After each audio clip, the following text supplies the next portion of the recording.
Welcome into Cumberland County High School, the side of the District 7 AAA basketball tournament, and we've got 4 games for you on tap. Moments away from tip-off in our first game as the Cumberland County Lady Jets, the 3 seed in the tournament, host the 6 seed DeKalb County Lady Tigers. I'm Noah McKay, joined by Jeremy Tollison. The lovely Madison McKay will be producing things for us. When we come back, we'll have the starting lineups and all the action as we get this exciting district tournament underway. This is coverage of the District 7 AAA tournament on the Watson Chevy UCR Media Network. Proudly introducing Upper Cumberland Generators for all your home power solutions. Locally owned and operated, Upper Cumberland Generators are here to make sure you have peace of mind no matter the situation. With new and reliable generators. Call 931-265-1702 for more information or to order yours today. Upper Cumberland Generators is proud to support this broadcast on the UCR Media Network.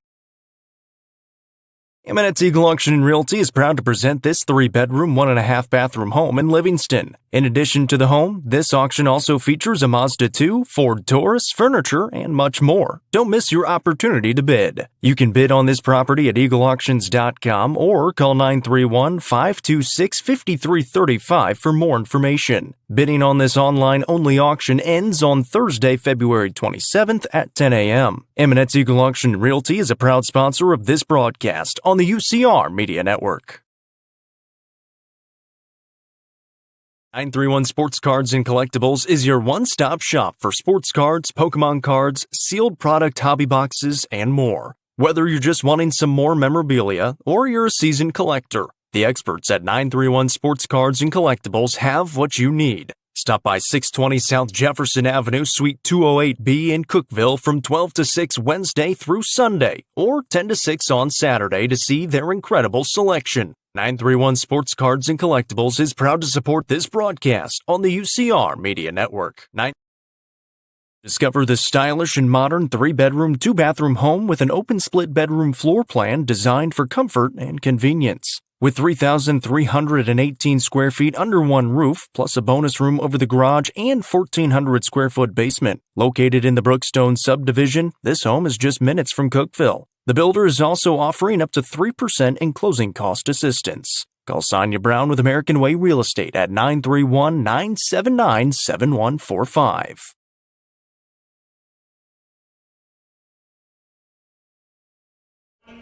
Welcome back. Moments away from tip-off here in Crossville. It's the District 7 AAA tournament, a couple of days late due to all the ice, but we're happy to be along with you. 4 great games.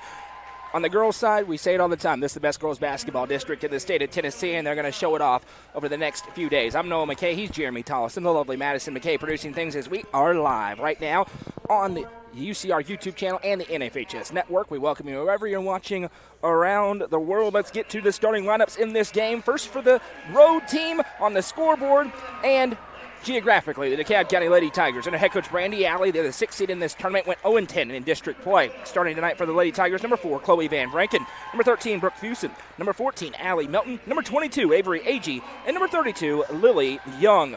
Their opponents today, the 3 seed out of the district with a 6-4 record, the Cumberland County Lady Jets under head coach Randy Herring. Starting tonight for them, number 11, Lexi Carroll. Number 15, Aaliyah Hawkins.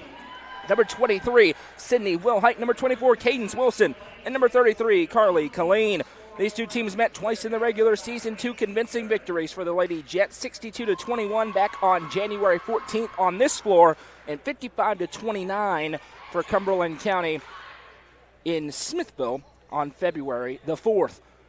Jeremy, this district is awesome. No shortage of great players. You look at Cumberland County, Sydney Wilhite, all Upper Cumberland first team. Aaliyah Hawkins, all defensive team member as well. The Lady Jets hoping to start this tournament off right. The winner of this game gets Upperman tomorrow at 4 o'clock back on this floor. Yeah, tall task for the winner of this game. And, you know, even the 6th seed here in other districts would be fighting for position and region play, and it just shows how top to bottom how tough this district is. Chloe Van Branken wins the tip, and she will bring it into the half court here for DeKalb County. Brandy Alley trying to make sure their first win in the district is the most important. You win this one, you get into the semis, and you also secure a spot in the region tournament, a tournament in which the 7 AAA teams are all going to be pretty heavy favorites over the 8 AAA teams, at least on paper. Avery Agee from way downtown popped out, no rebound, tipped a couple of times, and it comes away, and here comes Aaliyah Hawkins pushing the tempo ahead. Hawkins going to spin it back out. Colleen, she'll fire back off the dribble. 3-ball. Lexi Carroll, good. Lexi Carroll with the first points of the district tournament. And if you're DeKalb County, you don't want to see Cumberland start out on fire. Yeah, big victories for DeKalb County. Defense has been a problem in the district. These explosive teams, and now breaking the press has also been a problem, as Colleen will steal that one. She pushes it ahead off the turnover, poked from her, but it ends up back with Dominica Beal. Beal sends over left side, 3-ball on the way. Good. Lexi Carroll, 2 for 2 from long range, and it's already 6-0 for the Lady Jets. These Lady Jets, these home rims are being good to them early on. Yeah, big break in action, of course, for all these teams.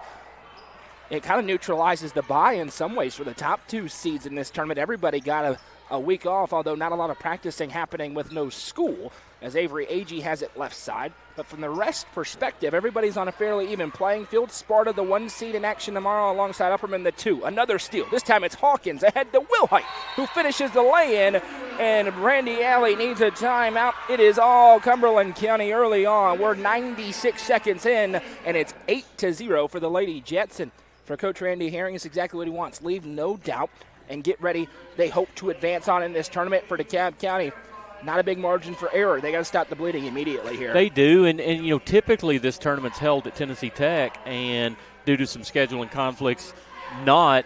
But, you know, tonight, and especially in tomorrow's matchup, if Cumberland County can hang on for the victory today, this home court advantage could play a factor in it. One of the most unique gyms in the district, certainly. It is a very wide gym, more open air feeling, but the walls are tight. The stands go way back. We're further away here than we are at any gym that we cover games at. As out of the timeout, we'll see if DeKalb can break the pressure better. This is going to be poked free by Carroll right to Wilhite, or Hawkins rather. Another turnover. Now left side, Wilhite, 4-3. No. Rebound down to Chloe Van Branken. We'll have a little push in the back. First foul of the game will go on Aaliyah Hawkins. Next up, mentioned 4 games today. A very interesting one coming up next. A boys matchup between White County and DeKalb County, followed up by Livingston Academy Stone Memorial Girls. Lauren Clark's debut for the Lady Panthers as that one's tipped out of play, ricochets, and it'll go back to Cumberland County. The nightcap tonight will be Livingston Academy taking on Cumberland County in a boys game that is certain to be a fast-paced affair. 8-0 CC. 2 minutes into the ball game, Aaliyah Hawkins with the basketball, and she'll go to work. Sends it over right side for Colleen. Now to Wilhite. Wilhite swings it over to Hawkins. She lines up the 3. Looks good, but it's a bit strong. Rebound down by Wilhite. Her putback won't go. Ricochets back to Van Branken. Van Branken trying to get past Wilhite, and it'll be a block called on Sydney Wilhite. It'll be her first, team's second. 5:42 to go in the opening quarter. It is a little weird, Jeremy. The 4 o'clock start. It's been a long time since we've had games played at 10 a.m. kind of early in the season. Certainly doesn't appear to have any ill effects on Cumberland County, but DeKalb struggling to get it rolling a little bit here. Appreciate you getting me out of work a little early to come up here. You're welcome, my friend. Happy you can make it. I need to save my voice a little bit as Beal's going to have another turnover. And DeKalb County, they've attempted 1 shot so far in the ballgame. It was on their opening possession, a deep 3 as Aaliyah Hawkins gets inside. Good. And 1. Aaliyah Hawkins with the finish, her first points, and it's already 10-0 Lady Jets.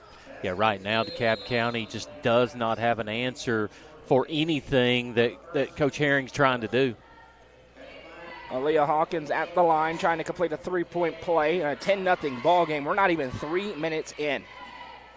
And this is a CC team that is playing really well. Their only losses in the district came to the top 2 seeds. Most of those games were pretty tight. Sparta ended up pulling away in both games to win by double digits. The last time out for Cumberland County, a very close defeat where they were battling with Upperman for the 2 seed. They're a team that certainly appears to be a threat. Agee from the volleyball line, no. Wilhite has the rebound poked from her. A second chance for the Lady Tigers. Kick out pass. Now a little jump stop. Pull up in the mid-range won't go. Another rebound tipped out, and this time Hawkins looking to run. If nothing else, at least some shots up for DeKalb County. Carroll gives off to Aaliyah Hawkins with 4:43 to play in the opening quarter. Now Beal. Beal fires off for Wilhite. She'll send to Hawkins. Now Colleen off a screen. Back to Wilhite. Wilhite surveys. And they'll swing it back left wing side for Colleen. Beal open. Going to trigger the 3. On its way. No good off back iron, but the rebound down to Colleen. Carly Colleen has it swiped from her. And that's going to be a steal for Allie Melton. CC red hot to start, and now another turnover for DeKalb County out of play. They are just giving it away at this point with 4:11 to go in the first, already up past 6 turnovers. No, I'll tell you one thing, even as an official sometimes in this gym, it's hard to get your eyes sometimes adjusted to all the blue that you see. I mean, that's a legitimate situation that you deal with. It's kind of like the Boise State football field that's all blue. This one, that powder blue. I'll tell you another one, Red Bull and Springs with all the red. Yes. And it, literally, I've gotten headaches because of having to get adjusted to that color. Carroll going to drive, kicks back. Yeah, one of the more unique floors we've got, and now a drive and a foul will be called. This one going on the Lady Tigers. They're going to get Chloe Van Vranken for her first, team's first. Pardon me, team's second.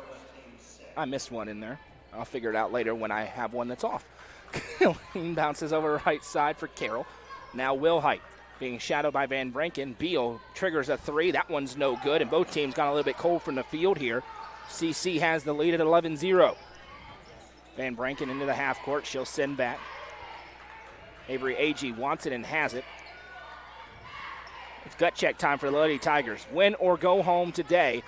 As Van Vranken triggers the 3. Good. Chloe Van Vranken splashes home the tray, and the Lady Tigers are on the board, now down 8. Yeah, and if you're DeKalb, you just want to, just chip at it. Let's get some positive things going and chip at this lead. Now a little flip for Wilhite. Poke from Van Vranken, but right to Beal. Beal going to drive into mid-range. She'll put up the shot. Yeah, there's a lot of contact there, and they get the foul called. Dominica Beal to the stripe. Well, she will shoot 2. It's a little grown because of the delayed whistle, but certainly appeared to be the right call. Is that one going to go on Avery Agee, her first, team's third?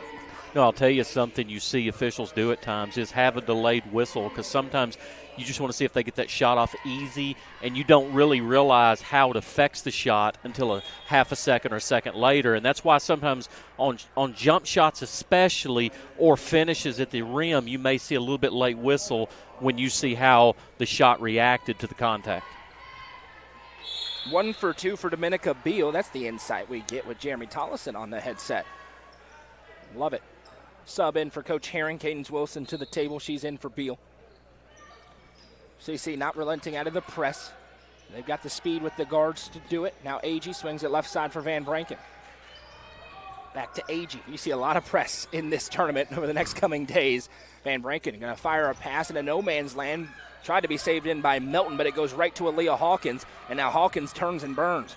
Crosses over to the mid-range, steps back, fires to Carroll. Her third of the quarter on its way, and good. Lexi Carroll, 9 points in the quarter. And Cumberland County's out by 12. Agee sends left side Van Vranken. How about Lexi Carroll to start reining it in from long range? Randy Herring loves to see that. Now a pivot inside, back out for Fusen. Now to Van Vranken. She's going to line up another deep 3. That's been the shot of choice for DeKalb early on, and another foul is going to be called for a little hook. This is going to be the 4th against the Lady Tigers, and they will get Lily Young on the personal. Especially with the comfort level of Cumberland County shooting in this particular gym. I'm telling you, White County is fantastic. Upperman's fantastic. Livingston. I mean, the list goes on, but they can play with anybody in this district if they shoot the ball like that. And for Cumberland County, they've had a couple of issues at different times. Early on, it was the starts for them that have been a little slow, and then they've had some third quarters here recently that have got them against that top 2 teams standings-wise in the district. As Hawkins triggers the 3, they have not had a slow start problem today.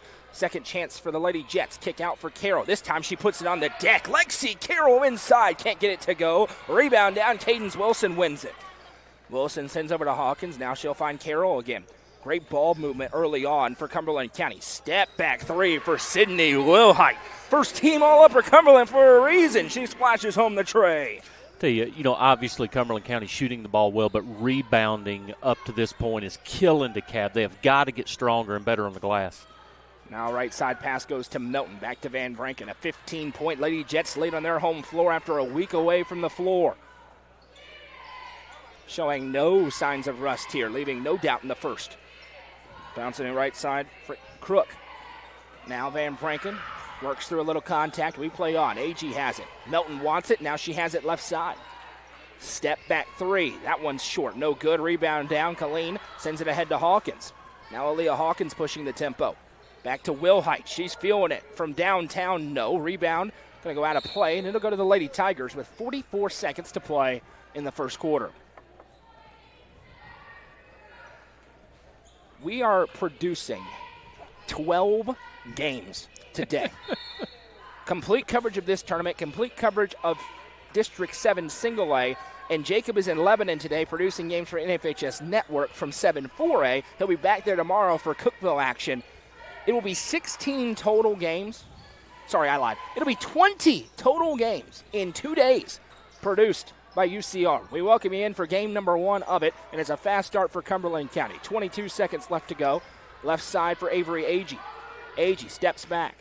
Now fires into the corner, back to her. 15 seconds. Melton surveys the floor. Only offense in the quarter, a 3 by Chloe Van Brinken. Now Avery Agee has a chance. That slingshot 3, no good. Rebound tipped out, and with 4 seconds, Hawkins, Wilhite and company are going to have an opportunity at a shot.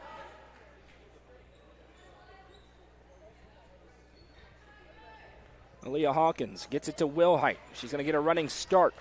2 seconds. Wilhite drives in. This would count, I think, but it's no good, and it brings us to the end of a strong first quarter for the home team. After 1, it's Cumberland County 18 to DeKalb County 3. This is the District 7 AAA tournament on the Watson Chevy UCR Media Network.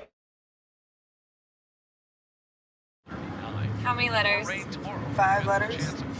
Just think about, what am I doing right now? Smile. Smile? Uh-huh. This is so easy.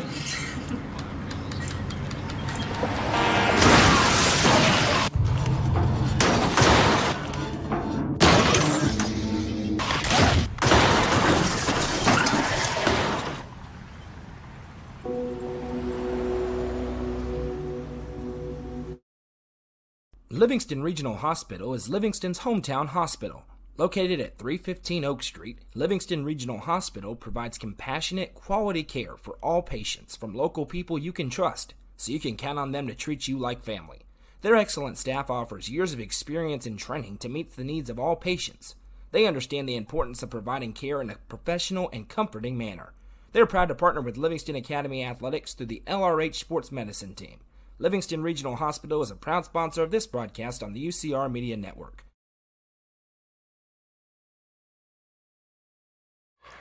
Welcome back. It's 18-3. Cumberland County out in front over DeKalb County. Quarter number 1 of 16 that we will have today as Hawkins puts up a shot. We got a foul called. And pardon me, this is Sydney Wilhite, who's going to go to the table or to the line and shoot 2 as Mr. Rollins goes to the table. He thinks he's good looking, doesn't he? Millie Barton commits the first personal. You're a good friend of his. Did you know disclaimer to that? Someone told him that they thought he looked like Tom Cruise. Why would they lie like that? They were. Sydney Wilhite's first free throw is good. 6 points already for her. It's incorrect. 2 for 2 for Wilhite at the stripe. And it is 7 points for her and a 17-point Cumberland County lead. And that's always the question if you're a coach after a week off against a team you've already kind of handled twice. How will you start? No doubt for Cumberland County, they've started great as Agee sends right side Melton. She's open from the top of the key. Good. Allie Melton with the second triple for DeKalb County, and it's 20-6. Quickly ahead, Wilson gives off to Colleen. Now she finds Wilhite. Little drive and kick. Cadence Wilson lines up the triple. That's no good. Rebound down and grabbed by Hawkins. Another offensive board. Out to Wilhite. Her 3, good. Sydney Wilhite, 10 points in the first half. Her second triple, and it's a 17-point Lady Jets lead. She's really good, folks. And now a steal for Lexi Carroll. Another turnover. Wilhite drives in, euros through, and finishes the lay. Sydney Wilhite, 7 points already in the quarter. Offensively, this is the first time I've seen her play in person. This is unbelievable. She's got every tool that's out there. She is as good as it gets as the 3 ball's up for Melton. That's no good. Rebound down. It started last year. The coaches I talked to say, you know who the best player is? Potentially? Sydney Wilhite. And we went, just the freshman? Yep. And you see why she already has a couple of D1 offers in this one. 25-6. Now a drive and kick wide open. Wilson's 3, too strong. Rebounded by Melton and a chance for DeKalb to come the other way. She fires a pass left side. That one out of play, and it'll go back to DeKalb. Another turnover nearing double digits if we're not already there in the first half. 6:17 to go in the second as Beal checks back in for Wilson. That last step through for Wilhite was elite. Now she sends over to Beal. Beal starts to drive. She'll kick for Hawkins. Hawkins pulls up in the mid-range and good. Shooter's roll for Aaliyah Hawkins, who has 5, and this is all Cumberland County in the opening round. 27-6. Pressure still on. Agee surveys the floor. Got to get it across. They do. Now another errant pass. Melton keeps it in. Now she fires in Fusen. Turnaround shot for her. Missed it wide left. Rebounded by Beal. Swiped away by Barton. And now we got a tie-up. The arrow belongs to Cumberland, or pardon me, to DeKalb County. Apologies. Let us know in the comments who you are, where you're watching from, who you're cheering for. It's going to be a busy night of basketball across our network. We're here for all 4 of them. We'll re-rack them and do it again tomorrow for the semifinal rounds, boys and girls. 3 ball up here for DeKalb, no good. Wilhite tips the rebound to herself, and now she'll push it ahead. Wilhite accelerates, now fires a fastball to Beal. Beal into the mid-range, forced back by Barton. Now steps up. Room to operate for Dominica Beal if she wants it. Instead gives to Wilhite. Wilhite off his screen. Room to operate for her. She'll drive. Fires it across to Beal, who finishes the way. Really impressed with Cumberland County and their offensive scheme where they can work the ball inside. Obviously lethal from three-point land, but, man, they work the ball inside well, too. Cumberland County looks like they're rolling towards the semis. 4:56 to go in the second as the 3 ball's up on the other end. No. Rebound tipped and a foul for over the back. Believe they're going to get Chloe Van Branken. They will. It'll be her second. Team's second. Subs in for Coach Alley. Lily Young going to check back in, as is Jordan Agee. Jordan Agee with some nice length for off the bench. She can shoot the 3 as well. As Wilhite will bring it across, or pardon me, Hawkins brings it across the timeline and finds Wilhite right side. The 2-girl game of Hawkins and Wilhite. Now it's Hawkins' opportunity. She starts to drive. Another mid-range pull-up. Got it. Nothing but nylon for Aaliyah Hawkins, and Cumberland County shooting a blistering percentage from the field. And now another tip. Carroll tips it over to Wilhite. Now she's going to trigger the 3. It is good. Sydney Wilhite. Another triple, and it's timeout time for DeKalb, but it's already out of hand. A 28-point Cumberland County advantage at 34-6. And Sydney Wilhite, a couple of 3s in the quarter, 2 and 2 free throws. We'll take the timeout with them and come back in 30 seconds. Don't go anywhere. The Real Estate Collective Land and Farm Team represents a dedicated group of individuals possessing a wealth of expertise in land and farm sales. They possess a range of resources at their disposal, all aimed at showcasing the innate qualities of each property. Call 931-559-9500 for more information or see their current listings at letsgorico.com. The Real Estate Collective Land and Farm Team is proud to support student athletes in our area and this broadcast on the UCR Media Network.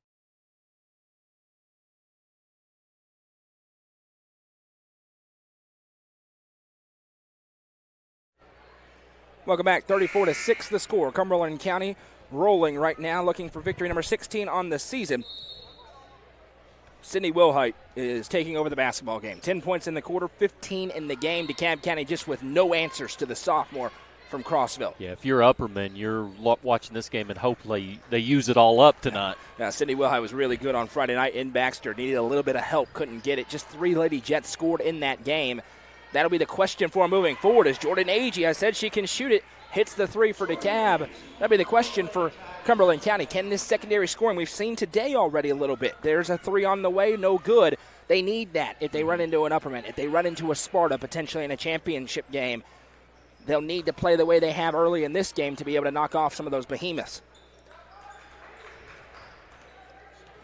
Jordan Agee bounces it right side to Melton as CC's changing up the look again defensively. They've really mixed up the zones throughout the year.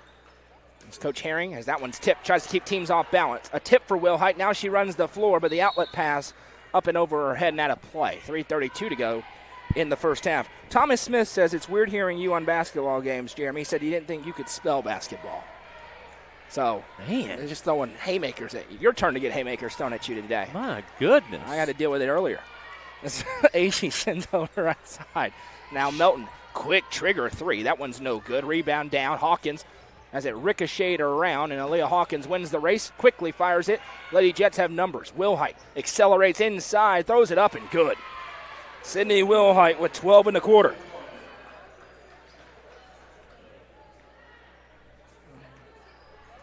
(36-9). Cumberland County with the lead, and this one rapidly heading towards fourth quarter running clock territory if DeKalb County's not careful. Again, our next game up, a boys matchup between, as this one's going to be ricocheted around, I'll tell you in a moment. AG with it, sets up. The boys matchup between White County and DeKalb County. So more DeKalb County action. That one promises to be a good one as AG is fouled on the way up, and Avery AG will go to the line to shoot two. See who they get on this one for Cumberland County. We're going to get Dominica Beal for her first. It's the team's first. Haven't already hit that thumbs up button on the stream. This stream's going to be a long one if we don't have any technical difficulties, so you can help us out by giving us a lot of likes and subscriptions and all that stuff. If you're watching on the NFHS Network, we welcome you in as well. 0 for 2 at the charity stripe for Avery Agee, and it stays right where we are at 36-9. Hawkins flips off to Wilhite. Now she sends it back for Carroll. Carroll drives through. Nice step. And Lexi Carroll is into double figures. She has 11 in the first half. Great start to the tournament for the Lady Jets of Cumberland County. They're looking for more. Avery Agee has it left side. Agee now bounces over into the corner for Chloe Van Branken. Van Branken has it poked from her. Another turnover nearly. Van Branken diving on the floor. Fires it out. Now we have another scrum and a tie-up with the arrow belonging to Cumberland County. And that's something that I always say when we do a DeKalb County game. Chloe Van Branken, listen, the season's not going well. She plays her tail off all the time, no matter the score. She does. It's impressive. Her and AG have just, man, I'm telling you, they're impressive. They just can't seem to string anything together. Kathleen, you are so right, and I so appreciate your comments earlier. I want to say that from my voice and not just liking it on Facebook. I appreciate it. As Carroll sends over right side Hawkins. A lot of stuff would be solved in this world if people would talk. As Hawkins has it from the top of the circle. Now sends left side for Cadence Wilson. Now Lexi Carroll fires and finds Wilhite. Carroll's open again. Feeds it over for Hawkins. Back to Carroll. Now Sydney Wilhite's wide open. The last person on planet Earth, and DeKalb County gets away with it, that you want to leave open is Sydney Wilhite. No good, and it'll come back the other way. Now a drive and kicks over right side. Three ball on the way again. That one's no good. Rebound tipped, and it'll go to Cumberland County. And at this point, Jeremy, for DeKalb, your offense has all been from three-point lane. You're probably best served. Start chucking them. See if you can get a few threes in here and make it a little bit interesting. But it may be all for naught at this point at 38-9. Wilhite flips the pass over for Wilson. Wilson, left-hand feed for Carroll. And again, Wilhite's wide open in the corner, and that time misses it a little bit strong. Rebound down with 50 seconds to go. Van Branken has one knocked out of play. Kickball violation. Either way, it stays with DeKalb with 43.8 to go in the half.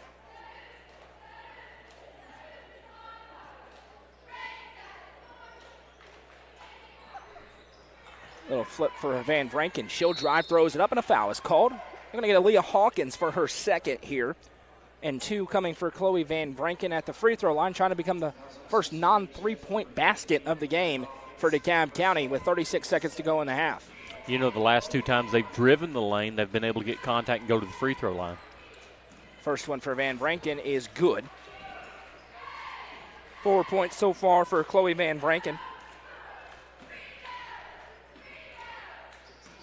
2 for 2 at charity stripe. It's 38-11, and we'll see Cumberland County probably holds for the final look. They'll have to with a score the way that it is. Hawkins sends left side. Now back to it. 20 seconds left. It does look like Cumberland County content to hold, but Van Branken goes for the poke, and we get called for the personal. And that's a big one. It's going to be the third on Chloe Van Branken. DeKalb has to have her on the floor, and she'll come out for the last 18 seconds. Subs in for both teams. Colleen checks back in for the Lady Jets. Melton in for DeKalb County.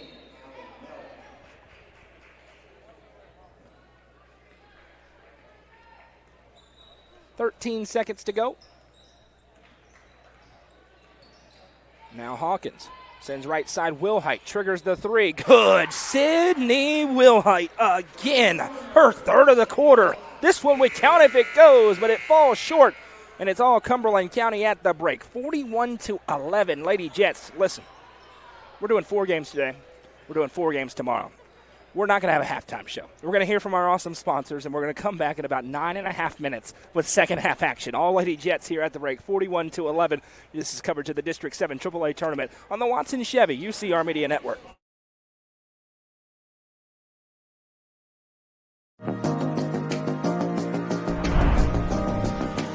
What if opportunity was all in a day's work? We find new ways to make vacation dreams a reality. And that inspires me to do my best work every single day.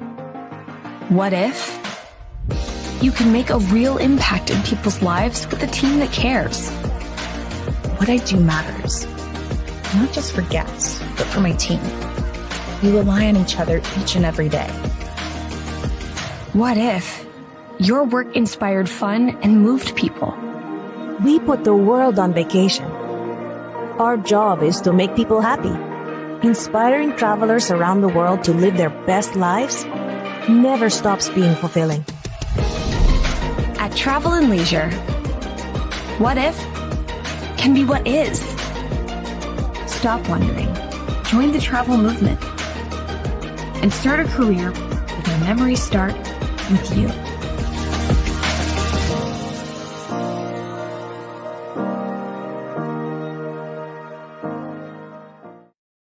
Tee Up is the Upper Cumberland's brand new indoor golfing experience. With 3 state-of-the-art simulators, you can work on some of the world's best courses, all in the comfort of their climate-controlled facility. You want to know how you can improve? See everything from club speed to spin rate in seconds. Conveniently located at 141 4th Street in Baxter. Stop in. Visit them online at teeupgolfclub.com or call them at 931-559-GOLF to reserve your simulator today. Tee Up is proud to support this broadcast on the UCR Media Network. The Crouch team with Highlands Elite Real Estate proudly presents this beautiful 3-bedroom, 2.5-bathroom home located just south of Cookeville. Boasting 2,700 square feet and a 2-car garage, this home features a very open floor plan with hardwood floors. You'll find great custom touches throughout, including a welcoming covered porch. For more information, visit chadandamycrouch.com or call 931-979-1191 for more information. Watson Chevrolet is proud to present the area's best selection of new and pre-owned cars, trucks, and SUVs. Watson Chevy's staff of experts are ready to get you into your next vehicle with unmatched service and knowledge. Stop in at 2350 Cookeville Highway and test drive the all-new Chevy Trax or Silverado today. And remember, don't buy till you see Jason Fye.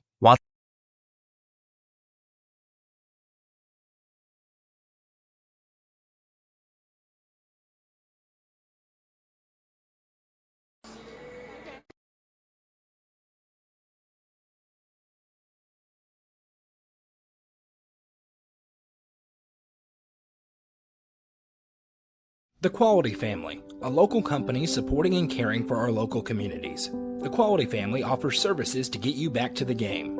From bracing to oxygen and everything in between, we can meet your medical equipment needs with Buckeye Home Medical Equipment. If you have an in-home need for strength and conditioning, for example after a surgery or injury, Quality Home Health is available to provide individualized care while you are on the mend. For those with end-of-life diseases, Quality Hospice is available to provide nurturing care during those difficult times. Choose the Quality Family of Services for care within your community. Visit thequalityfamily.com to navigate all we have to offer you. Nelson Trophy and Screen Printing is proud to support student athletes and athletic departments throughout the Upper Cumberland. They're also proud to sponsor the Nelson Trophy and Screen Printing Player of the Game on this broadcast. From trophies to t-shirts, they can do it all. Stop by and see them at 120 Circle Drive in Allgood or give them a call at 931-537-9559. Nelson Trophy and Screen Printing is proud to sponsor this broadcast on the UCR Media Network. Iron Vine in Cookeville is the Upper Cumberland's home for delicious Chicago-style pizza, beef, chicken, fish, and more. Located in Cookeville's historic downtown district, Iron Vine's food and atmosphere will keep you coming back for more. Take in stunning views with the UCR team on Tuesday nights at 7, live for the UCR Coaches Show from the rooftop. Fire and Vine is a proud sponsor of this broadcast on the UCR Media Network.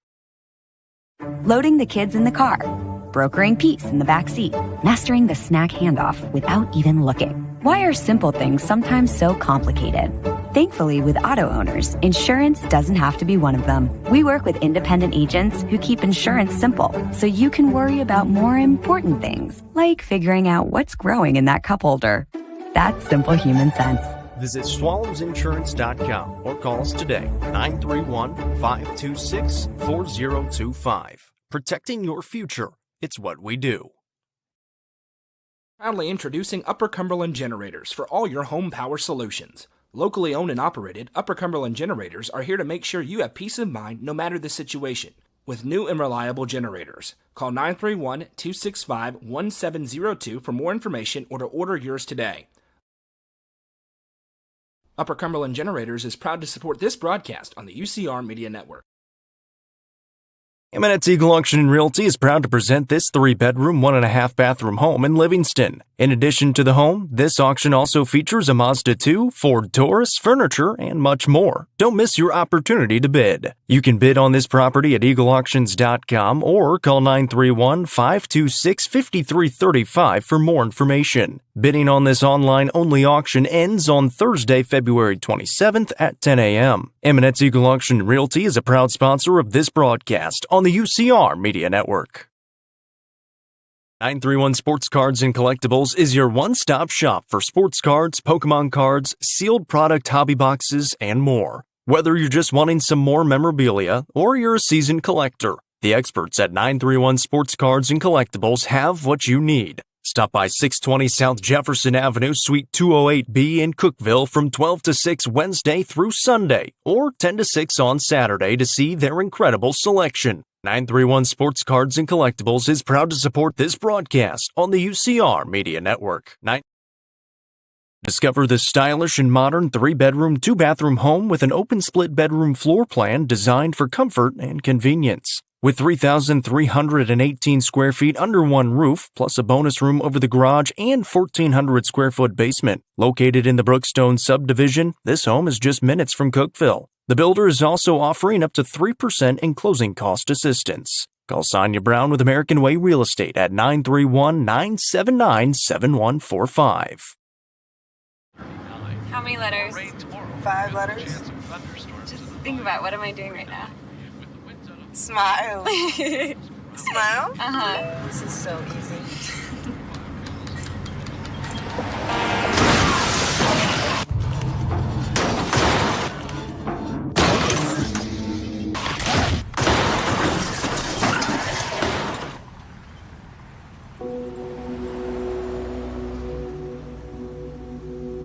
Livingston Regional Hospital is Livingston's hometown hospital.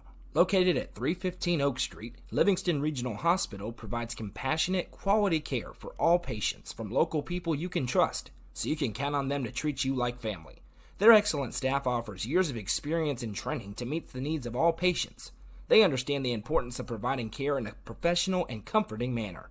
They're proud to partner with Livingston Academy Athletics through the LRH Sports Medicine Team. Livingston Regional Hospital is a proud sponsor of this broadcast on the UCR Media Network. The Real Estate Collective Auction Group offers expertise in a variety of services, including real estate, personal property, equipment, and nonprofit benefit auctions. Call 931-559-9500 for more information or see their upcoming auctions at letsgorico.com. The Real Estate Collective Auction Group is proud to support student athletes in our area and this broadcast on the UCR Media Network.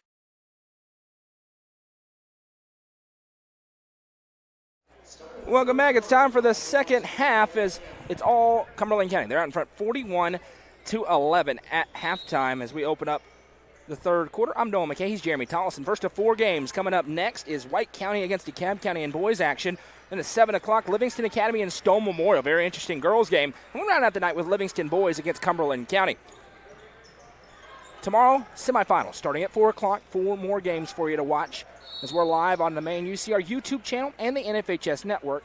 And we will have a foul call on the floor. Lexi Carroll going to pick up her first. The first half, it was all Cumberland County, and it was all Sydney Wilhite. 20 in the half, including 15 in the third quarter or second quarter alone, as they have the lead. We'll give you some score updates here after this play as the inbounds leads to the shot being thrown up. No rebound, and the second chance will lead to a foul.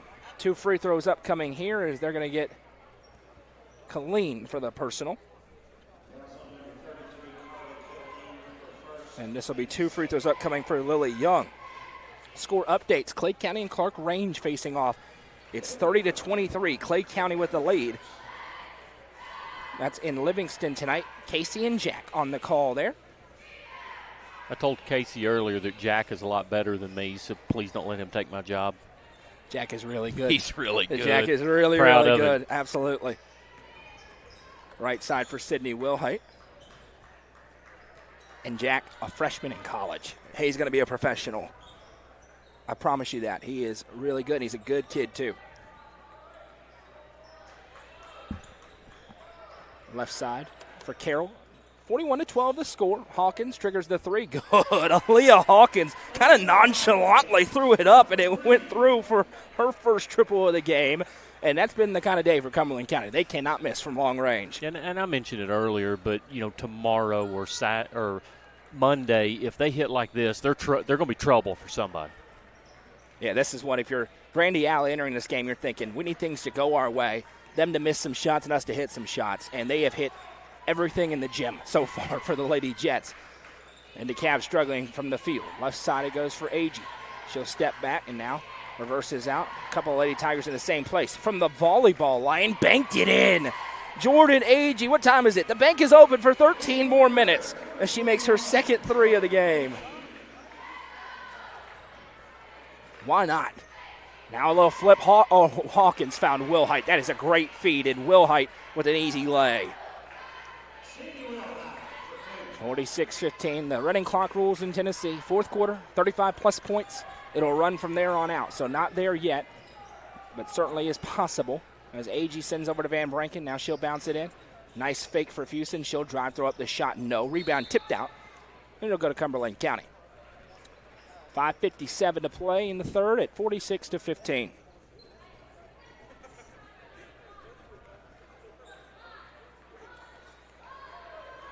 Good crowd tuning in on the line already. We welcome you in. Countless others on the network as well. And now a little flip pass back. Colleen, she'll bounce it for Hawkins. 3-2 look for DeKalb County. Left side, Carroll. She hit 3 in the first half, and now she's hit 1 in the second. Hit every part of the rim and then fell through for Lexi Carroll. Home field bounce right there. When they're going, they are going. 49-15, all Lady Jets. Agee triggers the 3. That one's no good. Deep rebound. Agee's able to run it down. Agee bounces it ahead for Fusen. Fusen back to Agee. Trying to get something set up in the half court. Here are the Lady Tigers. 3 ball up. Almost banked in another one for Jordan Agee. Offensive rebound for Young. It's swiped from her by Colleen. Now we've got a tie up and a jump. The arrow belongs to Cumberland County. Yeah, you said the bank was open about another 11 or 12 minutes, and she was trying to go back through the drive-through again. I got a feeling that some of these games may be open a little late tonight as we move forward. We got to have a timeout called on the floor by Randy Herring. See if it's a 30 or a full. Looks like it's going to be a 30-second timeout on the floor. So we'll stay here through it. No, I got a trivia question for you. Let's ready? do it. Now, again, this is just a history of this gym. I'm going to talk about and it's a girls player, not a district opponent, okay? So it's a Cumberland County opponent, okay, not in the district. Okay. Probably one of the best high school girls basketball players to ever come to this gym and play. Okay. And me, Shanae, and Mark Robinson refereed the game that night, probably 12, 14 years ago. It's a terrible crew, by the way. I agree with you. I agree. Except for Mark and Shanae, they're pretty good. Yes. Crystal Dangerfield. Oh. And Blackman here that night, and I'm telling you, it's about a 4 or 5 point game. So the lovely Madison McKay had a rivalry. Oh, yeah. Oh, yeah. That Blackman squad as the three ball's on the way. That one's good. More of the same. Carly Killeen puts in the triple. Was that a close game? It was. It was 6 or 8 points. It was a really good game. Nice. Yeah, those Cumberland Blackman was teams. really good. Three, that's true. Three ball on the way. That one is no good. Nearly hit the stanchion. Somehow didn't. A 36-point lead for Cumberland County, and they're looking for more. Wilhite with a great feed across to Carroll, and Lexi Carroll's having herself a game. 16 for her tonight, and it's 53-15. The balance of Cumberland County is super impressive. Being able to score inside, shoot from the outside, just in and out, drive. I mean, just the balance is unbelievable. And this is what they've been looking for. They're hoping this is a continuing theme as they move through this district tournament, because if they can get it, they can beat anybody. As the three ball's on the way, that one pops out, no. Rebound down. We're going to have a whistle and a travel as Wilson lost her footing. That's going to be the key. When you get against a White County or an Upperman, You've got to have that secondary scoring. They've had it today with Lexi Carroll scoring 16. And I know once you get against Upperman, especially the size of White County, rebounding will become more difficult, but they've rebounded the ball extremely well tonight as well. You put Ava Jones in the center, you put Ella Harrell in the center, and Maggie Butler, it becomes a different ball. It's a game changer. As the three ball's up for Melton, that one's no good. That's why this district is so good. If you were just from outside the area, maybe you're watching on FHS Network, it popped up on YouTube, as there's going to be 2 free throws upcoming here for Brooke Fuson. You'd see this team and think, how have they lost a game? Mm-hmm. And you say, they're third in this district after the regular season. It's a really strong district as Colleen picks up her second, team's third. First free throw is no good for Brooke Fuson. It's also why we say pretty confidently that 7 AAA is going to have a huge advantage over 8 AAA in the district tournament or region tournament next week. Free throw struggles continue here for DeKalb as they're now just 1 for 6 this afternoon. Pass right side, 3 balls on the way. That one's no good for Kaylin Hale, getting her first action. Now Wilhite tries to fire the extra pass. That one read by Fuson. She tips it, and it's a steal for DeKalb County. Luther, this is Tennessee. We're in Crossville, Tennessee this evening. Comment on YouTube asking where we are as the 3 ball is up on the other end, no good. Rebound tipped out. And now brought in. 3 ball on the way again. That one's no good. In and out, and we'll have a foul. It's going to go on Avery Agee for a little over the back. It'll be her second. Team's first with 3:11 to play in the third quarter. Caroline Crook going to check in for the first time.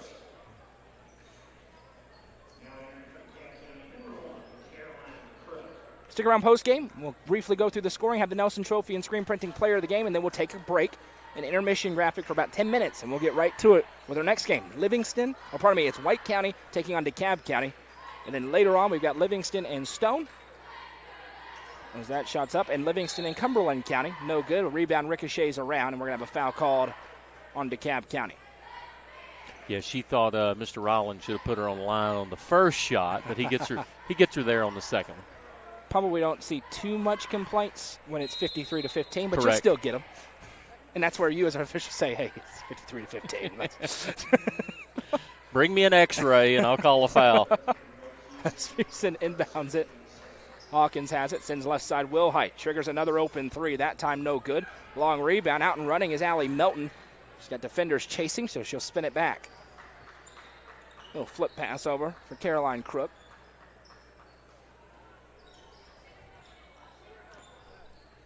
Now Agee bounces it from Melton, back to Agee, lines up the deep 3. Got that unique sidearm shot, and Avery Agee hits the triple. Her first points of the ball game, and it's 53-18. 2:21 to go. Luther from Texas, welcome you in. Must have popped up on your YouTube feed maybe. Appreciate you joining us. Sydney Wilhite inside again. 24 today for Sydney Wilhite. Continuing where she left off in the regular season. First team mentioned all Upper Cumberland, first team in the district as well. Those district awards voted on by the coaches. As Agee surveys the floor. I'm going to bounce it left side. Jordan Agee now over to Avery Agee. To Allie Melton. 1:40 to play in the third quarter. Avery Agee again lines up the triple, and now she's feeling it. Nothing but nylon for Avery Agee. Back-to-back triples for her. And how about this stat for DeKalb County tonight? They have no field goals. It's all, no 2-point field goals, I should say. It's all 3-pointers and 3 free throws to this point. They've hit 6 threes in the game. Haven't been able to get inside at all. Now on the other end, Beal's 3 won't go. It's saved in, and that's a really nice play by Kaylin Hale. Threw it off of Agee, and it'll stay on this end. Subs in for DeKalb as Chloe Van Branken checks back in. Lily Young back in as well. 1:14 to go in the third at 55-21. Other than the 2 that they got fouled on to drive the lane, I don't even remember a 2-point attempt. Yep. They haven't shot very many, to your point.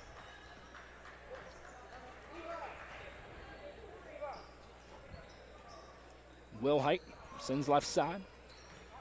Beal back to Will Height. 60 seconds to play here in quarter number 3.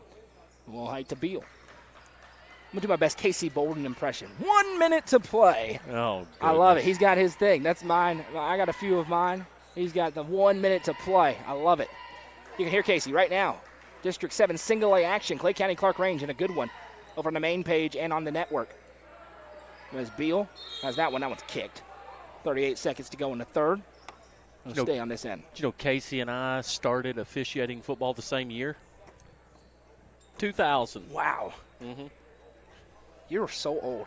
Well, easy now. Come on now. Come on now. Come on. I'm experienced.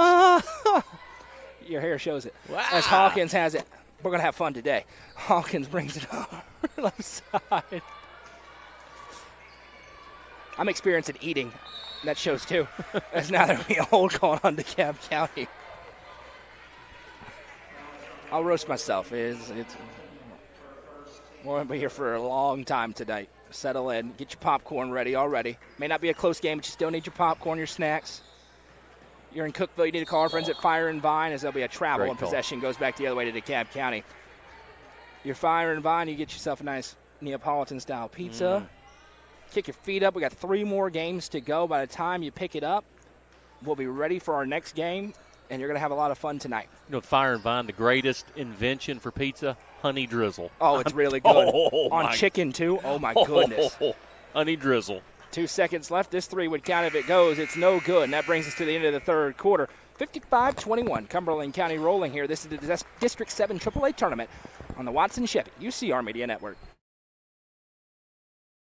Tee Up is the Upper Cumberland's brand new indoor golfing experience. With 3 state-of-the-art simulators, you can work on some of the world's best courses, all in the comfort of their climate-controlled facility. You want to know how you can improve? See everything from club speed to spin rate in seconds. Conveniently located at 141 4th Street in Baxter. Stop in. Visit them online at teeupgolfclub.com or call them at 931-559-GOLF to reserve your simulator today. Tee Up is proud to support this broadcast on the UCR Media Network. The Crouch team with Highlands Elite Real Estate proudly presents this beautiful 3-bedroom, 2.5-bathroom home located just south of Cookeville. Boasting 2,700 square feet and a 2-car garage, this home features a very open floor plan with hardwood floors. You'll find great custom touches throughout, including a welcoming covered porch. For more information, visit chadandamycrouch.com or call 931-979-11. Welcome back as we enter the fourth quarter. All Cumberland County. They lead 55-21. The clock's not going to run yet there, though, Jeremy. It's not at 35 as AG triggers the 3. That one's no good. Rebound ricochets back to Chloe Van Branken. Caroline Crook, we credit for that offensive rebound. I'm Noah McKay. That's Jeremy Tollison. The lovely Madison McKay producing things. We are happy to be with you for a day full of basketball. Melton's shot won't go. Wilhite with the rebound. And now with 24 points, Sydney Wilhite sends ahead to Dominica Beal. Got the Kobe Bryant shot fake. And Van Branken will be called for the personal. That's her 4th. And Dominica Beal is going to go to the line to shoot 2. Van Branken didn't like the call. Maybe the body contact. Block up top was good, but probably got in the body after that shot fake.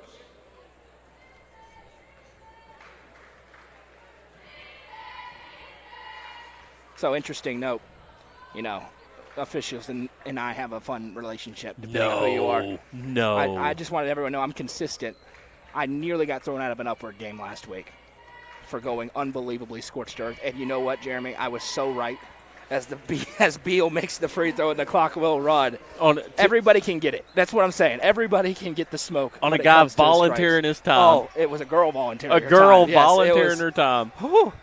She came after me, though, to be fair. So it's the 3 balls going up for Van Branken. No good. Now, Will Height with the rebound. In any aspect of life, if you don't want the smoke, don't come get it. Don't come to Noah I agree. McKay. Don't come looking for it if you don't want the smoke. And if I put my hands behind my back and walk away, probably don't follow me because the thing that I'm going to say next may not be nice. As Beal starts to drive inside, right-hand shot won't go. Fouled and will go to the line to shoot 2 with 6:58 and counting to play. Clock will run now as it's past 35 points. But, and Bill Melton, years ago, one of the very first things you're ever told is the number one thing that will get you in trouble is that mouth, okay? And I'm telling you, as an official, you don't go looking for trouble. You walk away from trouble. And if the official comes at you, they deserve it. At the end of it, I volunteered to officiate. So I think that tells you everything you need to know. Oh, get your popcorn ready. I'm throwing everybody out if I'm an official. AG. You tell me the first game, me and half the Upper Cumberland will be there. I love it. Let's go. It's going to be some first and second grade basketball game. We're going to have 500 people. That's fine. And nobody will even see a kid playing. 57-21 as Van Branken puts it up. No good. You think, guys, you're not talking about the game. It's a 36-point game, everybody. As this one's blocked out of play by Allie Melton. It'll stay on this end with the Lady Jets. Cindy Wilhite's day is likely done. She'll check out and get ready for a big matchup tomorrow with Upperman. You win tomorrow, you get a home game to open up the region tournament against a team you will be very much heavily favored against. You lose, you have to go on the road, and it becomes tougher. Of course, you also punch your ticket to the district championship game, which everybody's trying to do. As that shot's up and no good. Rebound down to Melton. And in this time of year, every single game is either an elimination game or a jockeying for position game. So for different reasons, every single game has its importance. Even those third-place games. Huge. Absolutely. You're talking about going on the road to a runner-up versus a district champion. Absolutely. On Monday night in the girls' side, Tuesday night in the boys' side.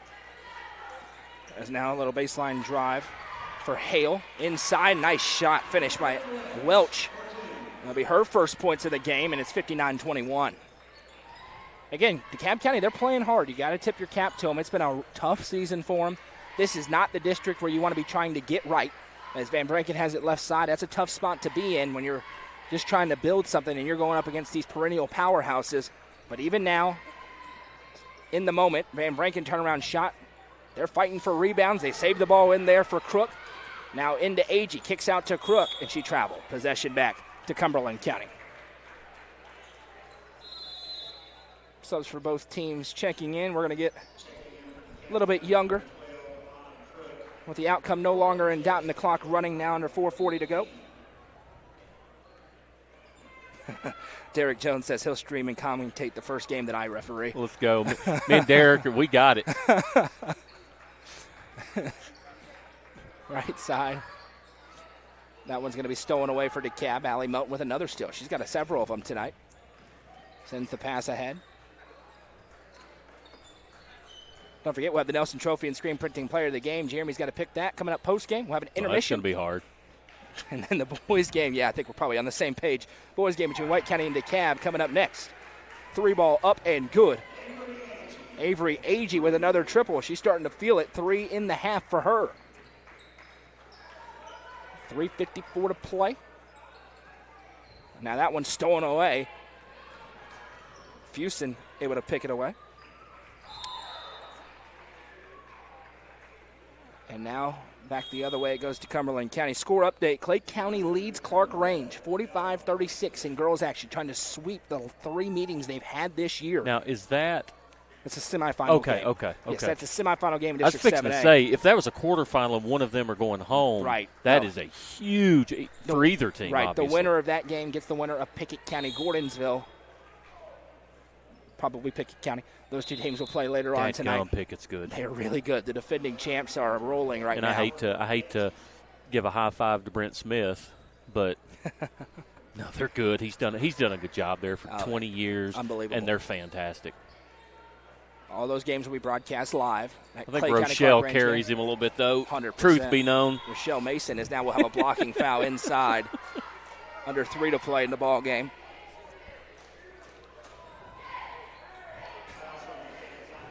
We've got some great coaches in the Upper Cumberland. You know, you don't get this high level of basketball without it. I'm telling you, you could take the top 10 or 12, 14, compare them anywhere. I don't care. Love you, Lutheran, Texas. Don't care any area, any state.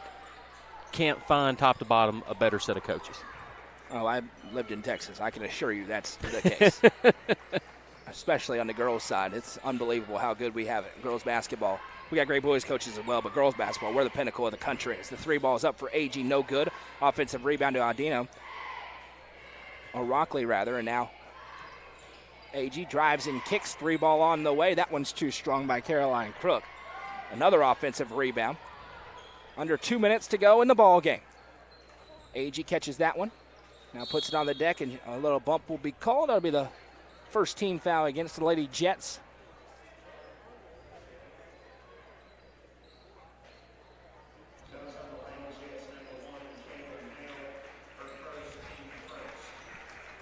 And a big round of applause as Avery Agee going to get a big hug from her coach, as is Caroline Crook. A couple of seniors from Brandy Alley getting their send-off. Avery Agee, great shooter there at DeKalb County. Now a turnaround shot for Barton inside is good, and Millie Barton gets her first points of the game. 1:14 to go in the ball game, 59-26. Now a little drive in, and we'll have a tie-up and a foul. Call it on the floor. Nope. Two free throws are upcoming here for Natalie Dowland.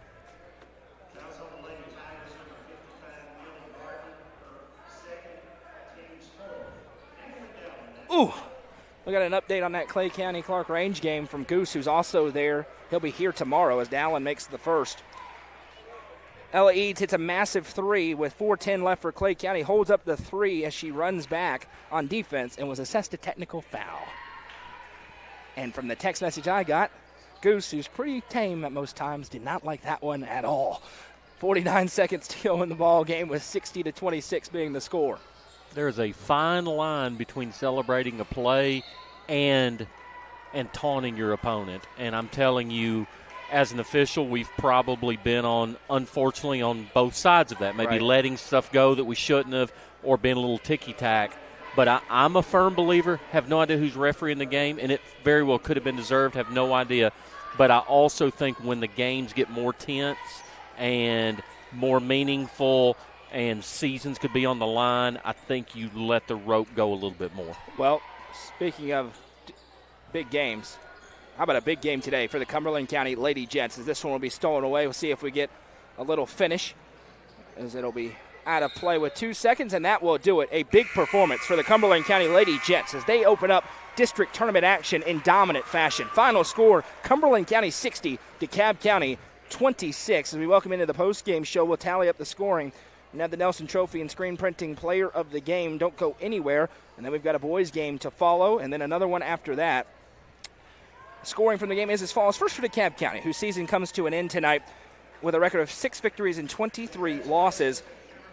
9 points for Avery Agee leads the way. Chloe Van Branken had 5. 6 tonight for Jordan Agee. 3 for Allie Melton. 2 for Millie Barton. And 1 for Lily Young for a team total of 26. For the Cumberland County Lady Jets, who extend their season into the district semifinals, they also punched their ticket into the region tournament with their victory tonight. They are now 16-12 on the season. How about 24 points for Sydney Wilhite, 16 for Lexi Carroll. One of the best games of the season for Lexi Carroll here today. Aaliyah Hawkins added 10. 5 points today for Dominica Beal. 3 for Carly Colleen. 2 for Aslan Welch. 1 for Natalie Dowland for a team total of 60. It's time for the Nelson Trophy and Screen Printing Player of the Game. Jeremy, we kind of joked, it's probably not that tough of a decision here today. I don't think there's any question who the player of the game is, but I also want to tip my hat to Lexi Carroll. Absolutely. Because I'm going to tell you something. What a fantastic game. Shot the ball really well, put on a show, but unfortunately just still a little overshadowed by Sydney Wilhite. And Sydney Wilhite just put on a show and shot the ball well. One of the best Euro steps I've seen. That was awesome. And you don't want to pick on female. You see that a little bit more out of males. In the male game, you see a little bit more of that. But a man's Euro step to step in there, she just proves how well-rounded her game is. Sydney Wilhite, the Nelson Trophy and Screen Printing Player of the Game, next up for Cumberland County, a matchup with the 2 seed, the Upperman Lady Bees, tomorrow at 4 o'clock here on this floor. That'll open up tomorrow's semifinal action. Well, you see, the boys have taken the floor. We'll have a brief intermission. If you're on NFHS Network, it will be in a new stream. If you're on YouTube, it'll stay right here on this stream. It's a boys matchup between the 6 seed DeKalb County Tigers and the red-hot 3 seed White County Warriors. Final score in game number 1. Cumberland County 60, DeKalb County 26. Much more to come from Crossville. Don't go anywhere.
Welcome back. Moments away from tip-off in our second quarterfinal game of the day as the 6-seeded DeKalb County Tigers take on the 3-seed White County Warriors. I'm Noah McKay back on the call. Jeremy Tollison to my right. The lovely Madison McKay producing things for us once again. Very interesting boys matchup here. When you look at the records, maybe they don't jump out to you, but this one has a matchup featuring two teams with a whole lot of talent, and one team in particular, which is red hot entering this game. DeKalb County under head coach Joey Agee with a 9-19 overall record. They're 1-9 in the district, 0-2 this year against White County, who won 57-46 back on January 9th and 68-53 back on the 31st of January. The White County Warriors, though, Jeremy, 12-15 on this season, 5-5 in the district. They have hurled their way up to the 3 seed because they've won 5 of their last 6. Went through a really rough stretch where they lost 4 straight district games, and everyone went, what's going on? They have flipped the switch, and they have found their rhythm, led by their superstar Trip Pinion. And Sparta, not only a factor in this game, figures to be a factor in this tournament and potentially in this region and beyond. Yeah, I agree. And, looking at the stat sheet in the last couple of weeks, Trip Pinion has decided to become Pistol Pete Maravich all of a sudden.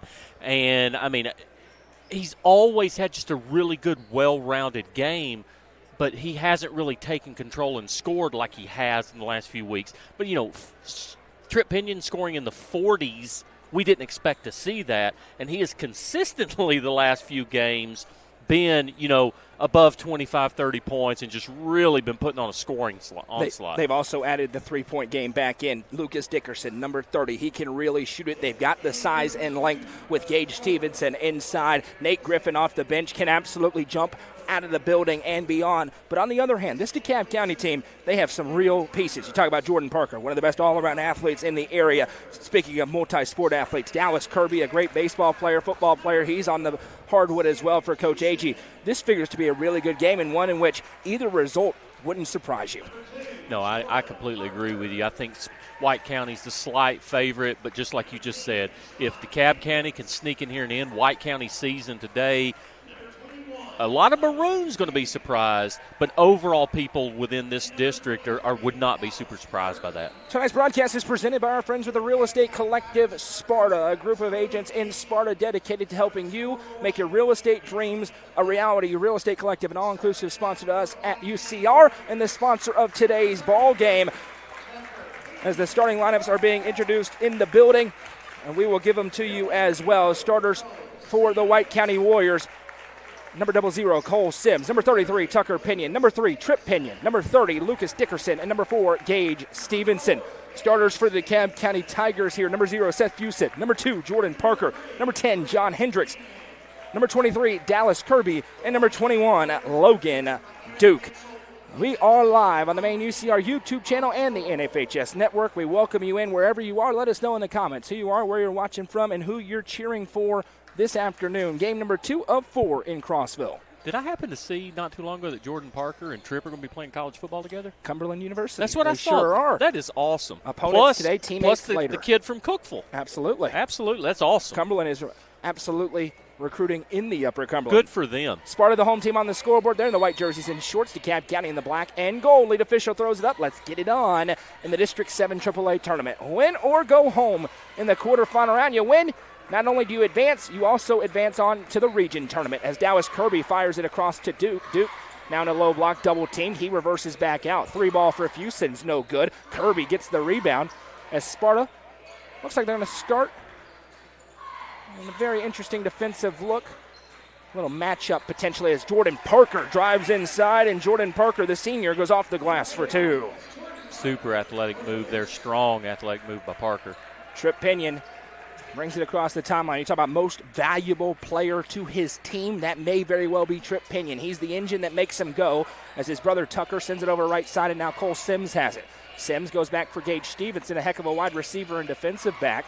Now back to Trip Pinion. Pinion surveys the floor here on that powder blue floor of Cumberland County. New officiating crew for each game today, so it'll be different than the girls' game we just saw as Dickerson gives a little shot fake. Now into the low block for Stevenson. Underhand flip. That one was tipped by Hendricks. And now here's DeKalb out and running. Jordan Parker into the mid-range. He sends out for Hendricks. Hendricks with a skip pass back to Kirby. He'll trigger the 3. That one's no good. Rebound tipped by Tucker Pinion. and it goes right to Cole Sims. You mentioned the officiating. There's about 50 years of experience on the floor in this game. Wow, as now Pinion sends back. Can't ask for much more than that. Sims drives, and he'll send it back to Pinion. Trip over to Tucker. We'll go first name with the Pinion brothers at times. Tripp starts to drive into the low block. Now sends a pass that's intercepted by John Hendricks. Right the whole way. He sends it ahead for Parker. Now good transition defense by Dickerson as the Tigers fire inside for Fusen. He's free inside. Little turnaround shot for Seth Fusen. And now it's 4-0 DeKalb, 2 minutes into the ball game. Just getting things started here this afternoon. Now, a little bit of a bobbled pass, diving on the floor of the Tigers, and they're going to get a turnover out of it. Jordan Parker, with the extra effort, gets the basketball back, and DeKalb County with a narrow lead and the basketball early on in this one. In tight ball games like this, these hustle plays are going to be really important. Parker has it. The intensity level has ratcheted up immediately in this boys' game. The girls' game was over 2 minutes in when Cumberland County raced out to the fast start. Now you can feel it in this gym. It feels like a tournament game as that one swiped out of Jordan Parker's hands, and it'll stay on this end. The wily veteran, Eric Mitchell, on his feet, stalking the sidelines. He has pushed the right buttons the last half of the district play. They were hanging on for dear life, and now they rolled in with a nice road victory at Livingston on Friday night to secure the 3 seed. Livingston in action later on tonight against the hosting Cumberland County Jets. That'll be our nightcap at 8:30. Girls game coming up next between Livingston and Stone Memorial. John Hendricks triggers the 3. Good. John Hendricks gives DeKalb County an early 7-0 advantage. Great start for the Tigers after a week off. Now Sims gives back to Tucker Pinion. His 3's on the way. No good. Rebounded by Parker, and a chance for DeKalb looking for more. Here comes Parker weaving his way through traffic. Still with it. Parker sends it out to Fusen. Hendricks wants it. Now he has it. Triggers it. Can't hit. A rebound tipped out of Dickerson's hands. And an opportunity the other way for Sparta. Trailing 7-0 here, nearing the midway point of the first quarter. Dickerson in rhythm for 3. Good. Lucas Dickerson with a big-time triple, and it's a 4-point game. Yeah, Sparta had to stop the bleeding there to try to get a little bit of momentum going. Now Parker across the timeline. He missed a couple of games in the middle of district play, but he's back in there. He activates with a baseline drive, sends it to Fusen. Now around 3 ball on the way for Hendricks. Pops out, rebound tipped, and running it down is Cole Sims with a head of steam. The running back and guard drives and kicks back to Dickerson again. The deep tray. Got it. The friendly roll for Lucas Dickerson, and it's 6 straight for the Warriors. Big answer for them as they find themselves in an early hole, and now it's a brand new ball game.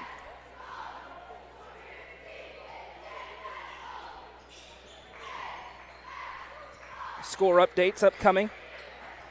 Clay County does defeat Clark Range in girls action 61-53 today. They are now 3-0 against the Lady Buffaloes and set up a date with Pickett County or Gordonsville. Now a deep 3 for DeKalb in this building is no good. I think that one went off of Stevenson's face. And White County comes away. Pinion drives inside. Trip Pinion gives Sparta the lead as they're on an 8-0 run.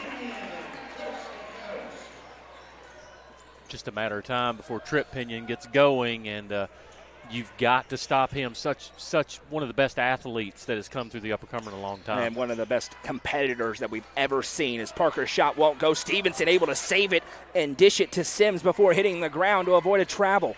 Here's Pinion. Very headsy play to avoid that travel. Dickerson back to Tripp. DeKalb looks like he'll stay man-to-man for now. Pinion drives. He's trapped a little bit, but spins all the way around, and Tripp Pinion finishes the lay, and it's a 10-0 Sparta run after trailing 7-zip. Really good job by DeKalb there to stop the penetration, but they gave up their spot on the floor. He spins. It's wide. He was surprised it was wide open, and here we go. Now Duke going to fire it out to Kirby. DeKalb could use a bucket. This game is flipped in a hurry. Still with 2:30 to go in the first quarter, a 3-point White County lead. Hendricks has it.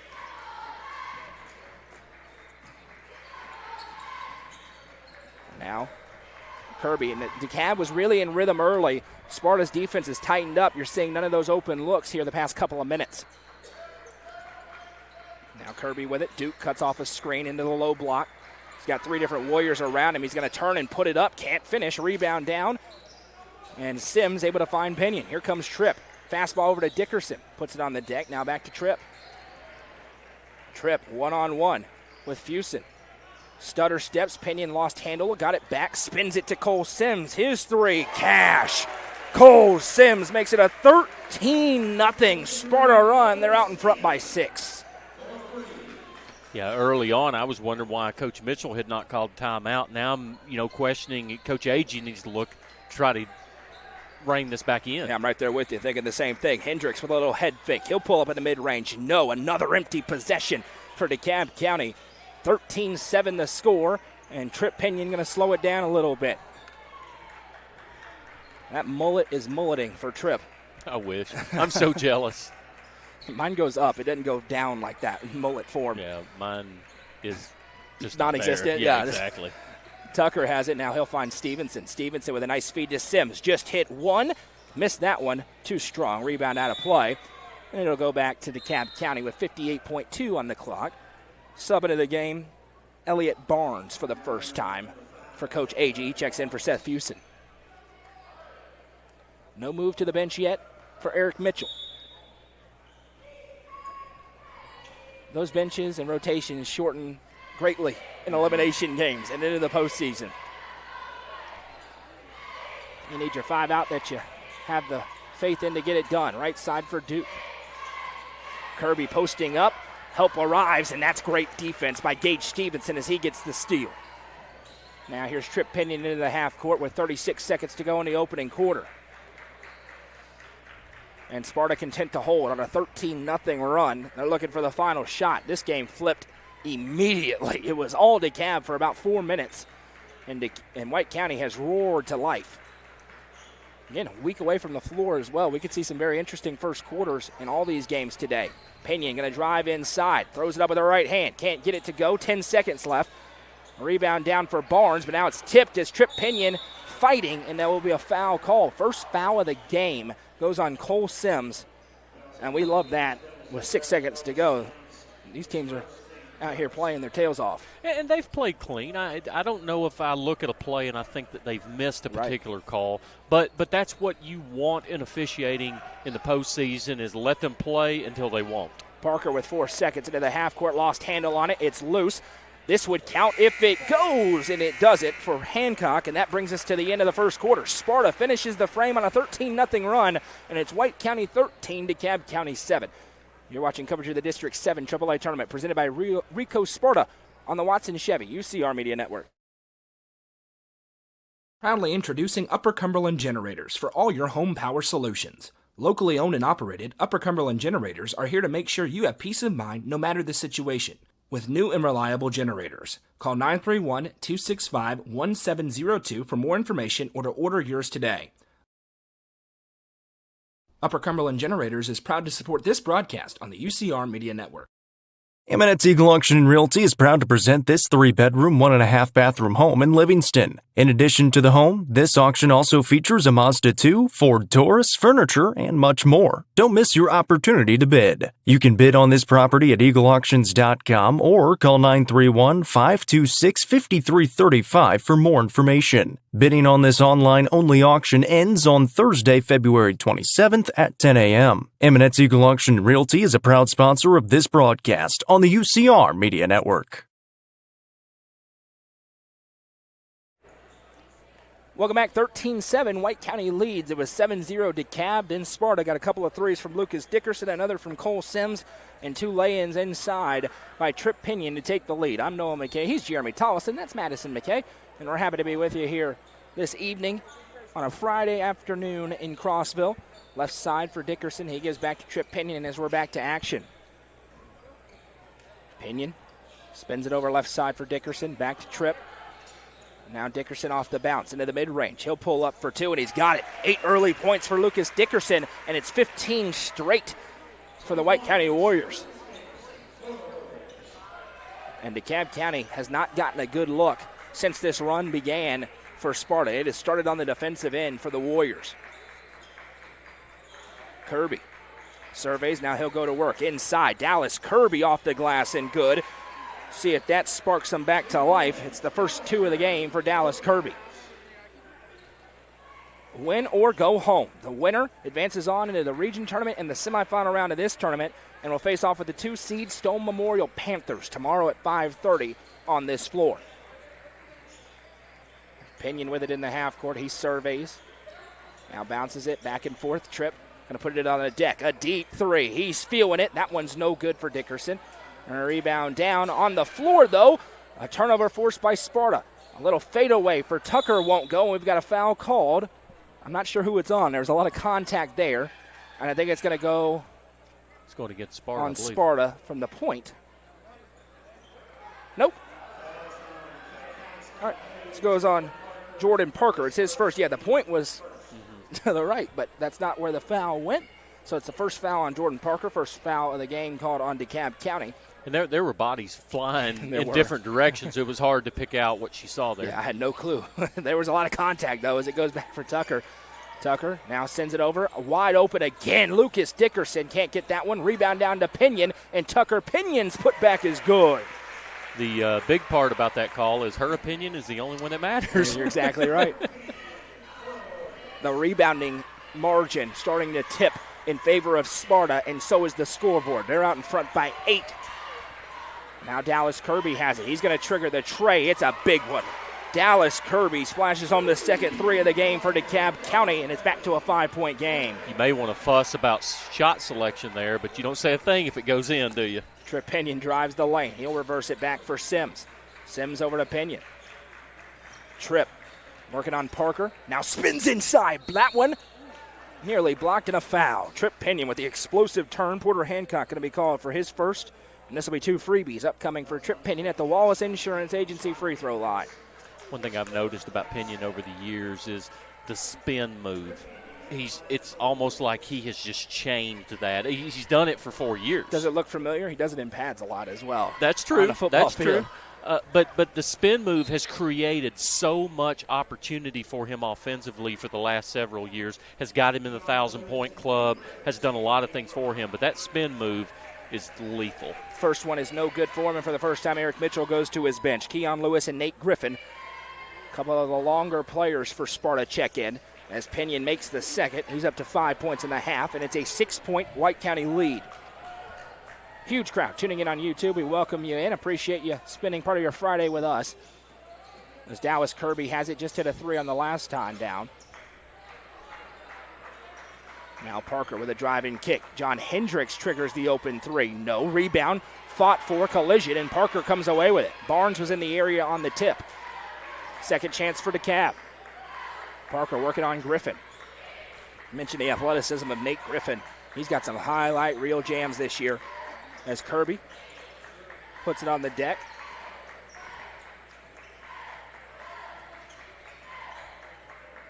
And sends over to Parker. 5:05 to play in the second quarter. The pace is slowed down here in the second. For a pretty quick pace in the first half. Now, first quarter rather. Parker drives, can't finish. Rebound tied up and a jump. The arrow belongs to the Tigers of DeKalb County.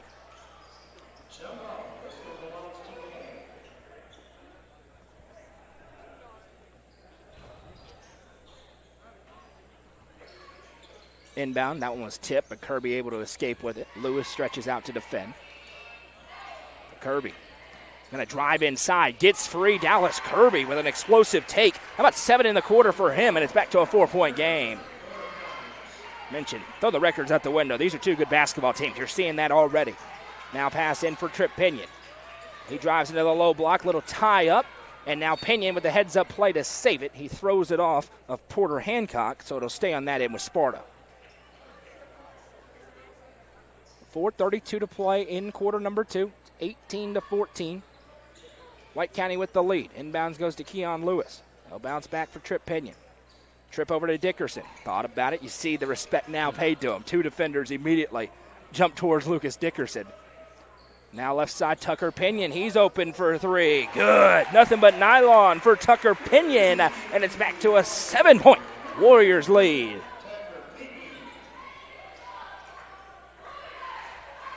Good crowd here, as you would expect with these 2 teams going at it, as you expect in this entire tournament. As now Kirby going to trigger the 3. Good. Dallas Kirby answers with a triple of his own. And how about 10 in the quarter for Dallas Kirby. Kirby's got such a quick release. Just hard to defend that shot. Tucker Pinion gives off to Tripp. Now a little flip pass in for Tripp. Backing down to defender, back to Dickerson. Over to Pinion. Thought about the three. It's not his specialty, but he can do it. Now Tucker has it. Tucker bounces in for Lewis. Skies up in the mid-range. Good. Nice touch for Keon Lewis. His first points. And back and forth we go. A 6-point Sparta advantage. 3 minutes, 20 seconds to play here in an exciting first half. Feels like an important 3:20 with the season on the line. Now a drive for Parker. He'll baseline find Hancock. His jumper is good. Nothing but nylon for Porter Hancock. The offenses are alive, and now Joey Agee wants a timeout to talk about things. 30-second timeout on the floor. Business has picked up here in Crossville. It's going to be a dogfight today. Absolutely. The intensity, you can just tell. The last couple of minutes, things have just shifted. And again, that's what you expect when it's an elimination game. Somebody's season ends in about 35, 40 minutes, and you don't want it to be you. 3:07 to go in the second quarter, 23-19. Don't forget, we are live. UCR is producing 20 games today and tomorrow. 2-0. Wow. And it would be 24, but single A is not going to have any games tomorrow, so we won't have any single A games. 20. We're happy to be along with you here. Complete coverage of this tournament, complete coverage of 7 single A, and we are producing complete coverage of 7 4A. We'll be simulcasting the Cookeville games tomorrow. Obviously, the only team we cover there is Cookeville. The Lady Cavs and Cavs will be in action there tomorrow. Strip Pinion out of the timeout, gives over to his brother Tucker. The sophomore Tucker goes to Griffin. Now Griffin drives the lane. Nate Griffin is fouled on the way up. Porter Hancock going to pick up the personal. It's his second. And Nate Griffin to the line where he will shoot 2 at the Wallace Insurance free throw line. You know, some people want to fuss about the foul call there, but the defender is not vertical. The defender makes contact, and it affects the shooter. And we talked about it in the first game, but you pause for just a second, and the ball goes completely off the backboard, nowhere near the rim, so you know it affected the play. And that's why you may think it's a picky call, but shooters just barely getting touched, it affects the shot. 1 for 2 for Griffin. The rebound ricochets around. Griffin hits the floor. We play on. Kick out for Trip Pinion. He'll send it to Dickerson. Sees an opportunity to drive baseline. Now he goes back for Griffin. Now Keon Lewis to the free throw line and inside. Lewis with a step through. Now needs an outlet. Finds one in the form of Trip Pinion. 2:30 to play here in quarter number 2. Still a 5-point game. Sparta with the lead. Griffin off a screen. He'll drive inside again. Shot up, no. Rebound down. Hendricks, and a hold will be called. This is going to go on Sparta, and I believe they're going to get Tucker Pinion for it. They will. Tucker Pinion picks up his first, just the second foul of the game. Called on Sparta. Officials letting these teams play, calling the obvious stuff. It's a low foul count, and that's quite okay with everybody, I think, at this point. And for the officials as well. Absolutely. It's good for everybody. It's good for the game. But you don't get that unless the teams play well. Right. So it starts with the coaches coaching well, the players playing well, and then now the officials can back off and just let everybody run and gun and have a good time. Now, it could get tighter if this game continues to be tight in the fourth quarter, and a lot of I've seen it shift. Getting hit all over the place trying to save a season. Don't fall asleep. Yes, exactly right. As Fusen has it. He's back in the game. Seth Fusen sends back to Jordan Parker. Sparta stretching out to the shooters defensively. Now they swing it over for Hancock. Into the low block for Kirby. Dallas Kirby, turnaround shot, no good. Rare miss for Kirby here in the second quarter. Trip Pinion with a rebound, and he'll push it ahead. Pinion, coast to coast. Trip Pinion inside, off the glass, can't finish. Rebound tipped out to Hendricks. And now Parker will bring it up. 1:45 to go in the second quarter, and a 24-19 ball game.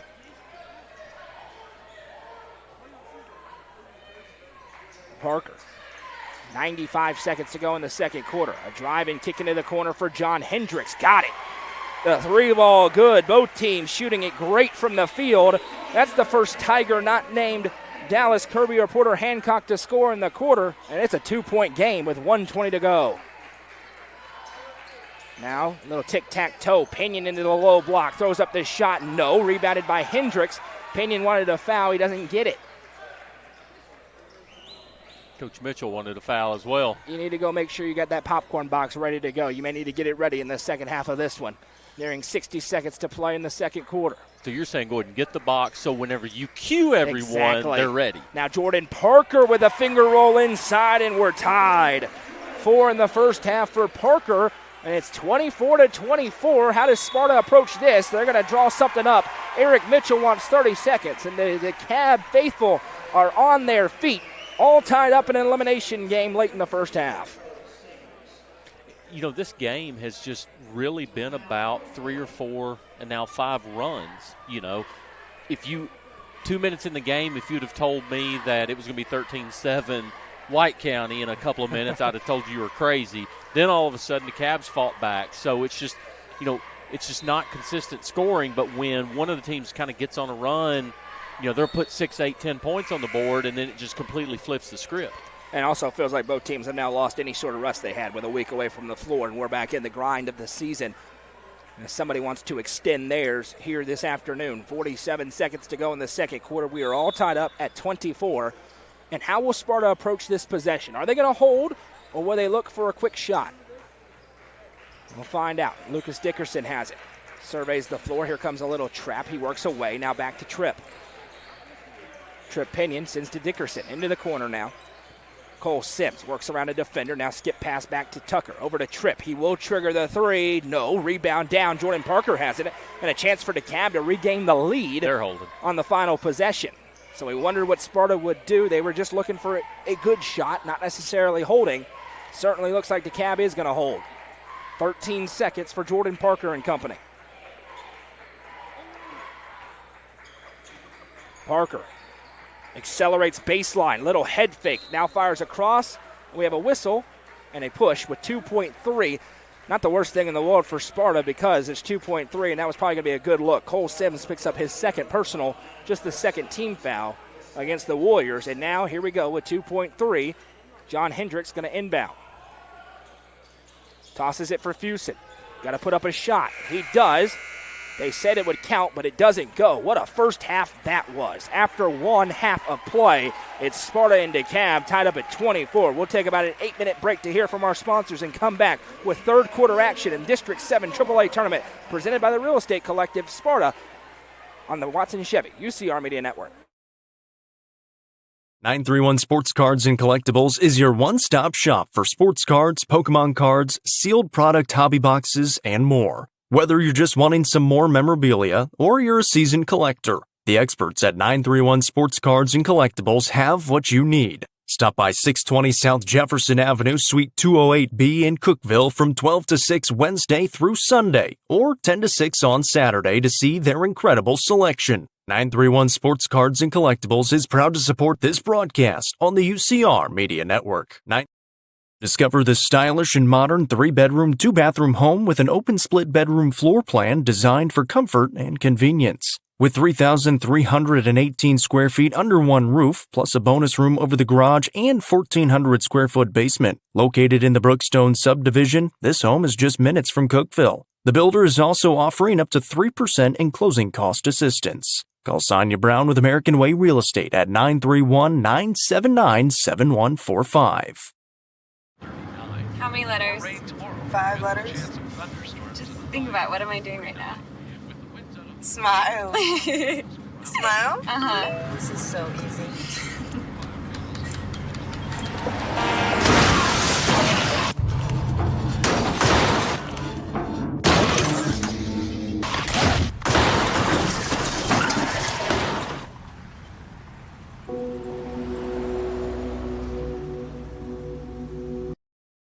Livingston Regional Hospital is Livingston's hometown hospital. Located at 315 Oak Street, Livingston Regional Hospital provides compassionate, quality care for all patients from local people you can trust, so you can count on them to treat you like family. Their excellent staff offers years of experience and training to meet the needs of all patients. They understand the importance of providing care in a professional and comforting manner. They're proud to partner with Livingston Academy Athletics through the LRH Sports Medicine Team. Livingston Regional Hospital is a proud sponsor of this broadcast on the UCR Media Network. The Real Estate Collective Sparta team consists of dedicated real estate professionals passionate about helping individuals and families achieve their real estate goals in their home of Sparta. Rico Sparta are your trusted hometown realtors. Focused on people over profits, Rico Sparta can help make your real estate dreams a reality. Call 931-837-8371 or visit them online at letsgorico.com. Rico Sparta is proud to support this broadcast on the UCR Media Network.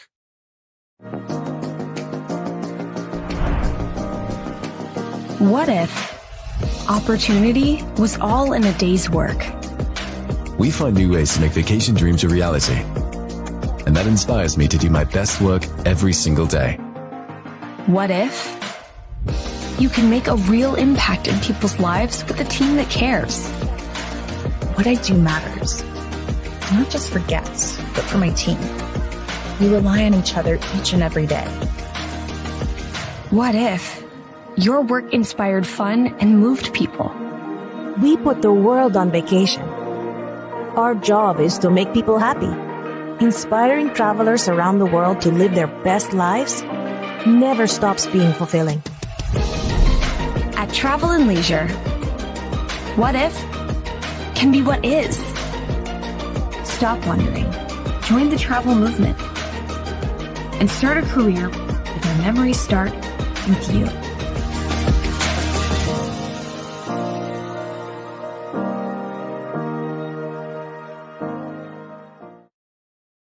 Tee Up is the Upper Cumberland's brand new indoor golfing experience. With 3 state-of-the-art simulators, you can work on some of the world's best courses, all in the comfort of their climate-controlled facility. You want to know how you can improve? See everything from club speed to spin rate in seconds. Conveniently located at 141 4th Street in Baxter. Stop in. Visit them online at teupgolfclub.com or call them at 931-559-GOLF to reserve your simulator today. Tee Up is proud to support this broadcast on the UCR Media Network. The Crouch team with Highlands Elite Real Estate proudly presents this beautiful 3-bedroom, 2.5-bathroom home located just south of Cookeville. Boasting 2,700 square feet and a 2-car garage, this home features a very open floor plan with hardwood floors. You'll find great custom touches throughout, including a welcoming covered porch. For more information, visit chadandamycrouch.com or call 931-979-1191 for more information. Watson Chevrolet is proud to present the area's best selection of new and pre-owned cars, trucks, and SUVs. Watson Chevy's staff of experts are ready to get you into your next vehicle with unmatched service and knowledge. Stop in at 2350 Cookeville Highway and test drive the all-new Chevy Trax or Silverado today. And remember, don't buy till you see Jason Fye. Watson Chevy is proud to be the presenting sponsor of the UCR Media Network. The Quality Family, a local company supporting and caring for our local communities. The Quality Family offers services to get you back to the game. From bracing to oxygen and everything in between, we can meet your medical equipment needs with Buckeye Home Medical Equipment. If you have an in-home need for strength and conditioning, for example after a surgery or injury, Quality Home Health is available to provide individualized care while you are on the mend. For those with end-of-life diseases, Quality Hospice is available to provide nurturing care during those difficult times. Choose the Quality family of services for care within your community. Visit thequalityfamily.com to navigate all we have to offer you. Nelson Trophy and Screen Printing is proud to support student athletes and athletic departments throughout the Upper Cumberland. They're also proud to sponsor the Nelson Trophy and Screen Printing Player of the Game on this broadcast. From trophies to t-shirts, they can do it all. Stop by and see them at 120 Circle Drive in Allgood or give them a call at 931-537-9559. Nelson Trophy and Screen Printing is proud to sponsor this broadcast on the UCR Media Network. Fire and Vine in Cookeville is the Upper Cumberland's home for delicious Chicago-style pizza, beef, chicken, fish, and more. Located in Cookeville's historic downtown district, Fire and Vine's food and atmosphere will keep you coming back for more. Take in stunning views with the UCR team on Tuesday nights at 7, live for the UCR Coaches Show from the rooftop. Fire and Vine is a proud sponsor of this broadcast on the UCR Media Network. Finding that missing shin guard, remembering whether it's a home or away game, getting the right kid to the right playing field on the right day. Why are simple things sometimes so complicated? Thankfully, with auto owners, insurance doesn't have to be one of them. We work with independent agents who keep insurance simple so you can worry about more important things, like not being that fan. Oh, come on, ref! That's simple human sense. SwallowsInsurance.com or call us today, 931-526-4025. Protecting your future. It's what we do. Proudly introducing Upper Cumberland Generators for all your home power solutions. Locally owned and operated, Upper Cumberland Generators are here to make sure you have peace of mind no matter the situation. With new and reliable generators. Call 931-265-1702 for more information or to order yours today. Upper Cumberland Generators is proud to support this broadcast on the UCR Media Network. Eminence Eagle Auction and Realty is proud to present this 3-bedroom, 1.5-bathroom home in Livingston. In addition to the home, this auction also features a Mazda 2, Ford Taurus, furniture, and much more. Don't miss your opportunity to bid. You can bid on this property at eagleauctions.com or call 931-526-5335 for more information. Bidding on this online-only auction ends on Thursday, February 27th at 10 a.m. Eminence Eagle Auction and Realty is a proud sponsor of this broadcast on the UCR Media Network. The Real Estate Collective Sparta team consists of dedicated real estate professionals passionate about helping individuals and families achieve their real estate goals in their home of Sparta. Rico Sparta are your trusted hometown realtors. Focused on people over profits, Rico Sparta can help make your real estate dreams a reality. Call 931-837-8371 or visit them online at letsgorico.com. Rico Sparta is proud to support this broadcast on the UCR Media Network. Welcome back to Crossville. 1 minute to go in halftime. It's 24-24 between White County and DeKalb County. Win or go home. Winner gets Stoll Memorial in the semifinal round tomorrow, punches their ticket to the region tournament next week, which will be held first round at satellite sites. The higher seed will host, and then it's going to Cookeville High School in Putnam County. How about a score update here? Clay County and Gordonsville in a boys matchup. Clay County leads 31-25. That's a Gordonsville team that's gotten a huge boost. Jay Foster has returned after hurting himself badly against Clay County in the postseason. I can't believe he's playing considering the injury that he had. But Gordonsville beat Pickett County last week, and now it's a close game between them and Clay. That's over on the main Facebook page and the NFHS Network. This game live on UCR YouTube channel and the NFHS Network. Jacob is producing games in the 7-4A tournament exclusively on the network tonight. Back to action, Sparta basketball. They're in white, DeKalb County in the black jerseys. This Trip Pinion has it swiped away from him by Jordan Parker, and DeKalb County gets the basketball back. Ahead it goes for Seth Fusen. Fusen drives, turns, now has it swiped from him by Dickerson, but it went right to Porter Hancock. Now a drive inside, another loose ball. A little sloppy for both teams here offensively early on, 30 seconds into the quarter. Now Parker drives the lane. He'll kick back out. Fusen drives. Now steps through and he traveled. Official said he took an extra step. Fusen disagrees, but it's going the other way, back to White County. Yeah, sometimes when you pause on your step like that, you know, it's tough to pick up on if it's travel or not. That's a tough play to officiate. Now Pinion just barrels his way inside. Won't finish, though. Hancock with the board. Now he's out and running. Hancock, though, pressure from behind from Cole Sims and a foul. Porter Hancock going to pick up his third personal. How about that? He has 3. Jordan Parker has 1. Nobody else has a foul. On the other side, Cole Sims has 2. Tucker Pinion has 1, rather.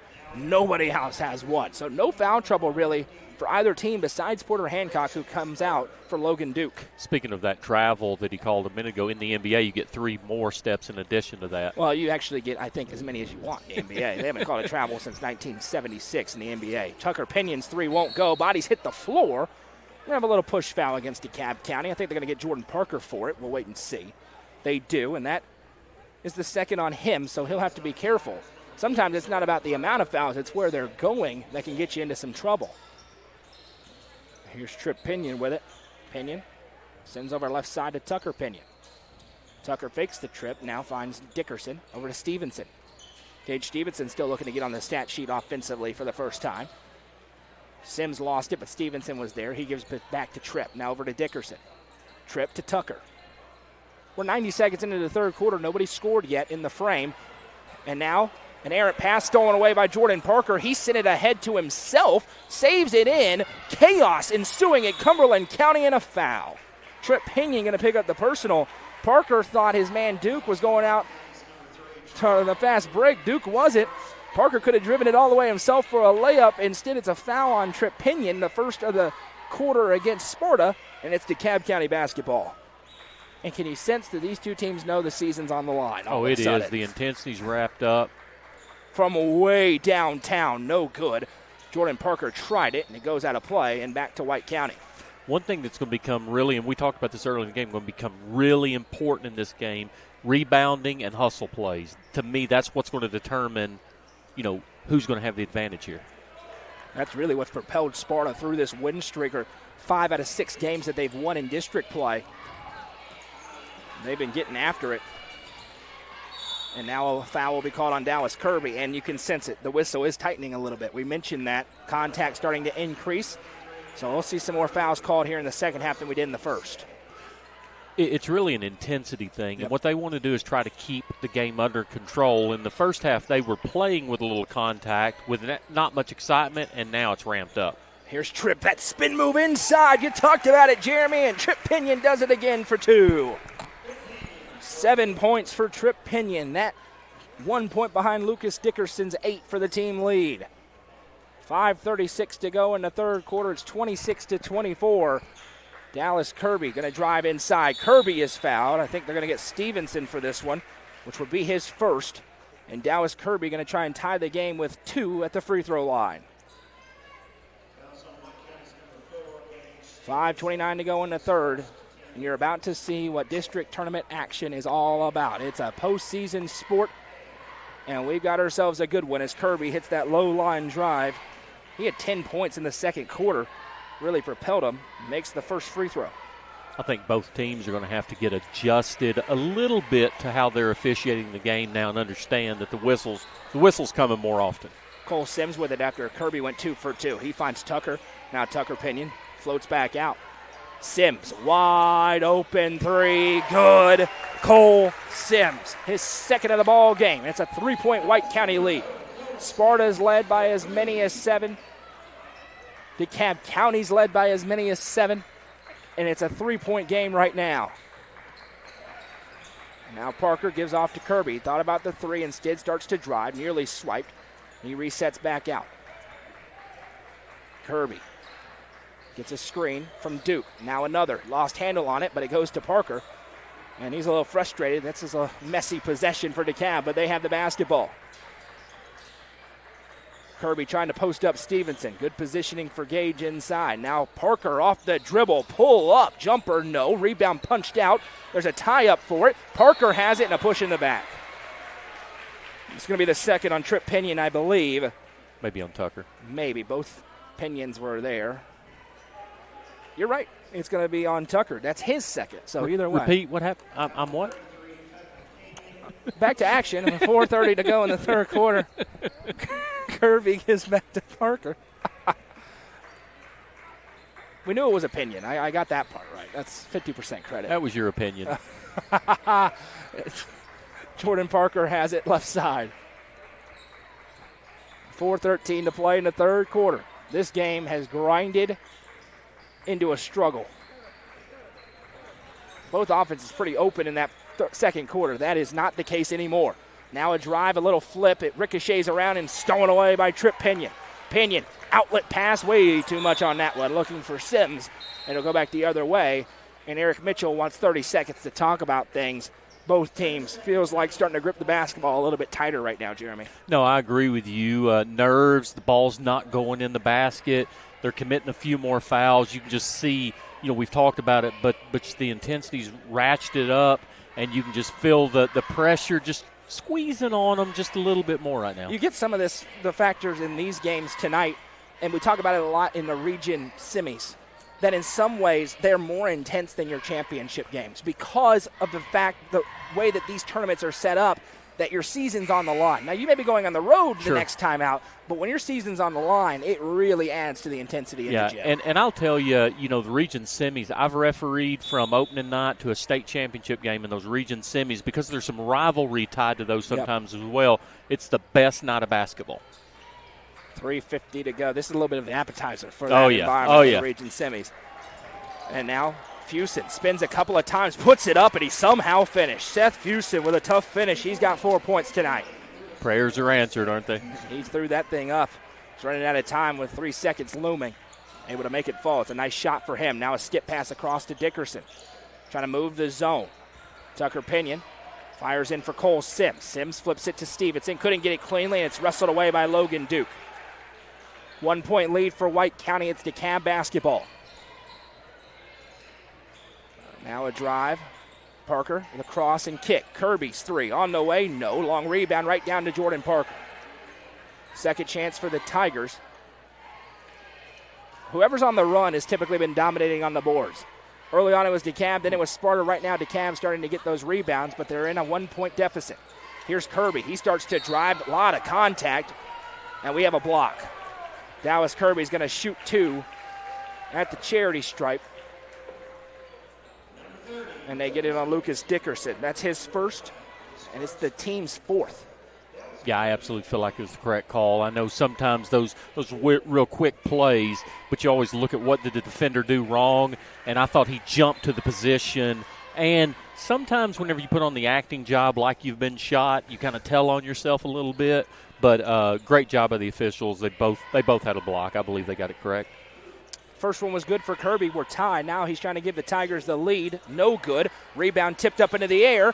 Still loose. Tucker Pinion last touched that one, and it'll stay with DeKalb County in a 29-29 game. Yeah, at that popcorn now you can start unwrapping a little bit or figure out which side is up in the microwave. We're about to have to go to it in this fourth quarter. Parker spins into the low block, kicks out. Dallas Kirby's three, nearly banked in. Rebound tipped, and that's going to be a foul. Logan Duke went crashing in. That'll be his first. It'll go the other way to White County on the 4th team foul. Every single possession is important right now. Pinion back to action.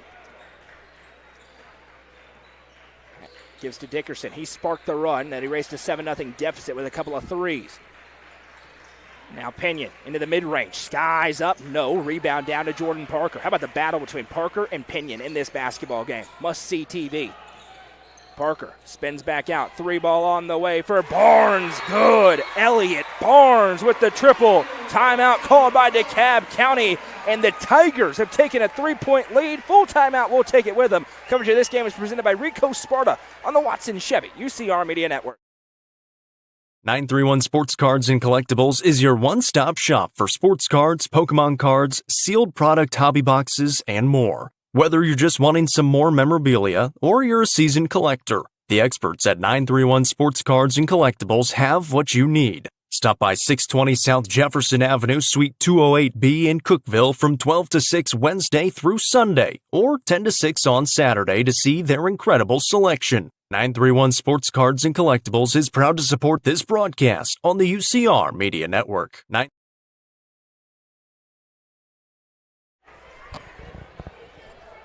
Elliott Barnes splashes home a triple to give DeKalb County a 32-29 lead. Still certainly anybody's ball game, Jeremy Tollison. But DeKalb County, they're starting to get those rebounds, and the pendulum of momentum sits on their side of the gym for now, but that can change in one play. It can, but if you're White County, what you look for here is Trip Pinion. I mean, really, it's his time to take over. That's what he has done, and he makes a decision right here. Do I take the game over, and how does this play out? Yeah, if you're White County, you feel really good in a close game knowing you have number 3. Tucker Pinion off the dribble for 3, won't go. Stevenson saves it, but it goes right to Logan Duke, and a chance for DeKalb to try and extend their lead. Quickly ahead is John Hendricks. Hendricks flips back to Jordan Parker. And Coach Agee is coaching his tail off over there on that sideline, sensing an opportunity to extend their season. 1-9 in the regular season in district play, but once you get to this gym, everybody is 0-0. Now Parker Works it right side. Sims tries to stay in front. Does a nice job. Duke, mid-range jumper. Nothing but nylon. Logan Duke for 2 and a 5-point DeKalb County Tigers lead. And the Tiger faithful are making a ton of noise in this gym in Crossville. It feels like we're in Smithville right now. Now a flip pass back to Trip Pinion. Sparta needs a bucket with 1 minute to go in the third quarter. Sims back to Tripp. He drives, baseline. Trip Pinion over the back. Good. Put a little English on it. Trip Pinion with a big finish. And now we'll see if DeKalb tries to hold here with the lead and 45 seconds to go in the quarter. And they are. And will Sparta stretch. Eric Mitchell gives the come here sign to Gage Stevenson. Barnes back to Kirby. That closely guarded clock starting to tick. Kirby gives off now to Parker. 27 seconds. Parker, 20 seconds. And now you could hear a pin drop. Parker working on Sims.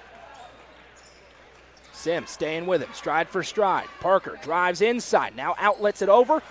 Fingertips off of Barnes, he gets it back at a foul. And this is going to be 2 free throws. And Trip Pinion just picked up his second personal. Elliott Barnes going to go to the line to shoot 2. The contact gets a little bit, and the official says hit him on the arm to Eric Mitchell, who didn't like the call. And we're to the point in the game where in a game like this, no one's going to like any call. 2 free throws upcoming here for Elliott Barnes. Now, but Coach Mitchell gave the official my favorite view, which I would like to refer to as the touchdown Jesus. The hands up in the air. No, the hands up in the air. The palms up in the air. The touchdown Jesus is world famous around here from Coach Eric Mitchell. Barnes makes the second. Trip Pinion quickly ahead. 1 second left for a trip. Turnaround shot. Didn't go. Ladies and gentlemen, get your popcorn ready. After 3, it's DeKalb County 35, Sparta 31. Winner go home in Crossville. Coverage of this tournament is presented by Rico Sparta on the Watson Chevy UCR Media Network. Discover this stylish and modern 3-bedroom, 2-bathroom home with an open split bedroom floor plan designed for comfort and convenience. With 3,318 square feet under one roof, plus a bonus room over the garage and 1,400 square foot basement. Located in the Brookstone subdivision, this home is just minutes from Cookeville. The builder is also offering up to 3% in closing cost assistance. Call Sonia Brown with American Way Real Estate at 931-979-7145.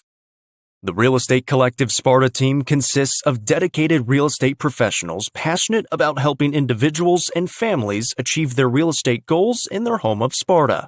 Rico Sparta are your trusted hometown realtors. Focused on people over profits, Rico Sparta can help make your real estate dreams a reality. Call 931-837-8371 or visit them online at letsgorico.com. Rico Sparta is proud to support this broadcast on the UCR Media Network.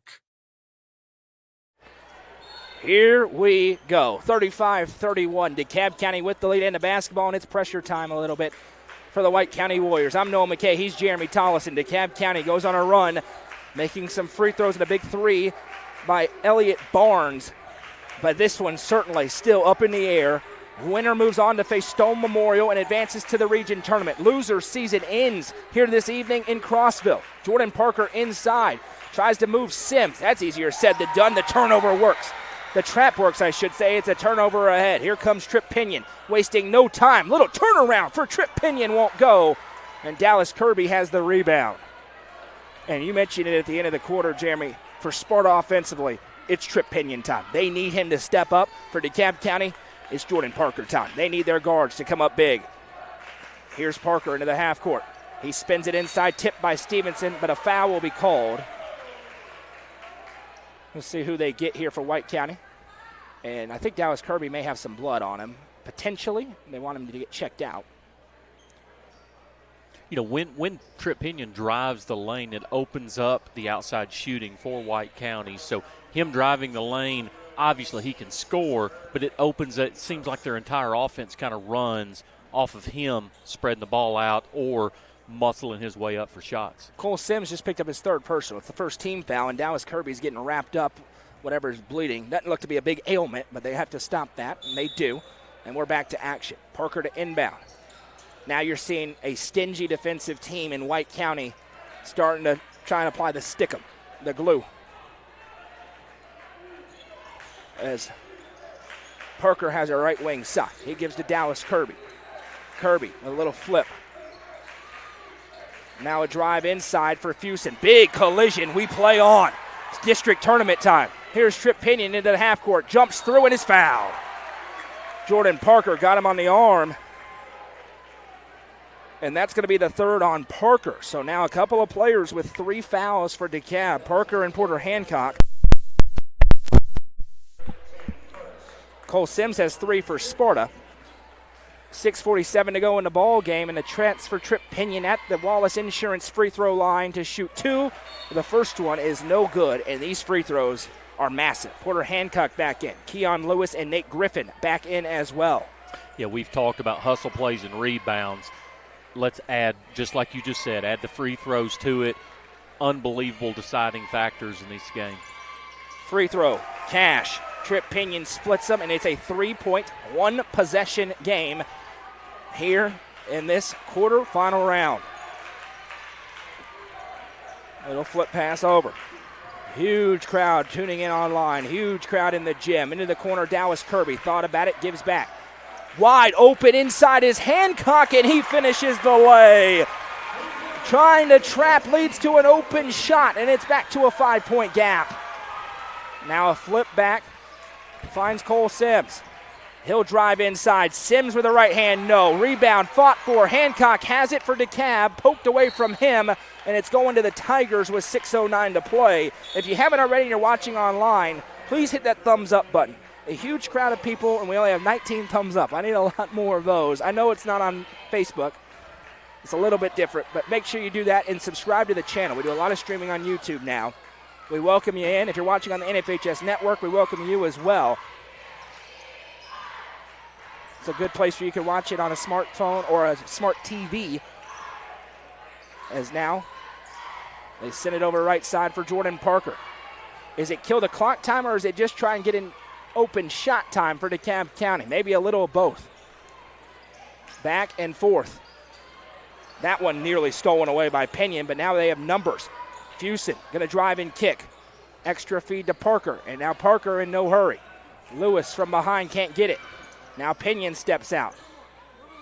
He'll send over to Dallas Kirby. 5:26 to play.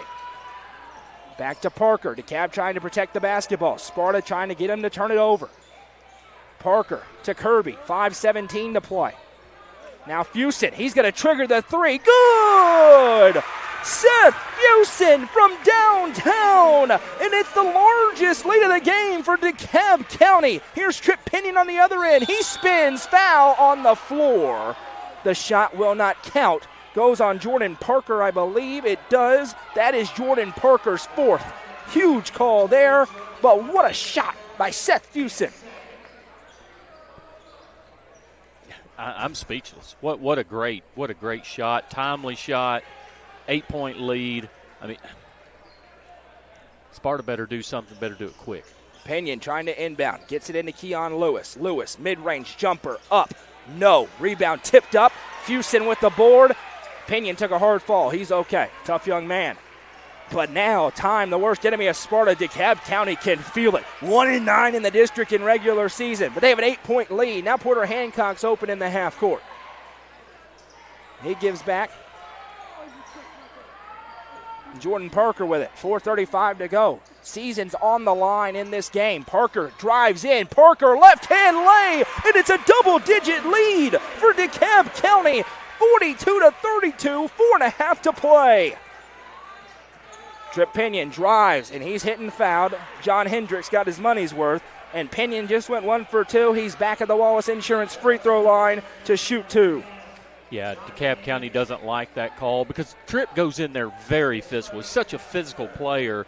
However, defender's not straight up. Defender helps create that contact. They let the first little bit of contact go, and then he creates contact again. You got to call that foul.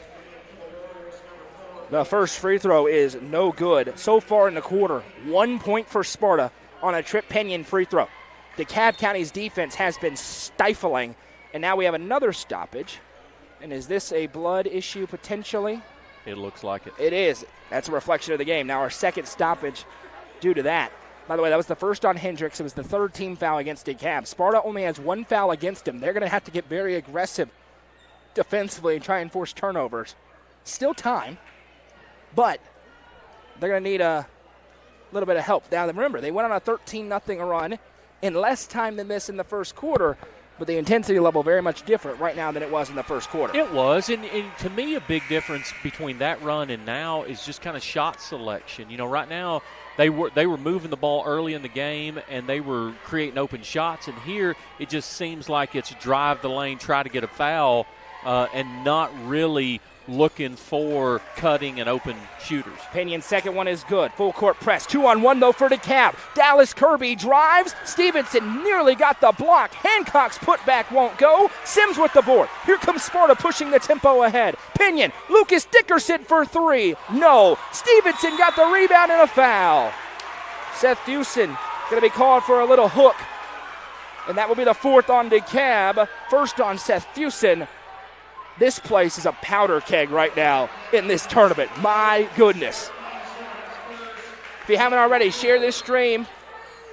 As now a 30-second timeout will be called on the floor. Share this stream. You can go and share the Facebook post we made on our page so everyone knows this is the one place they can watch this game live with 4:12 to go.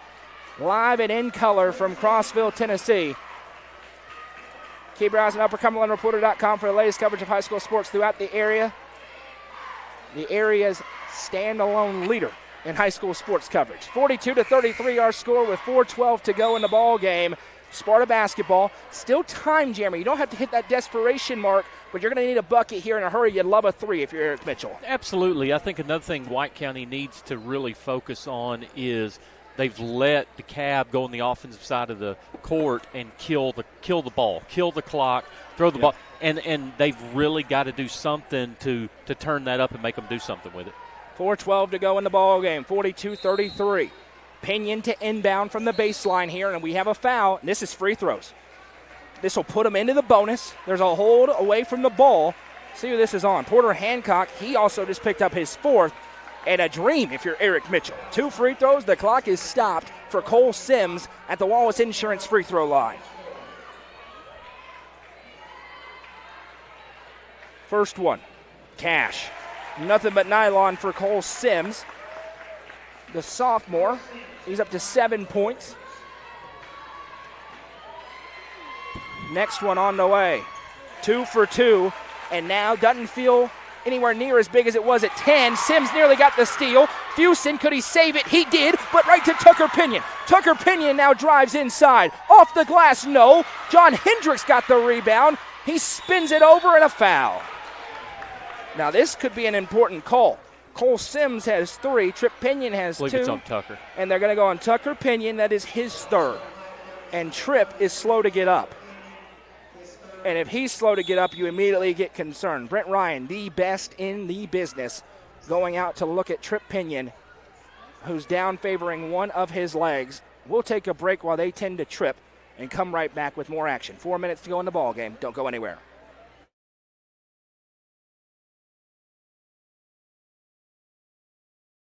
Livingston Regional Hospital is Livingston's hometown hospital. Located at 315 Oak Street, Livingston Regional Hospital provides compassionate, quality care for all patients from local people you can trust, so you can count on them to treat you like family. Their excellent staff offers years of experience and training to meet the needs of all patients. They understand the importance of providing care in a professional and comforting manner. They're proud to partner with Livingston Academy Athletics through the LRH Sports Medicine Team. Livingston Regional Hospital is a proud sponsor of this broadcast on the UCR Media Network. Tee Up is the Upper Cumberland's brand new indoor golfing experience. With 3 state-of-the-art simulators, you can work on some of the world's best courses, all in the comfort of their climate-controlled facility. You want to know how you can improve? See everything from club speed to spin rate in seconds. Conveniently located at 141 4th Street in Baxter. Stop in, Visit them online at teeupgolfclub.com or call them at 931-559-GOLF to reserve your simulator today. Tee Up is proud to support this broadcast on the UCR Media Network. The Real Estate Collective Sparta team consists of dedicated real estate professionals passionate about helping individuals and families achieve their real estate goals in their home of Sparta. Rico Sparta are your trusted hometown realtors. Focused on people over profits, Rico Sparta can help make your real estate dreams a reality. Call 931-8. Trip Pinion just helped off the floor. He was not putting any weight on his right leg. We won't speculate at all, obviously, but really hope he's okay. That's one of the all-time greats in the Upper Cumberland, just helped off the floor. Forget about this game. You hope that young man is all right. 4 minutes to go in the ball game, though. It's a 7-point DeKalb County lead, and on the floor, White County's got to figure out a way to get on without their all-defensive member of the Upper Cumberland, Trip Pinion, the one-time Defensive Player of the Year in the UC. And now, inside, Seth Fusett. He steps through, swiped out of his hands, and now an outlet pass ahead for Gage Stevenson. In a foot race, Stevenson drives and finishes. Gage Stevenson off the glass. Close to too many steps, but they say it's good. The pressure is on. Porter Hancock in the corner. We have a whistle and a timeout called by Joey Agee. Let's stay through it. Full timeout on the floor. 3:34 to go. And for White County, you still got weapons out there. Sims, you just see Stevenson get on the stat sheet for the first time with the 2. Tucker Pinion, maybe a galvanizing moment with no trip. Still a 5-point DeKalb lead, but feels very different than it did just a moment ago when it was a 10-point Tiger advantage. Absolutely. And, the strength of White County is Trip Pinion and how he runs the offense. But if you remove him from the equation, now DeKalb County can't just focus on Trip Pinion. Now you have to realize there's 5 players on the floor, and any of them are capable of stepping up and putting the ball in the basket. Now remember, this is a Sparta team that has played a lot this year without Trip Pinion. Missed the significant portion of the early season. Correct. Over 10 games without him. Now, they struggled in those games, but they have the rotations down without Trip Pinion. And what that 5 looks like, that's the 5 on the floor right now for Eric Mitchell. So not maybe your standard take a star out, you have no clue what to do. They're familiar with playing without Trip, but for DeKalb, you're looking, you got to protect the basketball here. The pressure's really started to get to them. They can't turn it over the way they did, and then you're looking to make free throws on the other end. You're still in the catbird seat if you're Joey Agee, but at a 5-point game, your margin for error is gone. Inbounds pass comes to Dallas Kirby. Kirby's been sensational in this ball game. He finds Jordan Parker. Stick around postgame for the Nelson Trophy and screen printing player of the game is Michael Arceo Davis. Into the game, commits the foul. It's just the 3rd team foul against Sparta with 3:27 to play. White County faithful want a push off there on the dribbler. Jordan Parker's working, but his teammate Seth Fusett doesn't even have the ball yet. Now Fusett does, and they'll go to work. Fusett in the backcourt and another foul. It's on 4. John Hendricks hit the ground. Gage Stevenson picked up his 2nd. It's the team's 4th. The next one would send DeKalb to the line to shoot 2. Every defensive foul from here on out is resulting in free throws. Feels like making free throws could be important in this game. Here we go again. Inbound, Fusett finds Parker. Arceo Davis steps to him. Michael Arceo Davis played a lot late in the season. That 5-second clock ticking. Pass tip, Kirby has it. Gage Stevenson giving everything he wants and then some. Kirby through traffic. Back to Hancock. Hancock guarded by Stevenson. Now Parker slices the lane and is fouled. Good thing he didn't clank off the ground with his face. It was close. And Gage Stevenson picks up his 3rd, and this is going to be 2 for Jordan Parker at the free throw line with 3:09 to play. Yeah, if DeKalb County can hit their free throws, it's going to be tough for White to claw back into this. Free throw, no good. Both teams have struggled a little bit here in the 4th quarter at the charity stripe. Huge crowd tuning in. We welcome you in as Parker makes the 2nd. The senior going to play football at the next level. Makes it 43-37. Skip pass, Lucas Dickerson. Fires into Arceo Davis. Back to Dickerson. Open 3. No. Off front iron. Wrong rebound. Down to Tucker. Tucker Pinion. Now into Cole Sims. Has a lane. Takes it. Shot up. No. A lot of contact, and they call the foul. A little bit late of a whistle, but there was definitely contact. And Cole Sims going to shoot 2. They're going to get John Hendricks with the personal. I think there was too, but another thing you got to keep in mind there is you have to give that offensive shooter a spot to land as well. Right. So if you get underneath him even after he shot and don't give him a clear path to land on the floor, that could have been the late foul as well. Cole Sims 3 for 3 at the Wallace Insurance free throw line here in this fourth quarter. Back to a 5-point game, 2:49 to go. Next one. No good. Rebound down to Porter Hancock. Still a 5-point gap. 2:45 to play. Jordan Parker's playing with 4 fouls, working on Michael Arceo Davis. Parker keeps resetting that 5-second clock. Now Parker around the world. No passes yet. Haven't needed one.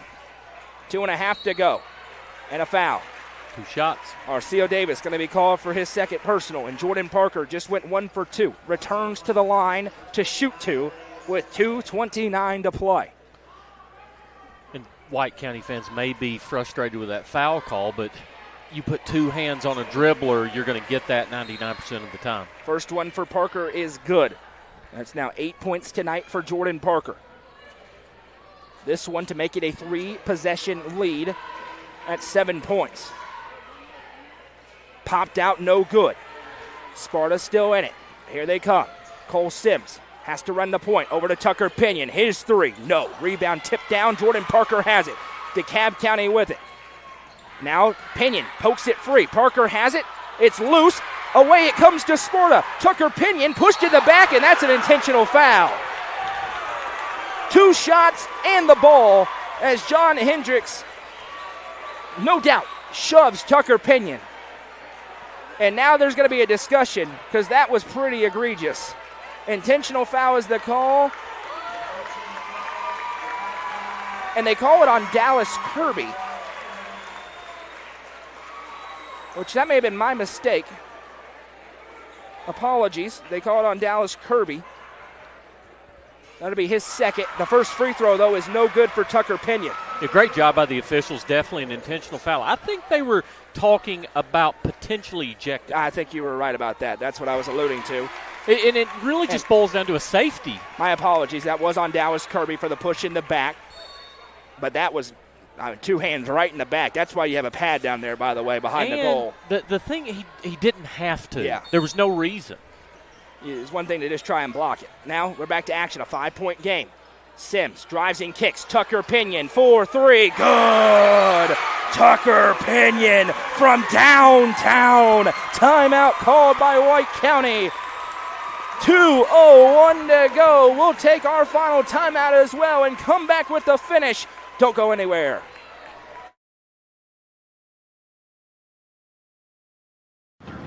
How many letters? 5 letters. Just think about, what am I doing right now? Smile. Smile? Uh-huh. This is so easy.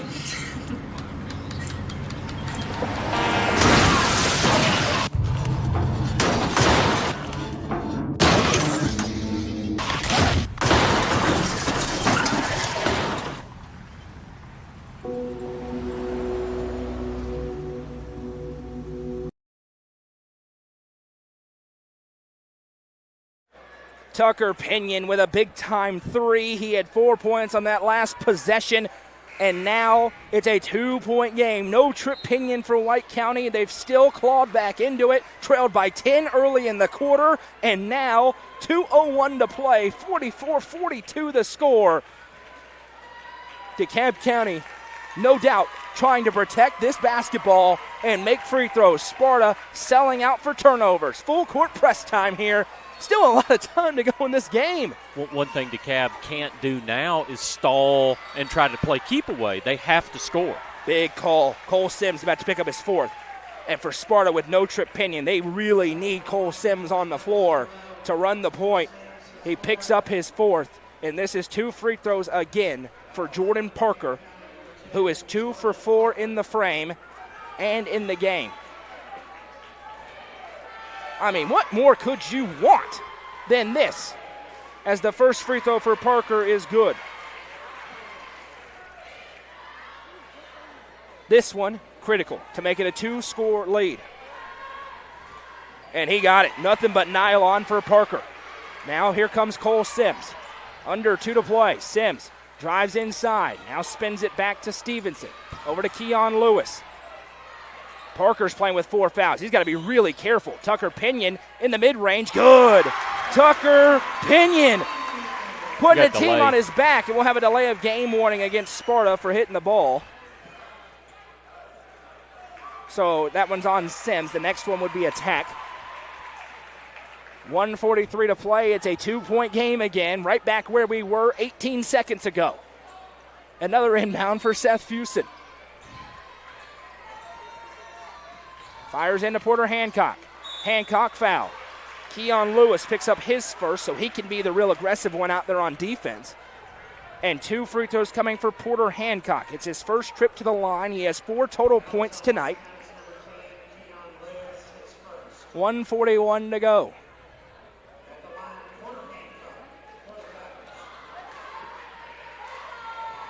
First one, good. Porter Hancock with a clutch free throw. This has been a war tonight between these two teams, putting it on the line. 2 for 2 for Porter Hancock, and back to a 4-point game. Here comes Cole Sims, one-on-one with Hendricks. Turnaround shot, Cole Sims got it to go. Sparta started to find the nylon. Now here's Jordan Parker. He works around Sims. Into the half court goes Parker. Trying to kill the clock. Here comes the trap. Gets it over to Fusen. Fusen hit and foul. 2 free throws coming for Seth Fusen as Lucas Dickerson picks up his second. And this is how it's gone. 2 free throws, made 2. 2 free throws, made 2. Who's going to break serve first here in this back and forth? Missed free throw. Seth Fusen misses the first. This next one critical. Now Sparta likely to get the basketball back in a 1-score game for the first time in a while. Next one, Cash. Seth Fusen has 8 points today. Here comes Cole Sims, working quickly again. Barrels inside, turns on Hendricks. Now Lewis, wide open, clanked it off the backboard, rebounded to Kirby and a foul. Keon Lewis going to pick up his second. And the first empty trip in a while for Sparta results in 2 free throws for Dallas Kirby at the free throw line. 1:10 to play. He gets a word of encouragement from his coach, Joey Agee, and will head to the stripe. This is awesome, Jeremy. Oh, yeah. Unbelievable. This is why we're here. Absolutely.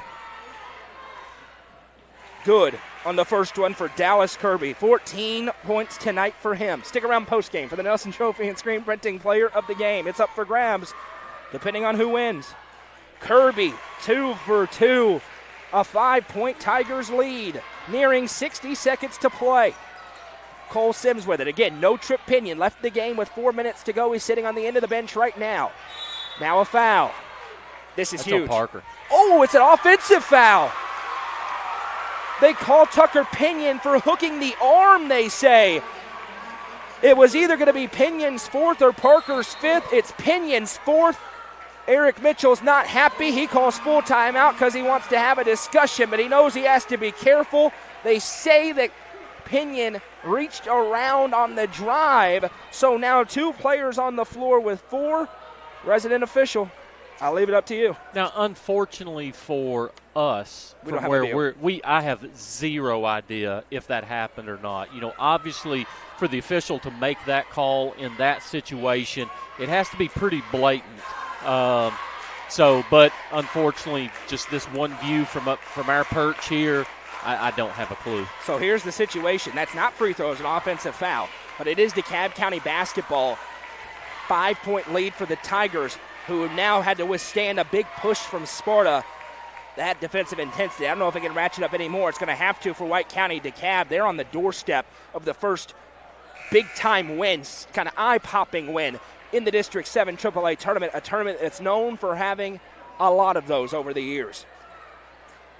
And a team like White County on the verge of packing their bags. Unbelievable. They were one of the hottest teams in the state entering the postseason, and now they have their superstar on the end of the bench injured, and they're in a hole.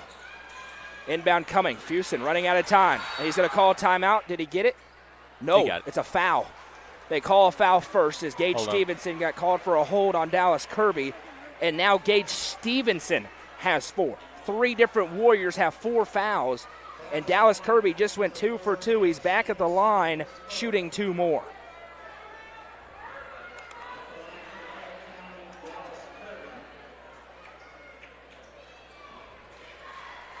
A great one over on the UCR page as well. Clay County leads Gordonsville 62-59 with 32 seconds to go there. First free throw for Dallas Kirby is no good.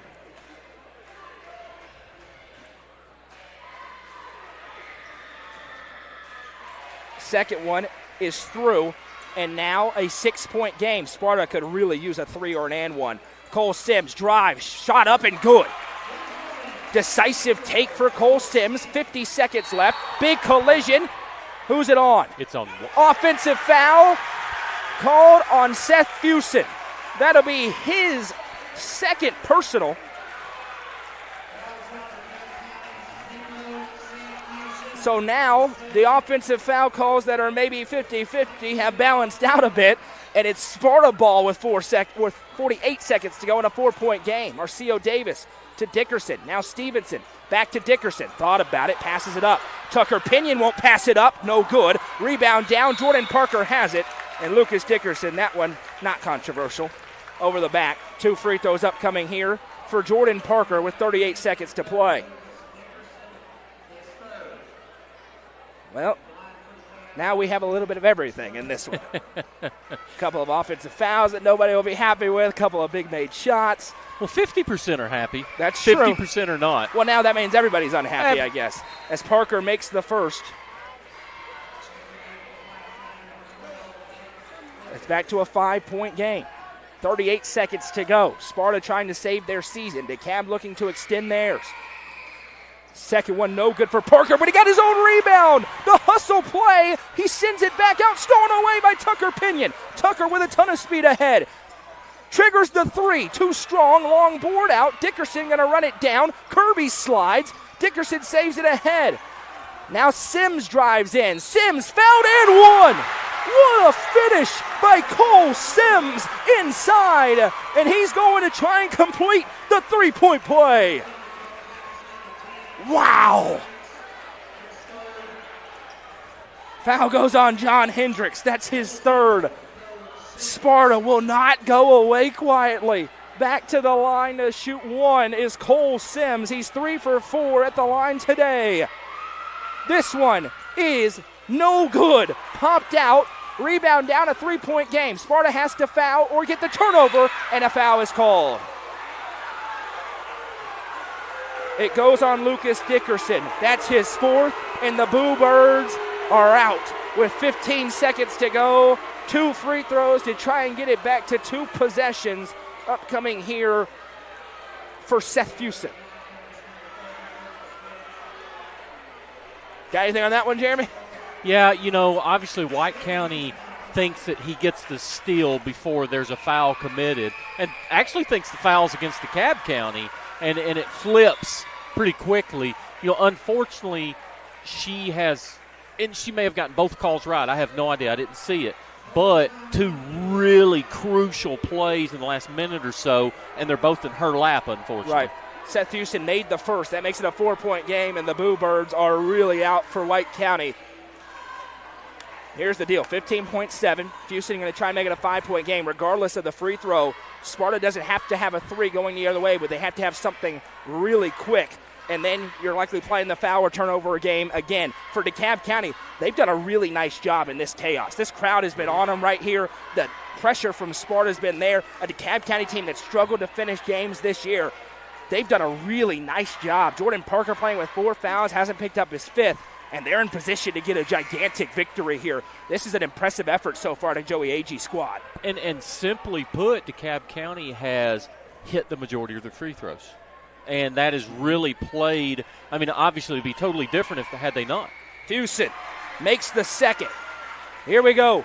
Stevenson ahead to Pinion, 14 seconds. Pinion going to drive inside. Tucker Pinion up, no. Rebound wrestled away. Dallas Kirby has it. 6 seconds left. They're trying to foul. They won't foul. And the DeKalb County Tigers are going to advance on in the District 7 AAA tournament.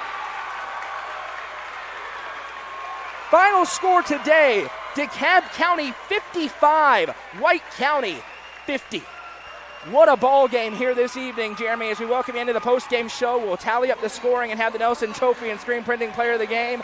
Before the game started, we said this one could look like a big upset outside, but this is a DeKalb County team that's better than their record indicates. They got that huge victory. They're into the region tournament. That's a big-time win for Coach Agee's program. No, I totally agree with you, and I feel like DeKalb County won this game. Obviously, when Trip Pinion got hurt, that changed the script. But DeKalb County, except for that run early in the first quarter where White County goes on a 13-0 run, DeKalb kind of controlled the feel of this game the majority of the game. And like you said just a second ago, they did exactly what they needed to do late, did not get rattled, and hit their free throws and came in here and I'm not going to say stole a game. I think they took a game. Yeah, they won it. And you know, unfortunately, had Tripp not have gotten hurt, how does that play out? Because he's such a force. And remember, though, who knows? 7-point game. Correct. Correct. DeKalb County led by 7 at that point. They led by 10 early in that fourth quarter. We'll just get to the scoring from the game, and we got to quickly turn our attention towards the next girls' game. Not a lot of time to dwell on these contests in district tournament action. First for White County, season comes to an end tonight with a record of 12-16. It was 15 points tonight for Cole Sims, 13 for Tucker Pinion, 11 for Tripp. We hope Tripp Pinion's okay. Absolutely. Now he's on to his football career at the next level, so he has some time to rehab. An all-time athlete. 25 years from now, we'll be talking about Tripp Pinion. One of the very, very best. Unbelievable career, both on the hardwood and on the gridiron. And if he wanted to on the baseball 100%. field. Just a tremendous athlete there.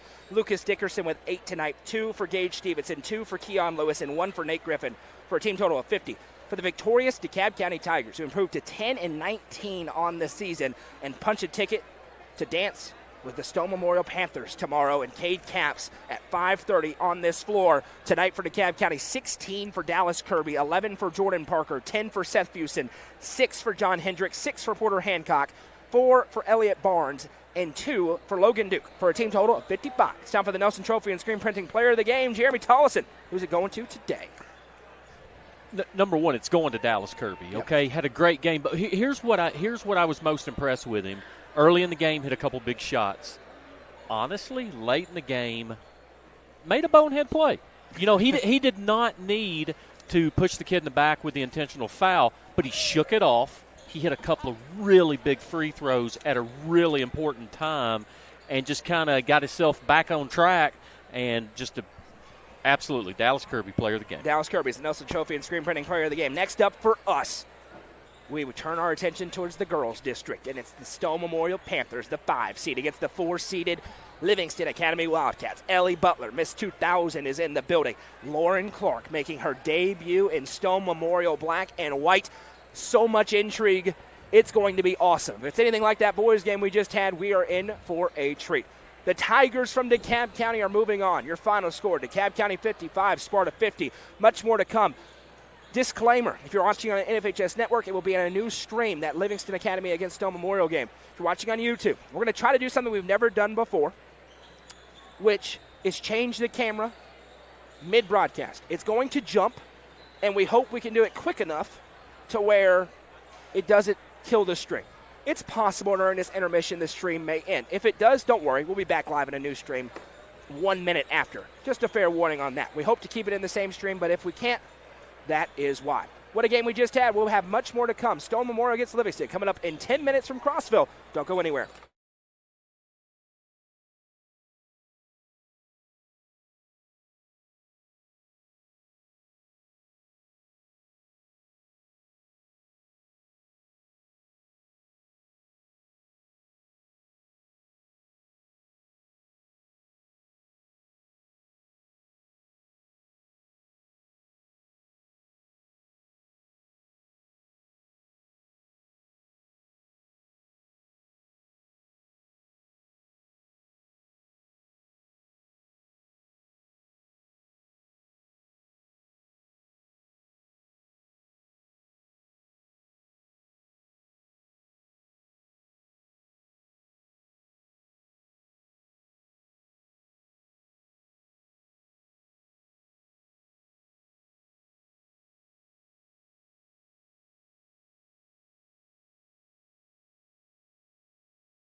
Welcome back in to Crossville, where we turn our attention back to the girls' District 7 AAA quarterfinal round. And we've got the 4-5 matchup as the 4-seeded Livingston Academy Lady Wildcats under head coach Leslie Riddle take on the 5-seed Stone Memorial Lady Panthers under head coach Mike Buck. I'm Noel McKay. He's Jeremy Tollison. The lovely Madison McKay producing things for us one more time here, and then we will do it again later on this evening for 2 final games. And if it's anything like the game we just had, we are in for a treat. Jeremy, this is 2 teams again. Records-wise, would lead you to believe one thing, but then you get beneath it and you recognize there's a lot of moving pieces in this basketball game tonight. First for Livingston Academy, the 4 seed, they're 17-10 on the season. 5-5 in district play, have some really nice wins on the season. They beat Upperman in Baxter. They've been very competitive with everybody else in district play as well. Their opponents, who they have 2 wins over, the Stone Memorial Lady Panthers. It was a 49-43 victory for Livingston back on January 27th and a 59-51 victory for Livingston on February the 7th. Stone Memorial with an 8-20 overall record. They're 2-8 in the district. They get a huge boost. New starter, Lauren Clark, just introduced, starting at point guard tonight for Coach Mike Buck's team. Ironic that she's playing in this gym. Played at Cumberland County last year. Now 366 days after her last game, she is eligible to play. And all year, despite the struggles that Stone Memorial has had, they've said consistently, we're going to get Lauren Clark in the district. We're going to get Lauren Clark in the district. The question is, will they get Lauren Clark for 1 game or a bunch? To do it, they have to upset a Livingston team that has no intentions of having this be Ellie Butler's last ball game, missed 2,000. So much intrigue in this game. You look at the regular season meetings to single-digit gaps. This one's going to be a lot of fun. No, and I'll tell you one thing that just goes without saying. These are 2 of the best X's and O's coaches, game management, adjustments. I'll tell you, I would put, and listen, we talked about it in the first game. You could name 8 or 10 or 12 Upper Cumberland coaches whenever you talk about this, but give me either one of these 2 in a crucial situation, and they have just proven year and year and year that they're 2 of the top, 2 of the very best there is. And remember what happened a year ago. Stone Memorial entered the district tournament with a sub-500 record. They got hot, went on a run all the way to the region semifinals. They're hoping for a repeat past that here tonight. Let's get to the starting lineups. They are new look for the Stone Memorial Panthers under head coach Mike Buck, the 5 seed in this tournament with a 2-8 record in the district. Starting for them, number 3, Lauren Clark. Number 15, the freshman of the year in the Upper Cumberland, Ella Jane May. Number 23, Ashley Wittenberg. Number 24, Lily Hench. And number 25, Courtney Hedrick. Their opponents, the Livingston Lady Wildcats, and their head coach Leslie Riddle. Number 1, Mally Carwile. Number 2, Cora Copeland. Number 10, Emma Poston. Number 20, Chloe Jenkins. And number 24, Ellie Butler. The Lady Wildcats with a record of 5-5 in district play. They are the 4 seed in this loaded district. Stone in black, Livingston in white. Lead official walks in, throws it up. Let's get it on in Crossville, and the tip's going to be knocked out of bounds. And I believe, what do they do here, Jeremy? Retip it? Or give it to Livingston Academy? Yeah, if they tell, somebody stood up in front of us. If they can tell who it went out on, you give it to the other team. But you also got to remember that Stone should now have the arrow.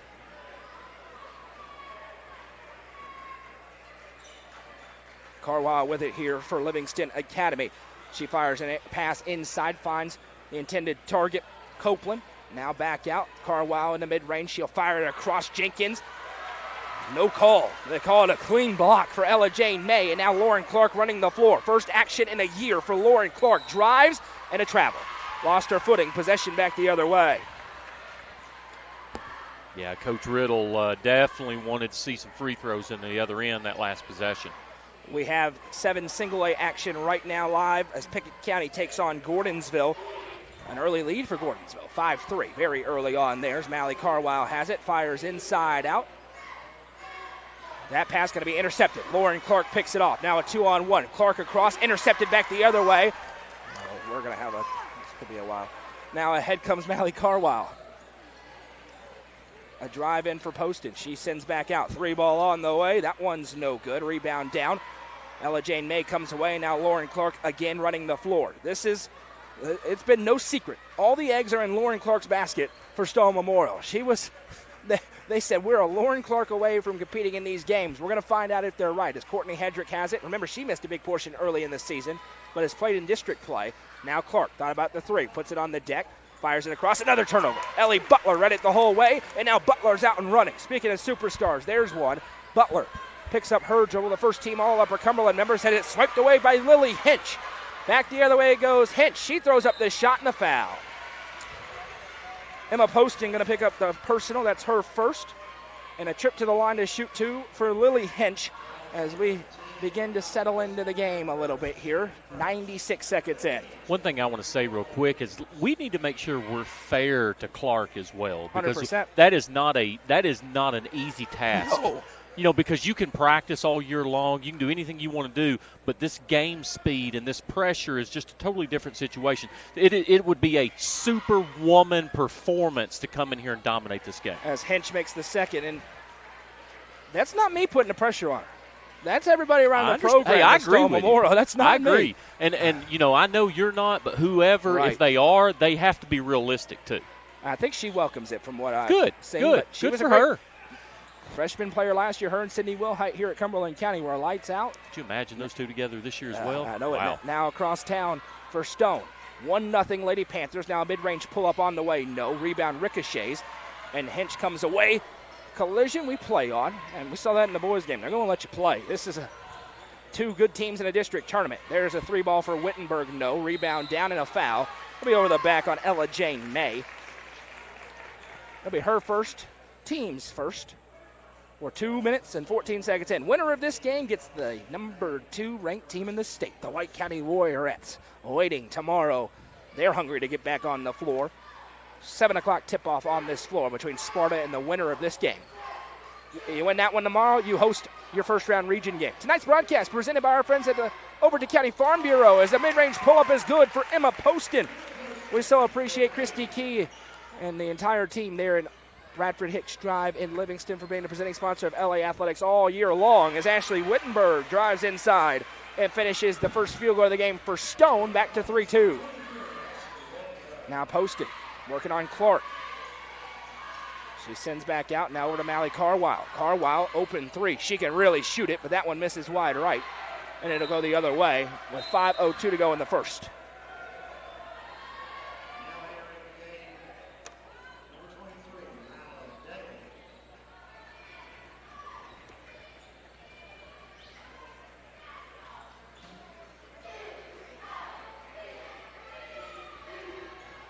Let us know in the comments who you are, where you're watching from, who you're cheering for in this one. The All Upper Cumberland Tournament. Courtney Hedrick inside, shot up and good. And you know what? I'm going to give Mike Buck this. They look a lot better on offense with Lauren Clark out there manufacturing things. Livingston knows they're in for a fight tonight, as you always are in this district.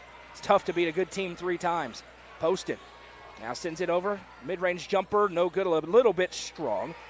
Attempted by Mila Daly. Rebound down. And now head comes Stone again. Here's Clark in the half court. Clark accelerates baseline. Lauren Clark fouled, and she's going to go to the line. And Allie Carwile will pick up her first, team second.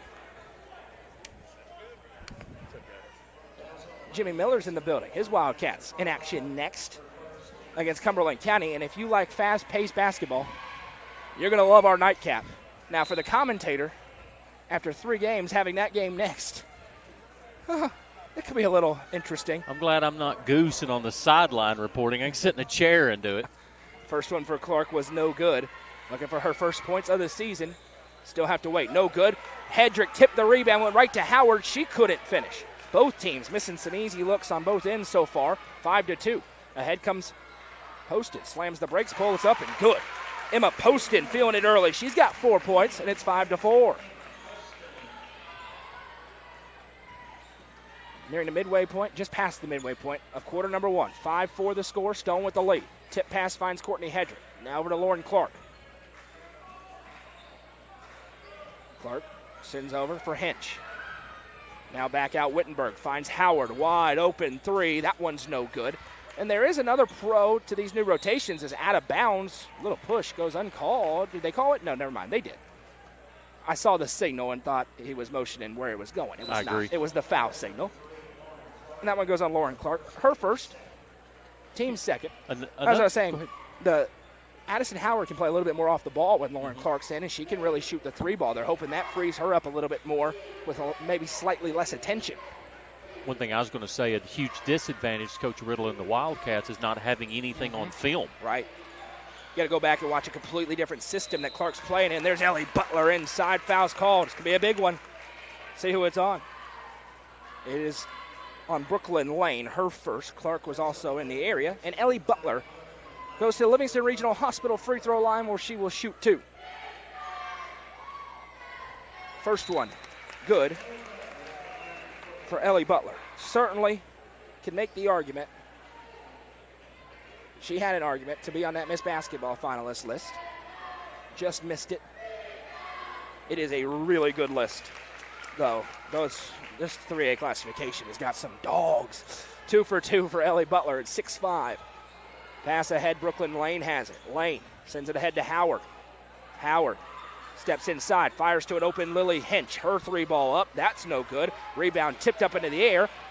A race for it. Ellie Butler wins that race. Now she fires it ahead to Mila Daly. Daly in transition. In and out, no good. Big collision for the rebound. Who's the foul on here? I believe it's on Livingston. We'll wait and see. It does go on number 23, Mila Daly. That's her first. Team's third with 3:03 to play in the first quarter. 6-5, Livingston leads. Trying to set up a date with the White County Warriorettes. Clark sends ahead to Hinch. Another open 3 for Lily Hinch. Banked it in. She meant to do that. Thought you said the bank's closed at 5 it's up open, here in Crossville. It's open in this gym. Now that shot's up.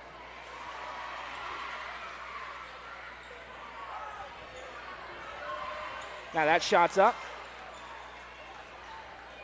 Yeah, just missed a wide open layup there.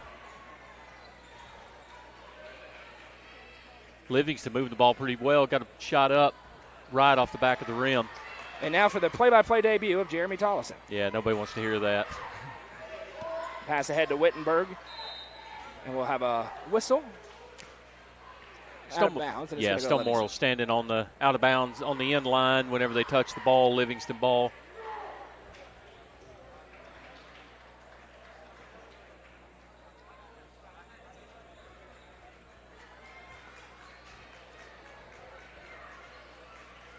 Livingston's got to get a little bit more going on offense. Some drive penetration, kick out to the shooter. They usually rely on their three-point shooters a little bit more, and they just don't seem to have the rhythm. 3-ball on the way. That one's no good for Livingston. Saved in by Daly, but it went right to Wittenberg, and now Wittenberg will push the tempo ahead. Stone Memorial's just the more physical team right now, especially on the glass.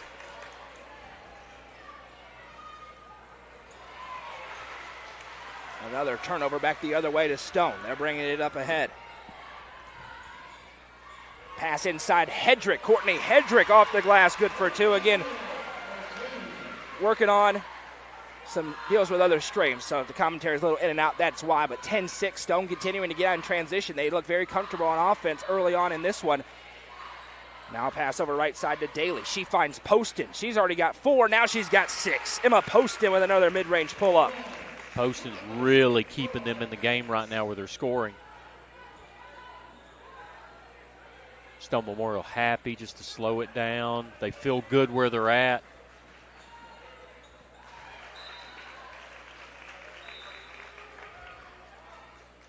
That one out of bounds is going to stay on this end. Couple of subs in. Cora Copeland and Mally Carwile back in for Leslie Riddle in a 10-8 ball game. 51 seconds to go. Inbound goes to Hedrick. Now she sends back. Hinch fires a pass. Tipped a couple of times. They'll say it did not tip lane. Here's a score update that you weren't expecting. And I think that was ricochet last by Lane, and this should go to Livingston. To my eye, we actually had a good angle on it up here. Absolutely. And they're going to switch it. Nope, they do not. Wow. They keep it to Stone. Not a typo, according to Goose. End of 1. Gordonsville, 22. Pickett County, 16. A long layoff for Pickett County, and they have a slow start. Gordonsville trying to capitalize. Here's Courtney Hedrick, inside-out passing, finds Howard. Howard going to drive in, big collision, and a foul will be called here on Mila Daly. That's her second, team's 4th.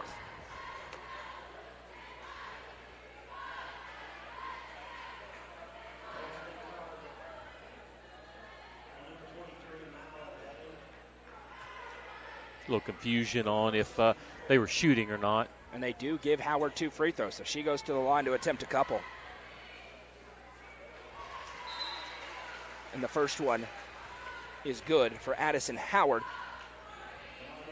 And it's interesting to see how Addison Howard responds. Coming off the bench, she's going to play a ton tonight, but so far, you got to commend a professional approach. 2 for 2, 12-8 with 38 seconds to go. Livingston just has not found the rhythm yet. They just seem a little off kilter. Ellie Butler, that would help. Good. That helps. A Twin Lakes tractor 3 by Ellie Butler splashes home the triple, and it's a 1-point game. And Stone will probably be wise to hold. They're not doing that right now, though. And when you're off kilter, you go to your elite generational talent. Stone does not hold. Howard puts up the contested shot, no good, and a chance for LA to take the lead into the second quarter.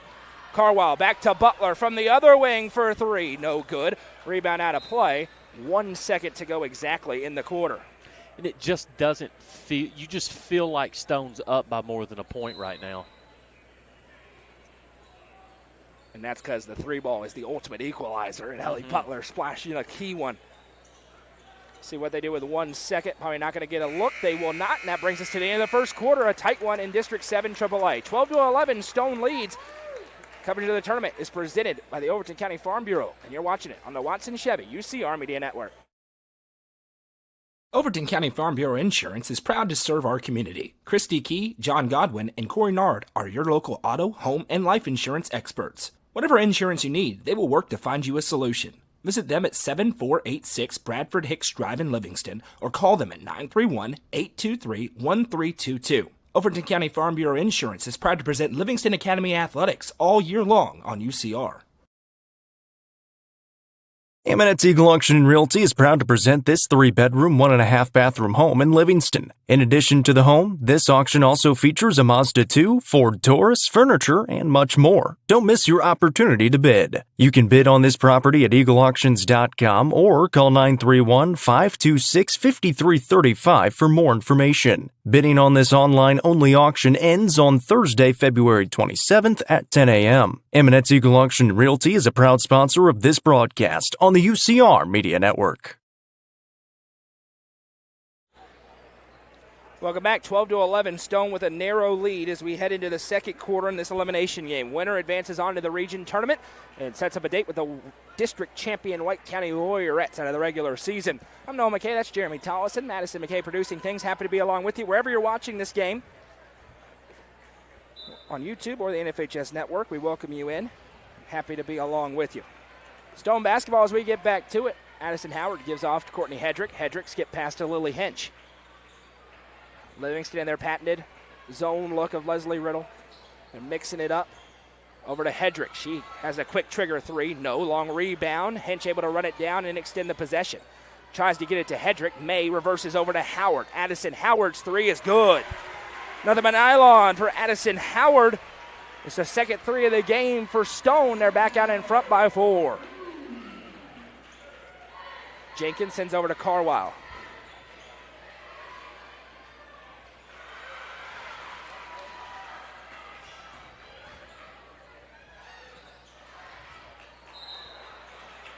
Now that's going to be a whistle out of play. Possession goes back to Livingston Academy. 7:11 to go in the first half.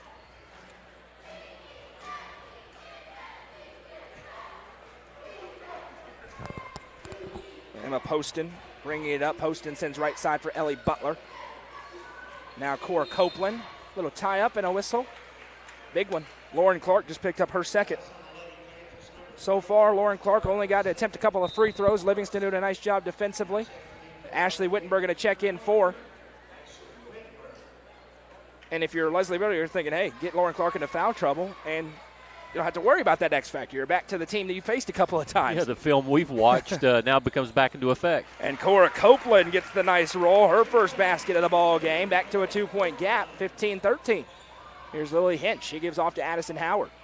Howard with a great skip pass across. Ashley Wittenberg's open tray. Popped out, no. Ella Jane May with the offensive rebound. Now kick out Howard for 3. No good. Hedrick with the rebound. Stone dominating the glass. May with another chance, no. Butler finally got the rebound, and Hedrick got her hand in the cookie jar. It'll be the first on Courtney Hedrick. Second team foul against the Lady Panthers. Yeah, Coach Buck's wanting a foul on the shot, on the shot there. Put Stone on the line and just doesn't get it. This quarter seems to be playing out very similar to the way the first quarter played out. You know, Stone just seems to be kind of dominating, but like you mentioned earlier, just shots falling for Livingston at crucial times, and they're just keeping themselves in the game. Now a steal by Ashley Wittenberg. She goes down to the floor, keeps her dribble, and Ellie Butler going to get called for a personal. It'll be her first.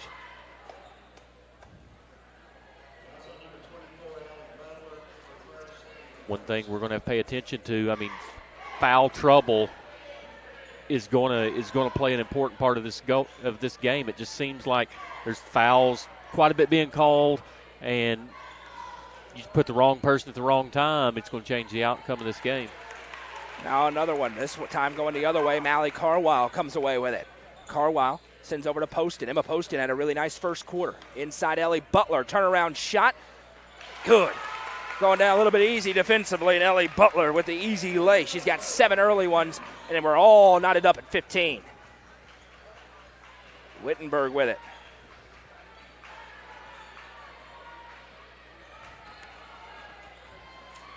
Yes. Now Hinch going to trigger the tray. That one, no good. Another offensive rebound. This time Hedrick finds a cutting Wittenberg. Her shot, no good. May with another putback, no. And there's the call. And my goodness, a lot of offensive rebounds right now for Stone Memorial. And this is an important one. Ellie Butler just picked up her second personal foul. Ella Jane May at the line shooting too. You've seen a little bit in this game while she's the freshman of the year in the Upper Cumberland. That's her first point, but she's got a bunch of rebounds and a steal or two to go along with it.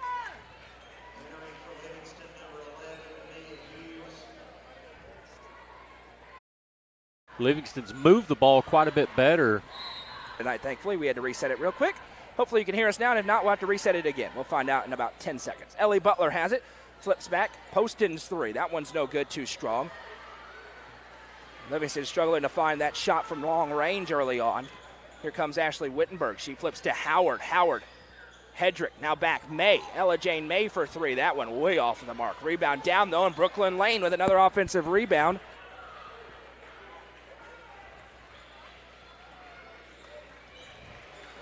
And the possession extends again. That pass to Hedrick, tipped by Mally Carwile. Heads up play. They are getting those steals. Our Livingston Academy. Carwile has another. Okay.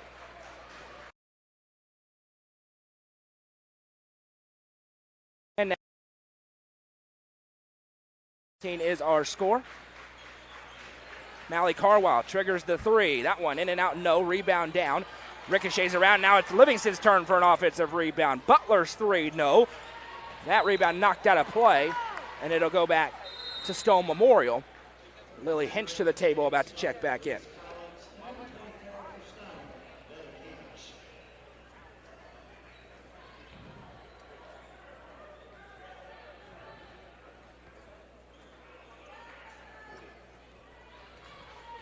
Bringing it up the floor. Addison Howard has it. Howard going to drive the lane again. Sorry for that quick audio glitch. We're good for about 1 every 4 games or so, so we're on pace. Howard kicks back to Hinch. Now May, outlet feed. Haven't had a lot of Lauren Clark. She's in foul trouble as the three's up and no good. And a great box out inside by Mia Hughes. Livingston comes away. 17-15 the score. Posted, open three. Got it. A Twin Lakes tractor three for Emma Poston. 9 points for her. That's half of LA's points so far, and they're back in front by 1. Yeah, Emma Poston has been Stone just on fire tonight, keeping Livingston in this game and got them the lead now. Lily Hinch flashes home the three. On the other side, that's her second three. Back and forth we go. Would you expect anything different in the girls' side of District 7 AAA? Now into the low block. Little turnaround shot. No. Hughes on the attempt. Rebound down. Ella Jane May got another one. Now ahead, here comes Addison Howard. Little no-look feed to Wittenberg. Her three. No good. Rebound down. And Reese Collins Out and rolling. Speaking of impressive freshmen, there's Reese Collins with a ton of speed. Collins off the glass, no. Offensive rebound, put back, and the foul. Ella Jane May going to pick up her second personal. And Mia Hughes to the Livingston Regional Hospital free throw line to shoot 2. Man, she's just flying down court. I'll tell you, we talked about it earlier, but the Dangerfield girl, that's what, when she was here that night, it was just amazing how fast she could move down the floor. And then the Livingston player there just takes off and just like she shot out of a cannon. Missed the first. Subs in for both teams. There's a lot of them, so Ellie Butler checking out for the first time. Going to get a quick breather. Probably won't last too long. Lauren Clark back in the game for Stone Memorial. Mia Hughes goes 1 for 2 rather. And it's 20-19. Stone's lead is 1. Buckle your seatbelts. Lauren Clark with it. Little head fake. She'll drive inside. Clark sends out for Hinch. Another 3-ball. Lily Hinch feeling it, but that one won't go. Rebound down. Saved in. Poston with a heads-up play. Throws it off Wittenberg, and it goes back to Livingston Academy.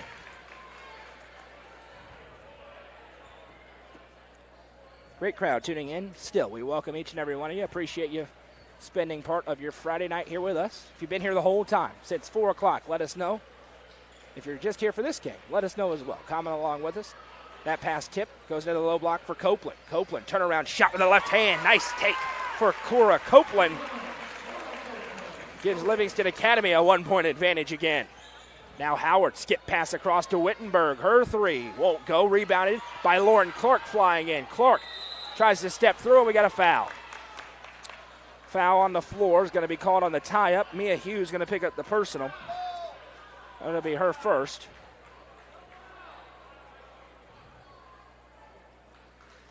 Never mind. Who'd they call that one on? Did they go jump ball? They may have gone jump ball. I missed the signal. Apologies to Mia Hughes. No foul called in the gym, and they already put it up on the scoreboard, so I have to take that one down. I mean, he actually, we didn't get the 2 thumbs at all. I thought he turned and gave a number. Just talk for a second. Let's see. Yeah, it cleared everyone's up. confused. Let's have a discussion. Either that or did he call a foul against Stone Memorial? Huh?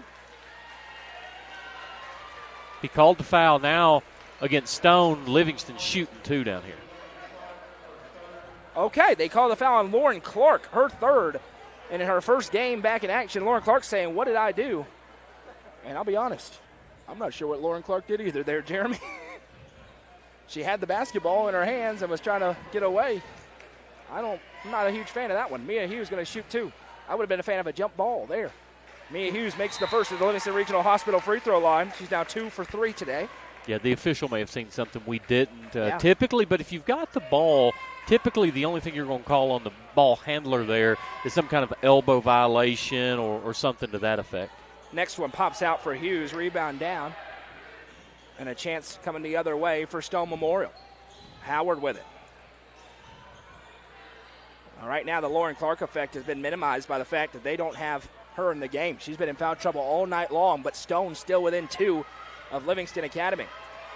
Howard starts to drive. She'll hand off. Wittenberg pull up in the mid-range for Ashley Wittenberg. No good. Rebound tipped. Foot race for it. Lily Hinch has it. Body's hitting the floor. Copeland's back on her feet. Now Howard. Little hezzy. Hands off for Hedrick. Hedrick muscles inside. Copeland straight up for the block. Now another steal nearly for Hinch. Her and Collins going at it. And they'll award it to Stone with 1:10 to go.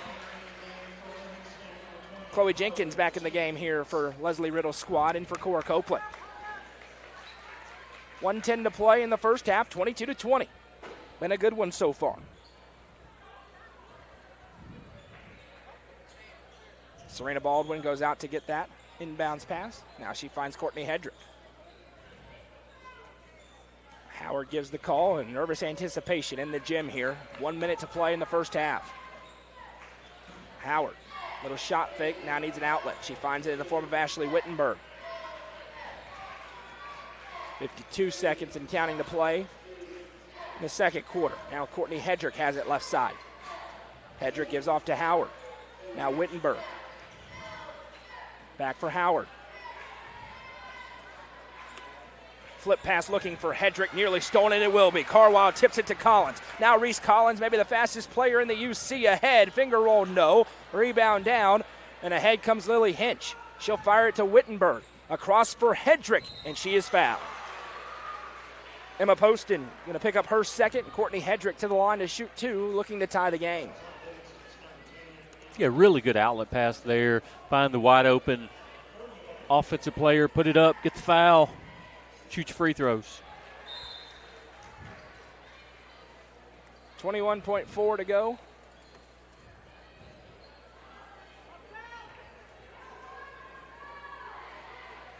First one for Hedrick, nothing doing. Next one is good, and back to a 1-point game. 21 seconds left for Livingston, a likely hold for the last shot. Going to halftime with the lead.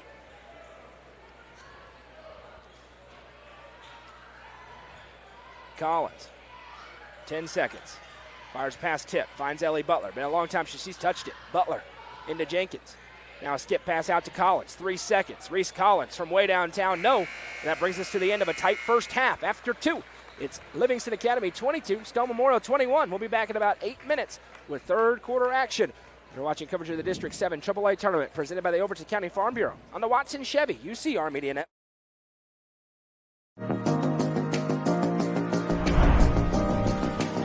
What if opportunity was all in a day's work?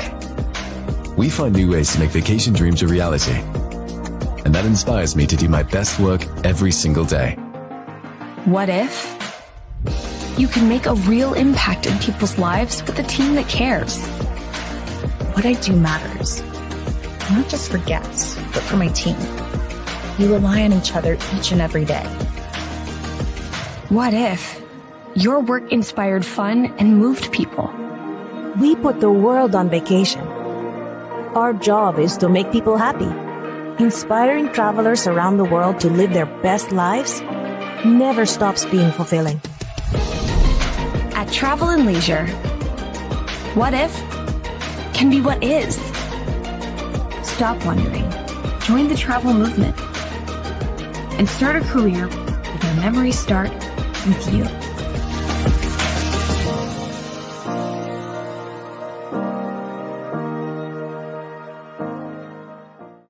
Proudly introducing Upper Cumberland Generators for all your home power solutions. Locally owned and operated, Upper Cumberland Generators are here to make sure you have peace of mind no matter the situation. With new and reliable generators. Call 931-265-1702 for more information or to order yours today.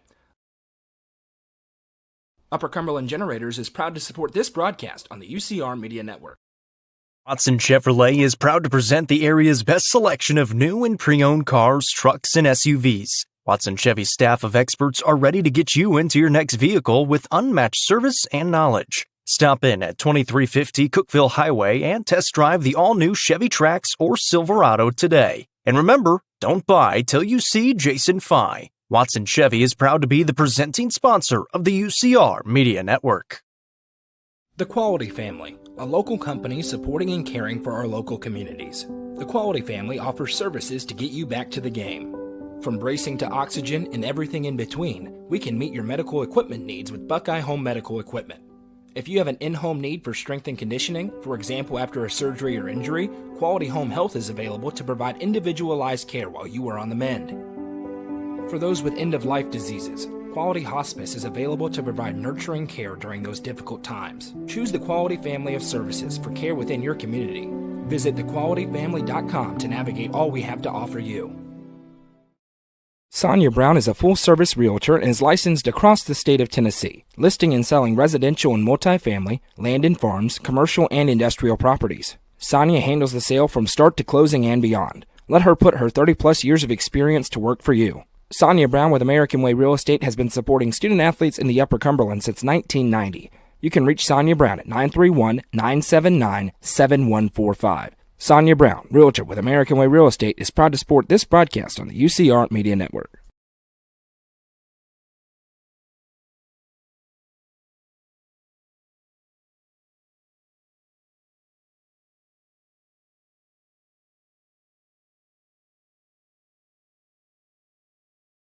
The Crouch team with Highlands Elite Real Estate proudly presents this home on Meadow Road in Cookeville.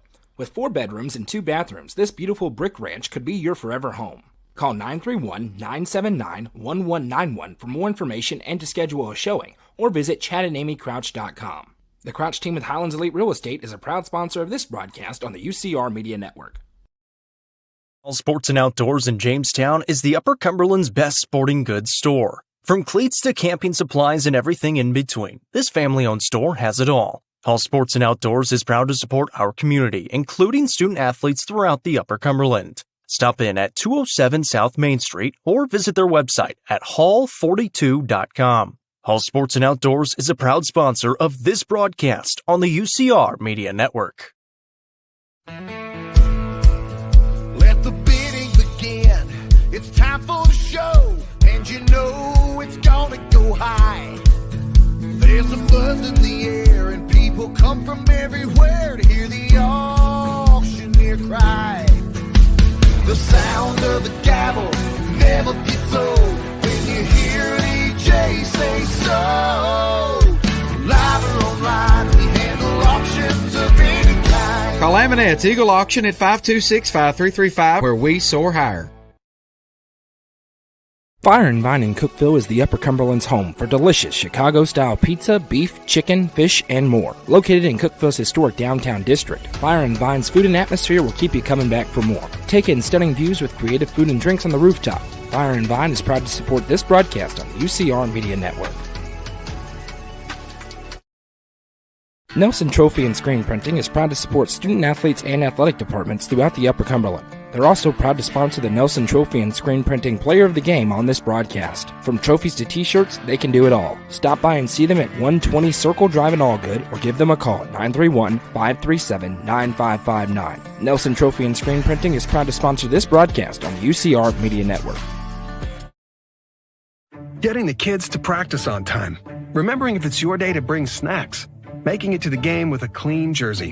Why are simple things sometimes so complicated? Thankfully, with Auto Owners, insurance doesn't have to be one of them.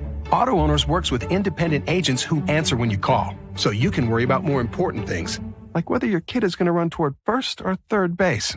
That's simple human sense. Visit swallowsinsurance.com or call us today, 931-526-4025. Protecting your future. It's what we do.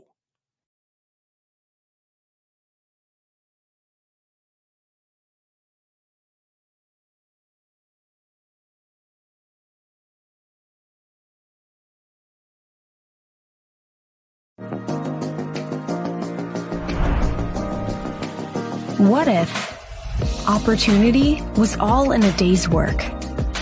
We find new ways to make vacation dreams a reality. And that inspires me to do my best work every single day. What if you can make a real impact in people's lives with a team that cares? What I do matters, not just for guests, but for my team. We rely on each other each and every day. What if your work inspired fun and moved people? We put the world on vacation. Our job is to make people happy. Inspiring travelers around the world to live their best lives never stops being fulfilling. At Travel and Leisure, what if can be what is. Stop wondering. Join the travel movement and start a career where your memories start with you.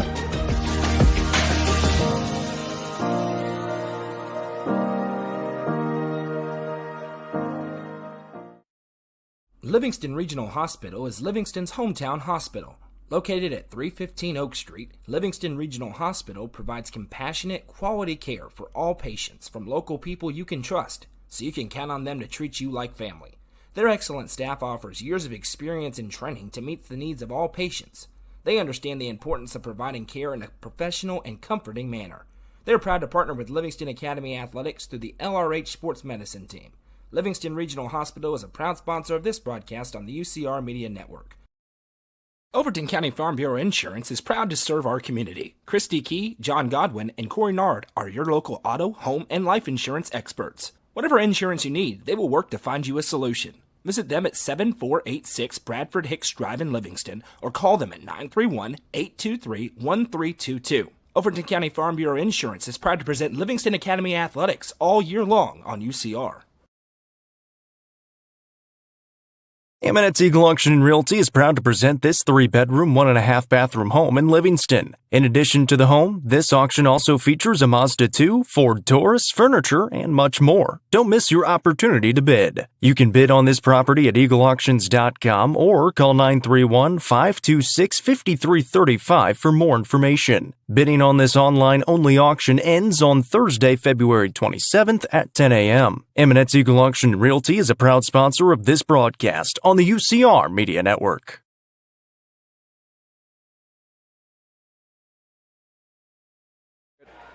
Welcome back as we gear up for the second half here in Crossville. It's anybody's ball game. Once again, Livingston leads Stone Memorial 22-21. I'm Noah McKay. That's Jeremy Tollison. And the lovely Madison McKay is producing things for us. Packed house, as per usual, in the District 7 AAA tournament.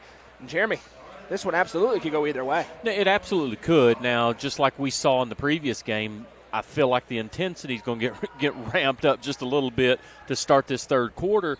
But it seems like neither team has really found their groove, and we've got a couple of big players in foul trouble. I mean, this first 4 minutes of this third quarter is going to be really important for both teams. Ellie Butler to inbound here for Livingston Academy as we get back to action. They're in the white jersey, Stones in the black. Livingston working left to right on your screen. Chloe Jenkins gives off to Emma Poston. Poston on the opening possession here of quarter number 3 finds Mally Carwile. Carwile back to Poston. Stone trying to intercept some of these passes. And now LA goes to work in the half court.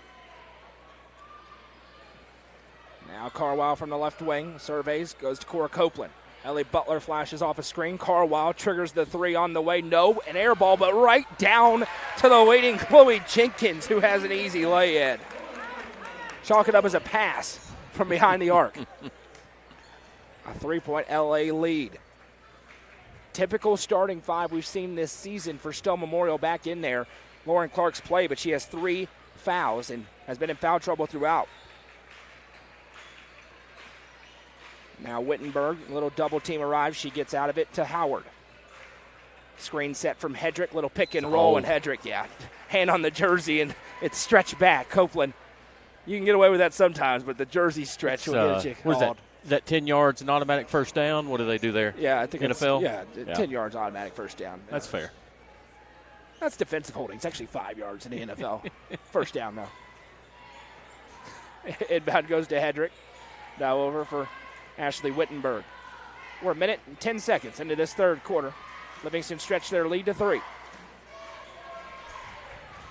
Howard surveys a couple of times. Now Hedrick back to Howard.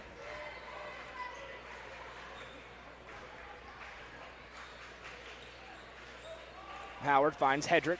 Now over the shoulder. What a feed. Howard able to get the roll. Really set up nicely there on the pick and roll. Hedrick just dumped it over her right shoulder, and Howard made no mistake. Back to a 1-point game. Jenkins with a great shot fake. Mid-range pull up. No. Rebound tipped out of play. And it's going to stay with Livingston. I think what you have there is, I agree with you, is instead of calling the foul, they give the ball to Livingston right there. 2:10 to go. Butler has it swiped by Hinch out of play. It stays with Livingston Academy. Yeah, that's the broadcaster thing. I got pointing as officials. That really helps us out as Butler has it. Pulls up for the right hand. So you're Ellie Butler for 2. So basically you're pointing out that they're not pointing. Yes. Is what you're saying. Okay, I was just making sure. As the play-by-play man, I need the point. That's fair. You're pointing that out. Exactly. Posting up inside, Courtney Hedrick finishes the 2. Stone's got a huge advantage inside with Hedrick there, and if I'm Stone, I just continue to abuse that.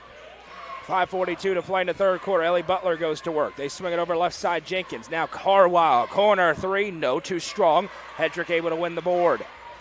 1-point game. Stone basketball. They trail. Outlet pass ahead. Finds Addison Howard. Howard. Outlet pass to Hedrick. Now she triggers the 3. Good. Courtney Hedrick with a post up. And then the triple. and Stone leads again. And obviously so, but to me, these 5 on the floor seem to have just a little more continuity together, just simply because they've played together all season long. Now a little give and go. Ellie Butler couldn't get the finish. Ella Jane May there disrupts it. Possession back to Stone. Here's Howard into the half court. See a few coaches in the gym tonight for teams that are playing tomorrow. That shot's no good. Fight for the rebound. Tie up and a jump. The arrow is going to stay on this end with Stone. Livingston thinks it's going to them, but it's not. It's going to be Stone ball. Tammy's been watching since 4. Thank you so much. The ABBA 1949 watching from Rickman. Tim is as well, as there's a turnover. And Reese Collins fires it ahead. That one turned over again. Ashley Wittenberg picks it off. Now Wittenberg out and rolling. Finds Hedrick running. Tipped right back. Hot potato with the basketball. Coming the other way. Here's Emma Poston. 5.5 to play in the third quarter. It's a 2-point Panthers lead. Now Poston off a screen. Starts to drive. Flips back to Reese Collins. Collins to Hughes. Now Ellie Butler. Turnaround shot. Ellie Butler. Count it. A Twin Lakes tractor 3 for Ellie Butler. Her second of the ball game. And Livingston regains a 1-point advantage.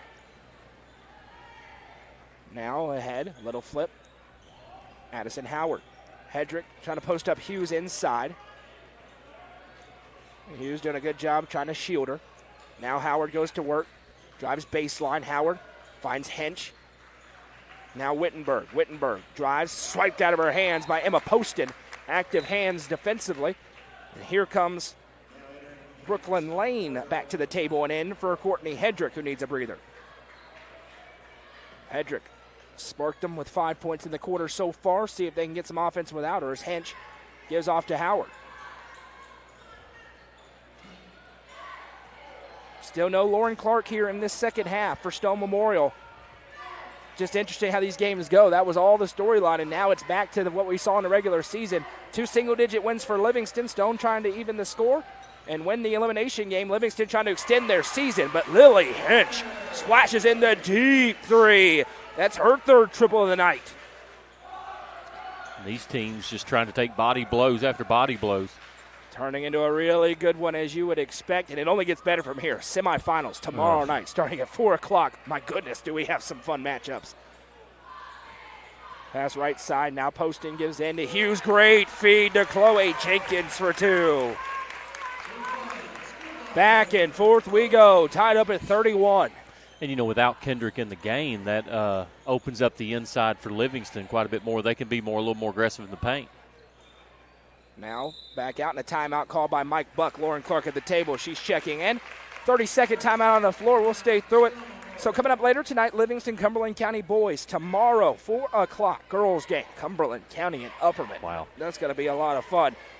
Then followed up at 5:30, DeKalb County, fresh off their victory over Sparta. They advance on. They take on Cade Caps and the Stone Memorial Panthers. Then 7 o'clock, the White County Warriorettes host the winner of this game. And the nightcap, 8:30 tomorrow, the Upperman Bees will take on the winner of our nightcap tonight, Livingston and Cumberland County. Wow. 2 Mr. Basketball finalists will be in the building tomorrow night. That's going to be fun. Cade Caps and Ty Cobb. And in my opinion, a Mr. Basketball winner needs to be in the gym tomorrow. Trey Thompson's really good. I agree. But the season these 2 kids have had. I agree. They're going to show it tomorrow and I agree Monday. with you. And here's the thing. And I'm sure we could put a poll up, and you're going to have people in Crossville and Upperman fight back and forth on that. Both of those kids are deserving, and that's what I like about it. They're both deserving. Howard's inbound goes to Ella Jane May. May left side for Addison Howard. We'll be here for all of it. Complete coverage of this tournament. Complete coverage of 7 single A. Complete coverage of 7 4A. There goes Lauren Clark inside. It was swiped, got it back, up and under, blocked. Mia Hughes with the block, and now ahead they come in a 31-31 ball game. A year away is a long time. You see the skill set Lauren Clark has. Livingston selling out to make sure it doesn't come anything easy. 3 ball on the way. Good. Emma Poston with a Twin Lakes tractor 3. It's her second of the game, and Livingston back out in front by 3. Now Howard off the dribble. Flips back for Clark. Clark against Butler. She drives. Clark pivots a couple of times. Forced back out for Howard. 1:50 to play in the third quarter. 34-31. Now Howard starts to drive inside. Now flips it around the world. Back to May. Ella Jane May tripped up. Called for a travel, and Mike Buck can't believe it. He thought there was a foul. Possession goes back the other way. Yeah, I mean, didn't have a really good look at it, but it looked like there was some contact there. And the body, and the rule as an official is, does contact put a body on the floor? If the answer is yes, it's a foul. Should have been a foul. 1:39 to go in the third quarter. 34-31. I'm just telling you the philosophy. You're spot on, and I come in and just lay it just down like that. That was a foul. So they go inside, and that's a carry. Collins tried to get through the double team and got the hand underneath the basketball. Possession back to Stone Memorial. 1:27 to go. 31-34 the score. Livingston with the lead, and we've gone back and forth really throughout the entirety of this game. Two teams playing to save their seasons. Wittenberg gives back to Hinch. By the way, you remember all year how we said you really don't want to be in the 4-5 play-in game in 7 AAA? Here it is. This is why. 1:13 to go. It's 34-31. And, I mean, flip a coin. It could go either way. And you don't want a coin flip in this situation. Wittenberg fires the inbound to Clark. Little shot fake. Clark steps through. Too strong, no. Butler with a rebound. And now Ellie Butler out and running. Doing what she does best. Butler in transition. Poked from her. Maybe. Tried to save it in. Possession goes back to Stone Memorial. 1:03 to go. Coach Buck really feels like he's needing to go to the free throw line on a couple of possessions. 2 or 3 of the last 3 or 4 or 5 possessions, he feels like he's earned a spot to the free throw line. Time ticking away here in the third quarter, 34-31. Wittenberg surveys. Has no more dribble, instead gives off left side, 3 ball up. No, Hedrick right there for the rebound. We have a whistle. Underneath. And a foul called on the floor. This one's going to go on Emma Poston. That's her third. First Lady Wildcat with 3. 34-31. Wittenberg to inbound from the baseline here. Fires in for Lauren Clark. Swiped away by Reese Collins. Now in a foot race, you can forget about it. Reese Collins with a right-hand lay. The spark plug off the bench for Livingston Academy. Reese Collins gives them a 5-point advantage. And now with 25 seconds to go in the third quarter, Stone going to slow it down. That could be a big bucket in this game. Gives a little bit of breathing room for Livingston Academy. Ashley Wittenberg dribbling right at that center court logo on the powder blue floor of Cumberland County. Now Hedrick goes to work, sends left side. Posting up in is Clark. That one tipped up into the air. Loose. Butler comes away. 1 second. Would count if it goes. No good. And that brings us to the end of the third quarter. After 3, it's Livingston 36. Stone Memorial 31. It's win or go home in the District 7 AAA tournament presented by the Overton County Farm Bureau on the Watson Chevy UCR Media Network. Proudly introducing Upper Cumberland Generators for all your home power solutions. Locally owned and operated, Upper Cumberland Generators are here to make sure you have peace of mind no matter the situation. With new and reliable generators, call 931-265-1702 for more information or to order yours today. Upper Cumberland Generators is proud to support this broadcast on the UCR Media Network. Watson Chevrolet is proud to present the area's best selection of new and pre-owned cars, trucks, and SUVs. Watson Chevy's staff of experts are ready to get you into your next vehicle with unmatched service and knowledge. Stop in at 2350 Cookeville Highway and test drive the all-new Chevy Trax or Silverado today. And remember, don't buy till you see Jason Fye. Watson Chevy is proud to be the presenting sponsor of the UCR Media Network.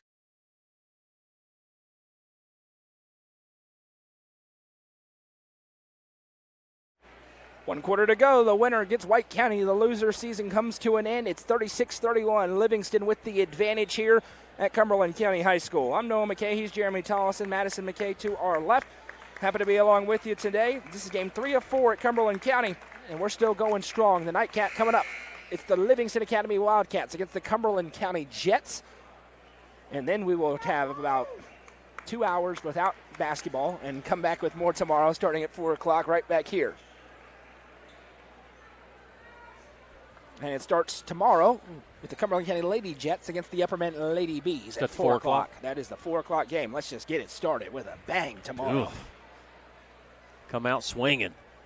It's going to be a fun afternoon of basketball tomorrow, just like today has been. I'm not stopping something at the scorers table here.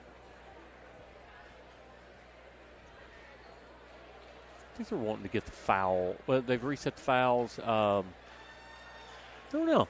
Don't know what they're trying to change. It's when that Jeopardy music starts playing. We just have no clue. And we'll continue to wait.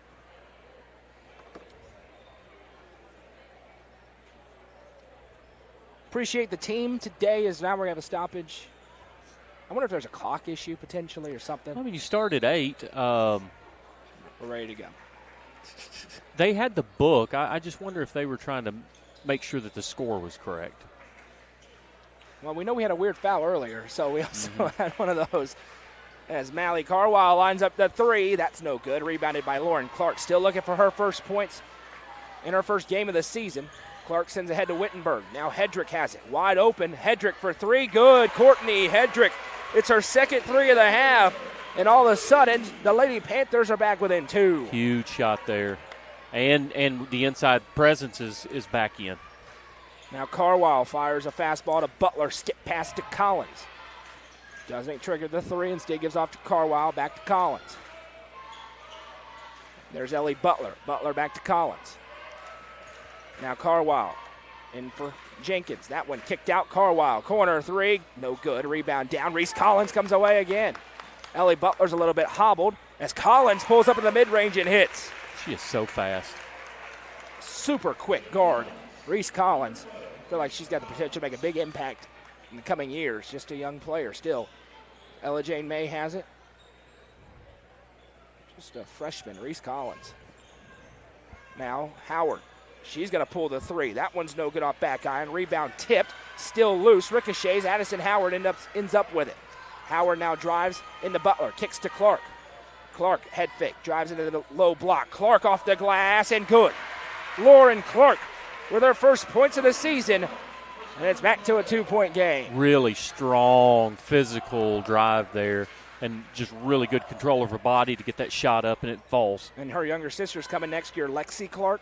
Dropped, I think, 28 in the Upper Cumberland Middle School All-Star game. That's going to be a pretty good 2-man game. Now a 3 for Butler won't go. Hedrick with the rebound, and Clark brings it up. Fires a fastball to May. Ella Jane May, good and 1.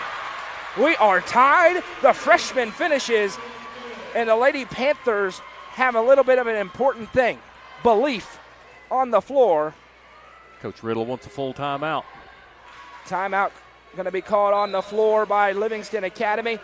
Full timeout on the floor. We'll take it with them. Ella Jane May, the freshman of the year in the Upper Cumberland, trying to give the Lady Panthers the lead when we come back after a word from our friends at the Quality Family. The Quality Family, a local company supporting and caring for our local communities. The Quality Family offers services to get you back to the game. From bracing to oxygen and everything in between, we can meet your medical equipment needs with Buckeye Home Medical Equipment. If you have an in-home need for strength and conditioning, for example after a surgery or injury, Quality Home Health is available to provide individualized care while you are on the mend. For those with end-of-life diseases, Quality Hospice is available to provide nurturing care during those difficult times. Choose the Quality Family of Services for care within your community. Visit thequalityfamily.com to navigate all we have to offer you.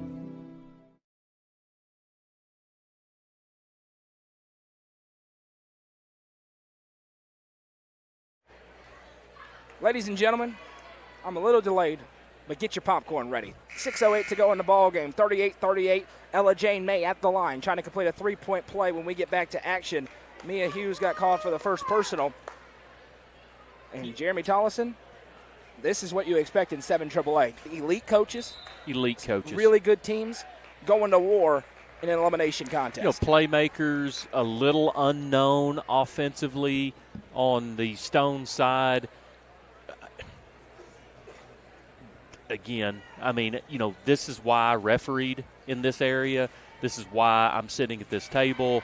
this is why we're all watching. This is why we're here. Free throw for May rattles home. It's good. Ella Jane May with 4 points tonight, and it's 39-38. We seesaw back and forth one more time. Collins, you can't really take her off the floor if you're Leslie Riddle. Poston, right side for her. Collins. Ellie Butler just 10 points tonight. Addison Howard's shadowing her everywhere on the floor.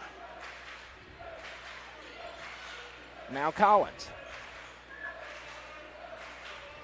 Surveys, 5:40 to play. Time ticking down. Now right side for Jenkins. Back to Collins. She fires it over. Poston. Now inside, Jenkins.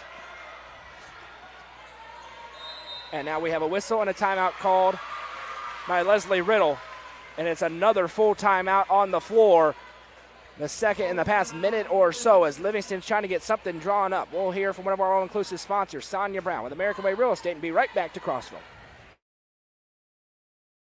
Sonia Brown is a full-service realtor and is licensed across the state of Tennessee, listing and selling residential and multifamily, land and farms, commercial and industrial properties. Sonia handles the sale from start to closing and beyond. Let her put her 30-plus years of experience to work for you. Sonia Brown with American Way Real Estate has been supporting student-athletes in the Upper Cumberland since 1990. You can reach Sonia Brown at 931-979-7145. Sonia Brown, realtor with American Way Real Estate, is proud to support this broadcast on the UCR Media Network.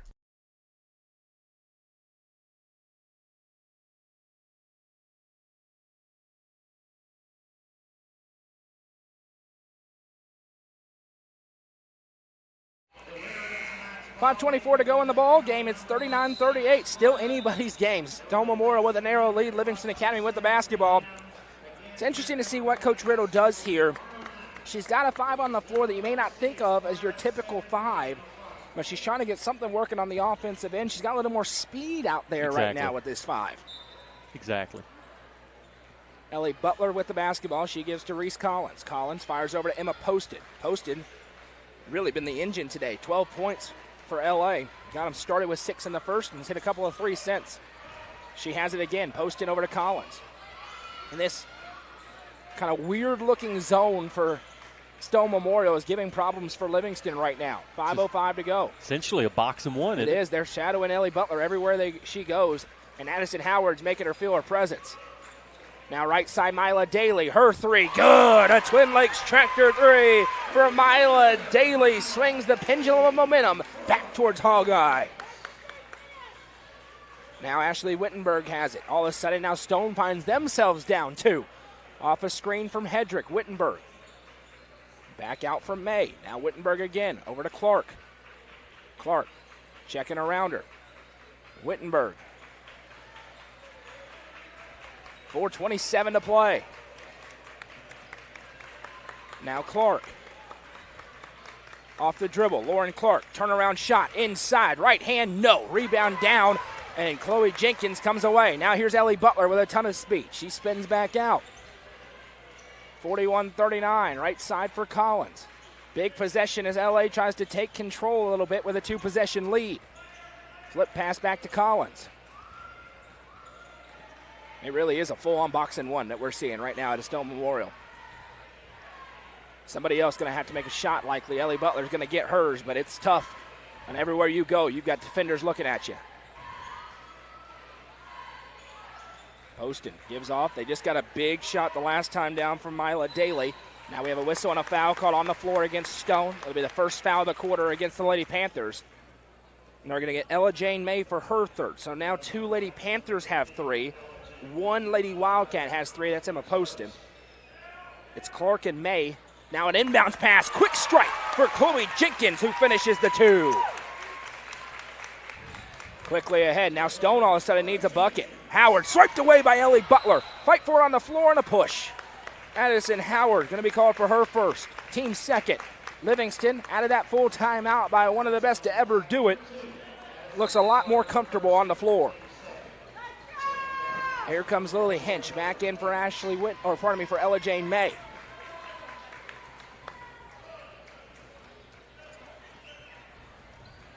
.323 to play. It's 43-39. Now Poston sends off to Collins. LA can slam the brakes a little bit if they want. Jenkins back off to Collins. Collins reverses floor for Poston. Now Jenkins puts it on the deck, drives inside, throws it up, no, rebound down. Lauren Clark comes away, and now she's pushing the tempo. Checking over her shoulder, Clark drives in. Lauren Clark with the left hand, good. It's why they were so excited about Lauren Clark. She gets the bucket, or the board rather, and the bucket. 30-second timeout called by Mike Buck. 2:50 to go in the game at 43-41. Yeah, Clark just a great in transition. I thought the defender was going to try to set up, try to draw a charge, and Clark's just a little too athletic. Get around the contact, lay the ball in. One thing she's done is I just didn't realize how strong she is going to the basket, and she's went down. Whenever the trees are in there, she's went into the trees and scored, and then she just goes straight to the basket, and you're just not stopping her. You could tell she's been in the weight room. She has. She's strong. She's bulked up. But it's Livingston Academy with a 43-41 lead, and they're looking for a good offensive possession here. Probably not the shot they were looking for last time down. Correct. Contested look inside, led to the 2 on the other end. I'm sure that's part of the discussion for Leslie Riddle there in that timeout. Don't be surprised to see them get Poston involved again. She's kind of been their go-to all night. Especially with all the attention being paid to Ellie Butler. They screen her twice, and Wittenberg dives to punch that one out of play, putting her body on the line. She's back up on her feet and says she's okay. They double screen to get Ellie Butler the ball, and Wittenberg Superman dove to make sure that didn't happen. And she's staying in the game. Tough young lady. Butler's inbound. Little give and go potentially. Butler has it. First time in a while she's been able to kind of control the rock. Back to Collins.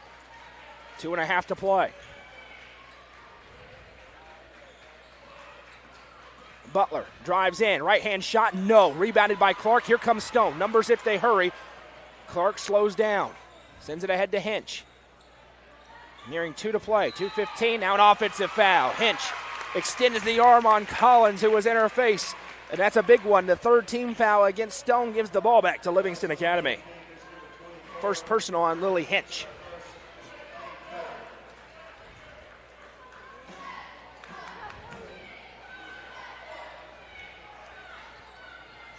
Jenkins across the timeline.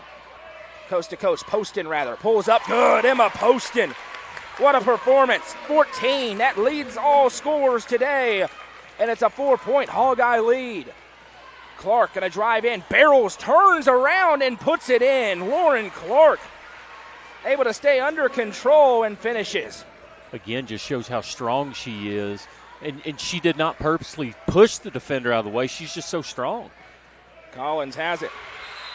And now we have a tie up and a jump. The arrow belongs to Stone Memorial. 1:37 to go. Lady Panthers get the basketball back. Score update, Pickett County. Yeah, they turned it on. They now lead by 7, 64-57 over Gordonsville in the fourth quarter.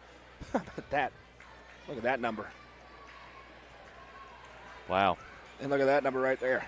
They're there to listen to Jack Bolden. Exactly right.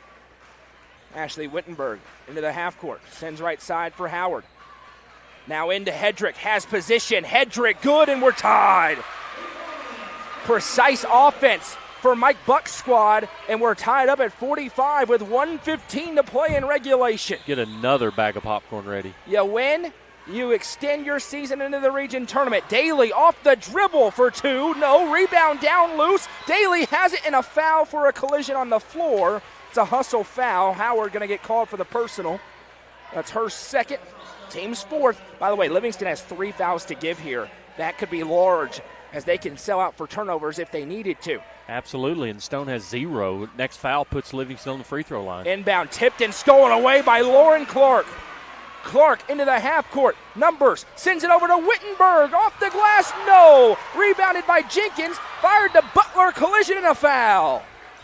And this is a big one. Lily Hinch picks up her second, and Ellie Butler to the Livingston Regional Hospital free throw line to shoot 2, trying to give her team the lead with 52 seconds to play.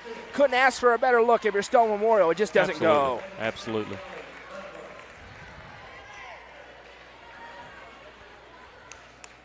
Ellie Butler, the senior, 2,000-plus point scorer. First free throw, nothing but nylon. She's had to stay engaged despite not having many opportunities. 12 points before that free throw tonight. And she goes 2 for 2. 52 seconds left here potentially in the ball game, potentially in somebody's season. Wittenberg, 45 seconds. Gives to Clark. Is this the time Lauren Clark puts the team on her back? Into the low block. Shot up and one! Lauren Clark with the finish. 8 in the quarter, and she's looking to make it 9. Let's see who the call is against. Count the basket. The foul goes on Mila Daly. That's her third, team second. And Lauren Clark, they've said, we're getting Lauren back. We're getting Lauren back. Misses the free throw, but got the 2, and we're still tied. And now a whistle and a foul. Stone now 2 straight possessions is sending Livingston 80 feet to the line for free throws. That one goes on Ashley Wittenberg. That's her second. Team's 5th, or 6th rather. They're well into the bonus. Emma Poston going to shoot 2 at the Livingston Regional Hospital free throw line. And a timeout going to be called by Mike Buck and Jeremy. Stone's having to come down and get a tough shot. Livingston gets to shoot cool, calm, and collected free throws. You got to like that if you're Leslie Riddle. If you're Mike Buck, you're saying you can't afford that. No, absolutely. And, you know, Coach Buck isn't getting exactly what he wants out of his offensive side of the court. And, again, Coach Riddle is happy. Hey, foul us, let us shoot. As long as we hit them, they're in the catbird seat.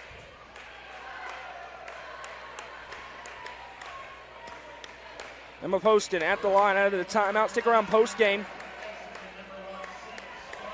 We'll go through the scoring and have the Nelson Trophy and screen printing player of the game, and then we will quickly turn our attention towards our final game of the evening, the boys matchup between Livingston and Cumberland County.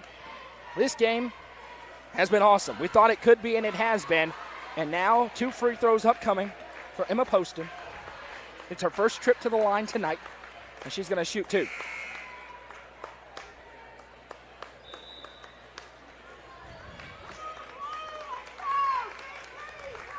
She's had a huge game, 14 points. Huge. And now an opportunity for a couple of big ones. This district is just they're just packed. The best. It's the best. And I'll tell you another thing that makes Coach Riddle and Coach Buck so good.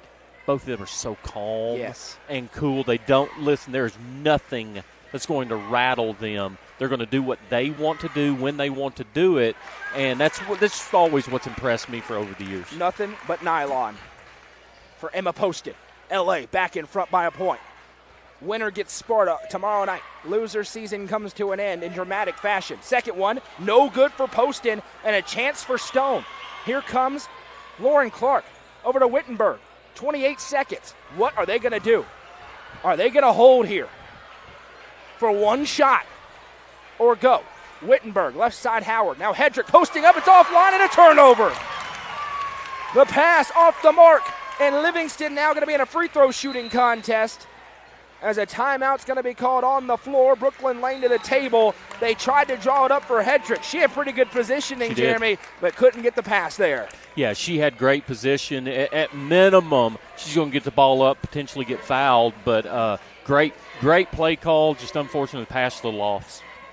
District 7 Single A, what a battle tonight. Gordonsville nearly shocked the world, but Pickett County, the reigning champs, come out on top, 70-66. Wow. Pickett County against Clay County, another rivalry matchup on Monday in that District 7 Single A championship game, that third-place game. Now, very interesting. Gordonsville and Clark Range. Oh, yeah. Gordonsville's put it together. Meanwhile, here, 48-47.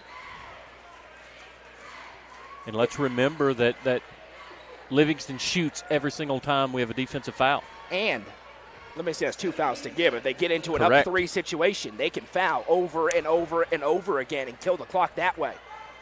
Inbound coming from the baseline. They're trying to get it to Butler.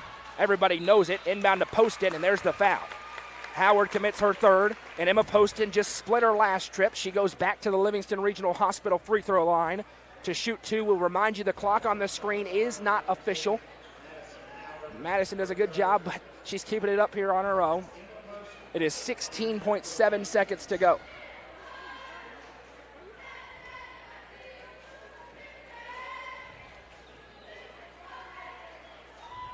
Free throw for Poston. Good. She cannot make it a 2-possession game, but she can make it where Stone has to have a 3 or an and 1, which feels similar. And now another timeout, this time for Mike Buck. 16.7 on the clock, and 1 free throw upcoming. This is the ice the kicker. And Mike Buck a little bit, and wanting, if she misses it, this is what we need. If she makes it, this is what we need. And the interesting decision here from Leslie Riddle. You always hear, do you foul up 3? This is still a lot of time for that with 16 seconds. But with the fouls you have to give, you can let a few seconds run off, foul. Let a few seconds run off, foul, and then foul up 3 with a few seconds to go, and no, you can't be beat at the free throw line. No, I agree with you. Also, there's just no one from Stone that has showed tonight that they're going to hit the three-pointer. They've just not hit it consistently. Their game has been throwing the ball inside, creating shots in transition and around the basket. So, if I'm Livingston, I am not afraid of a three-point shooter at this point. The Hog-Eye chant raining out. It'll be thunderous if they can hang on and win this game. And you got to listen, Lauren Clark, it was rough for 3 quarters. Couldn't really get in there, get a rhythm with 3 fouls. She has 8 points in this quarter. She's been really good. She's given her team a chance to win. You see why they were so optimistic about getting the sophomore back in. The question is it enough, or is it too much Livingston Academy tonight, as Poston's going to shoot her second free throw.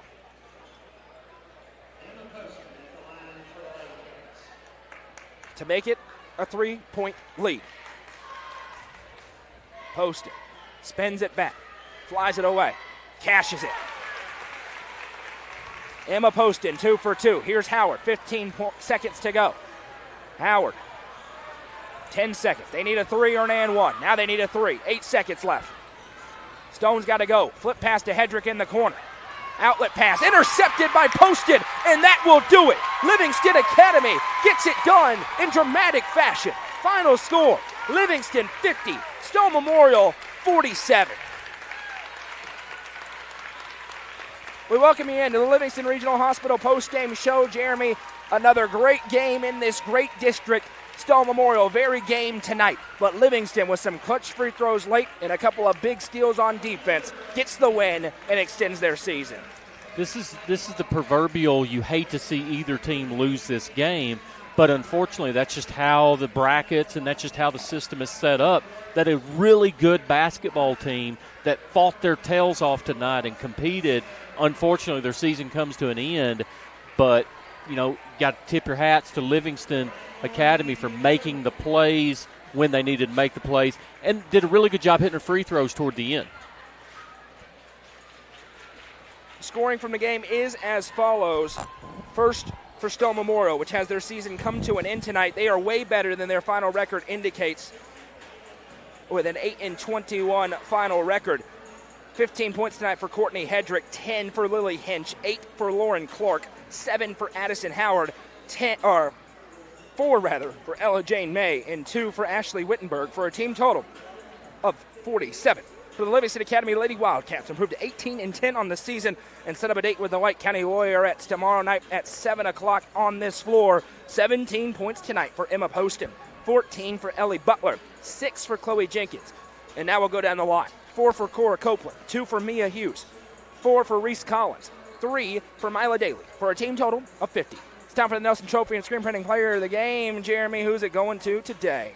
I'll tell you, I just really feel like one player – and I'll tell you, I like throwing an honorable mention in there every now and then. Yep. And I'm actually going to throw the honorable mention in from the losing team. Okay? But I really thought that Hedrick just really had a good night and gave her team a chance to win. Hit a couple of big three-pointers and really played really well inside and gave her team a chance. But I just felt like Emma Poston's night, and it's just consistency and efficiency is probably what just really made her game stand out. She probably shot 75% from the field, And then I don't know that she missed a free throw in crucial situations, but every time Livingston needed a basket, because they were blanketing Butler, Poston stepped up and took the game. Emma Poston, without a doubt, is the Nelson Trophy and Screen Printing Player of the Game today. One more game to go tonight in Crossville. It's a boys matchup between the Cumberland County Jets and the Livingston Academy Wildcats. If you're watching on the NFHS network, that will be part of a new stream coming up in about 10 minutes. If you're watching on our YouTube channel, it will be in the same stream once again, and we will round out the night with that. Final score in our girls' game. Livingston Academy 50, Still Memorial 47. Lady Wildcats advance on into the district semis and into the region tournament. Much more to come from Crossville. Don't go anywhere.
Welcome back. One final game to go here from Cumberland County High School. It is a boys matchup in the quarterfinal round. Win or go home as the hosting Cumberland County Jets take on the Livingston Academy Wildcats. I'm Noah McKay on the call, live on the main UCR YouTube channel and the NFHS network tonight, just like we have been all night long. Soon to be joined by my friend Jeremy Tollison, the lovely Madison McKay producing things for us once again. As we welcome you in, tonight's broadcast is presented by our friends at the Overton County Farm Bureau. You'll hear more from them throughout the broadcast. It's a very interesting matchup here. If you like, a symbol just fell, I think, or something. A gate fell, and it jump scared everybody. Very interesting matchup. If you like fast-paced basketball, you will like this ball game here this evening as Livingston Academy enters this game as the 4 seed out of District 7 AAA with a 5-5 district record. Cumberland County, the 5 seed with a 2-8 record. Livingston, our head coach Jimmy Miller, with a 15-12 overall record. They swept the season series against Cumberland County with a 62-43 victory in this gym back on January 9th and a 71-48 victory on January 31st at home in Livingston. First-year head coach Christian Goodwin has instilled a different sort of a mindset here at Cumberland County. He made that clear off the rip from the first media day that was held.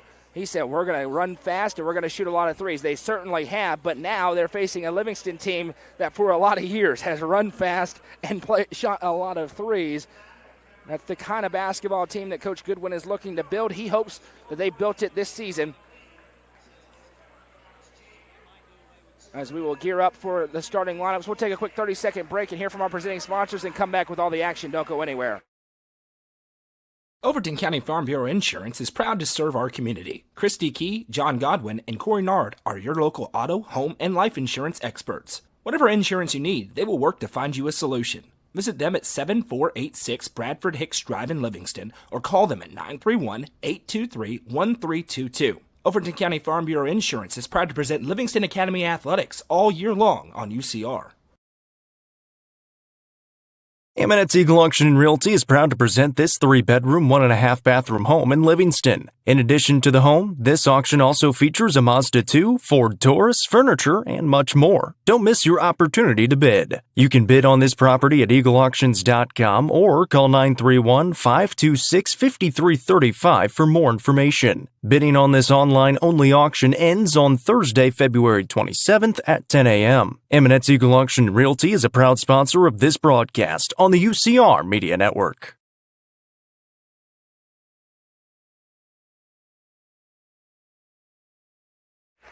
Welcome back. It's time for the starting lineups as Livingston Academy takes on Cumberland County in the 4-5 matchup of the boys side of the District 7 AAA tournament. Starters tonight, first for Livingston Academy, number 2, Rocco Carwile, number 14, Cole Harris, number 20, Jagger Hammock, number 21, Tucker Miller, and number 30, Brody Miller. Starting tonight for the Cumberland County Jets, under head coach Christian Goodwin in his first year in Crossville, number 25, Tristan Futrell, number 23, Saul Sitton, number 44, Caleb Hahn, number 11, Andrew Dennis, and number 5, Jake Christopher. Winner advances on to take on the regular season district champion Upperman Bees tomorrow night at 8:30 p.m. Loser season comes to an end here tonight. I'm Noah McKay. He's Jeremy Tollison. Madison McKay producing things for us. Livingston in white, Cumberland County in black.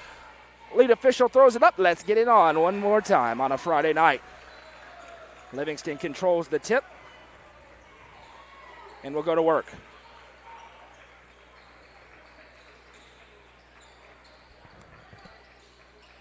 As we get it shared to the main Facebook page as well so people know they can come and tune in. Little mess for it inside, rolling around. It's going to be saved in for Cumberland County, and then a bump on the floor again. Bodies everywhere. Ball still loose. It was never tied up, and Cumberland County is going to come away with it at the end. Now a whistle out of bounds, and it goes back and stay on this end rather with Cumberland County. I was going to say bodies pinballing everywhere. And for Cumberland County, this is the kind of brand of basketball they want to play. They want to get out and run. They want it to be a very fast pace, and now a drive, and that will be a tie-up and a jump. The arrow belongs to Cumberland County. If you haven't already, please hit the thumbs up button. Like the stream, subscribe to the channel if you haven't already as well. If everyone who's watching would subscribe, we'd have over 10,000 subscribers because 75% of people watching are not subscribed to the channel. Three-pointer no good on one end. Now a drive inside. A great play to save it. Dennis sends it off one of the Wildcats, Cole Harris. Possession back to Cumberland County. Saul Sitton will bring it up. He's the engine for this Cumberland County team. He'll flip it inside. That one ripped away and a foul as Rocco Carwile caught the arm. It'll be the first foul of the game and goes on number 2 for Livingston.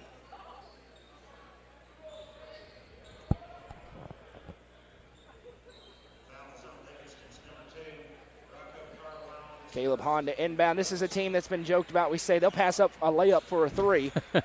They're looking to shoot a bunch of threes each and every night. It's a fun brand of basketball to watch, as Futrell has it. Yeah, when the ball's going in, it's a fun Exactly brand. right. Sitton has it. Let us know in the comments who you are, where you're watching from, who you're cheering for. If you're watching on NFHS Network, we welcome you in as well. Sitton loses handle on it, now gets it back. Now Sitton skips it across right side. Andrew Dennis back to Sitton. We're 90 seconds in to a scoreless ball game. Now Sitton working on Brody Miller. Miller almost got the turnover, but Sitton able to repossess. Now he'll swing it around right side. Hahn puts it down. You see Livingston crashing out on all those shooters. Back for Dennis. He can really shoot the 3. Dennis drives, loses his footing, and that's a travel, I believe. Yes, it is. Possession back to Livingston Academy.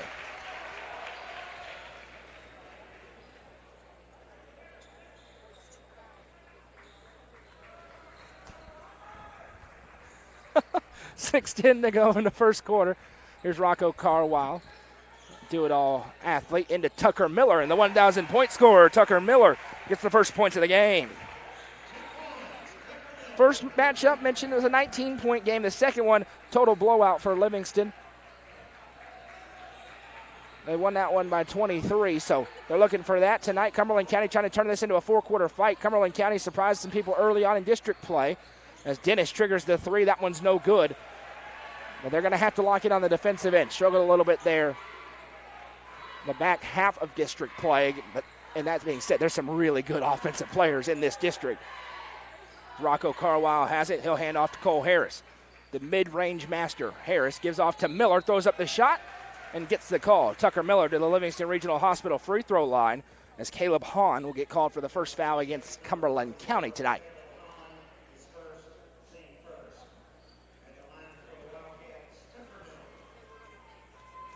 Tucker Miller, first one is up and good. Just a really, really solid player, Tucker Miller. Can really shoot the basketball. Makes his free throws, as you see there.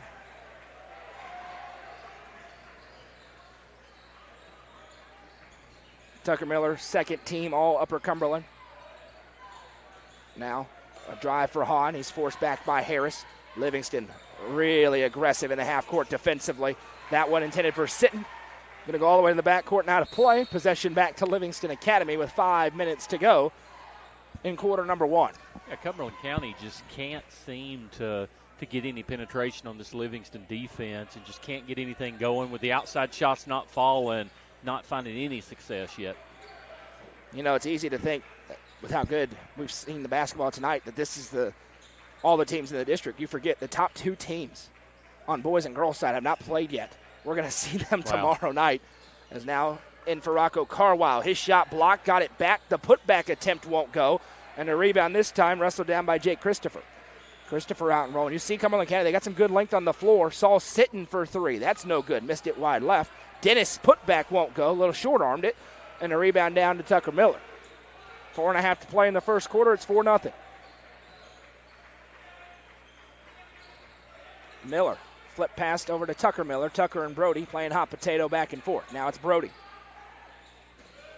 He finds my favorite name in the Upper Cumberland, Parker Beachboard. Now Rocco Carwile bounces it to Beachboard, couldn't get it, and the steal goes to Dennis. Now ahead Christopher tries to drive on Carwile, shot no good. Lid on the basket right now for CC. Jimmy Miller with the whistle telling his team to slow down. You know, neither team can find anything. You can tell both teams have not played in a few days.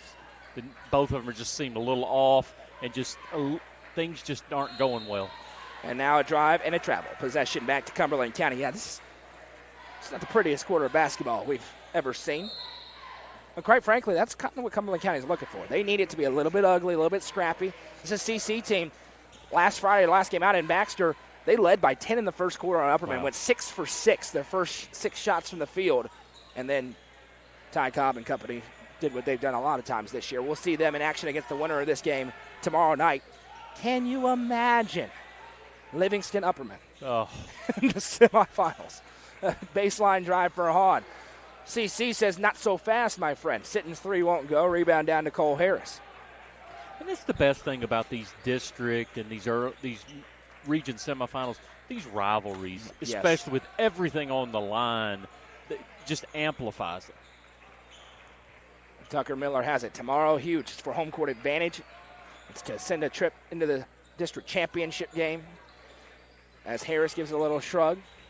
Now floats back. Harris over to Tucker Miller. Rocco Carwile wants it. Now he has it. Carwile working on Sitton. Carwile spins baseline, puts it up. No good. Rebound down Jay Christopher. Yeah, I saw Sitton in there in that low block. Standing tall. Futrell, the freshman, for 3. No. Rebound down, tipped. Christopher has it. Tie up and a foul. I think it's going to go on Livingston Academy. We'll see who they get on this one. That's going to go on Brody Miller, his first, team second. Still 4-0 LA. 2:35 to play in quarter number 1. Sitting with it. Sends back to Futrell, now left side. Hahn bounces it for Sitton. Tucker Miller closest to him. Now he'll skip it across for Dennis.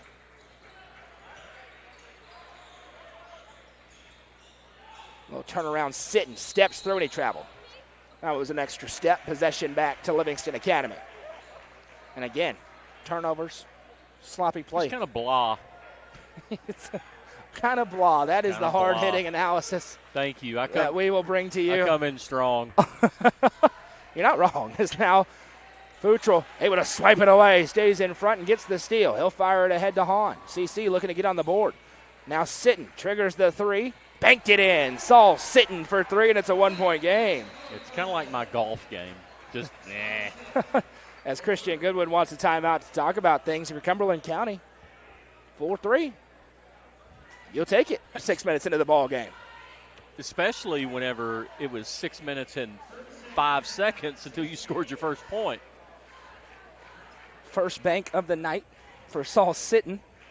It's still open. We wonder how late the bank was going to be open tonight. Yeah, if you're looking for a bank, apparently Cumberland County has great banks up here. They're open late. 24/7. I mean, full service. You're ready to roll up here. Out of the timeout, it's going to be LA basketball. 1:54 to go in this first quarter. We're just getting started in game number 4 of 4. About 12 games across our network today. Shout out to the team. Jacob Vincent, Desiree Vincent in Lebanon today. You don't even see them unless you're watching on FHS Network. You can see the 7-4A action there. B squared in Livingston. Casey and Jack Bolden in Livingston, as a foul will be called here against Cumberland County. Tristan Futrell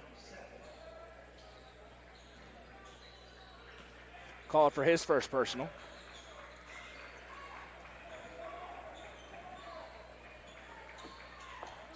.94 seconds to play in this first quarter. Still 4-3. 3-man weave for Livingston. Carwile into the low block. He spins it back over to Brody Miller. Brody finds Tucker. Tucker skies up at the mid-range. Good. Tucker Miller with the 2, and he has all 6 Livingston Academy points. Now Sitton sends over to Dennis.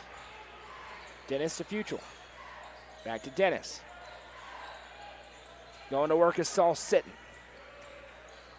Sitton to Futrell. He has the maybe quickest shot in the Upper Cumberland. Now Hahn, a nice feed across, and Jake Christopher finishes the 2. CC back within a point. 50 seconds to go in the first quarter, 6-5. Now a drive for Harris. Blocked away, got it back. Dennis with the block. Kick out for Carwile. And Livingston, I don't think, wants to hold. We'll see, though. 39 seconds left.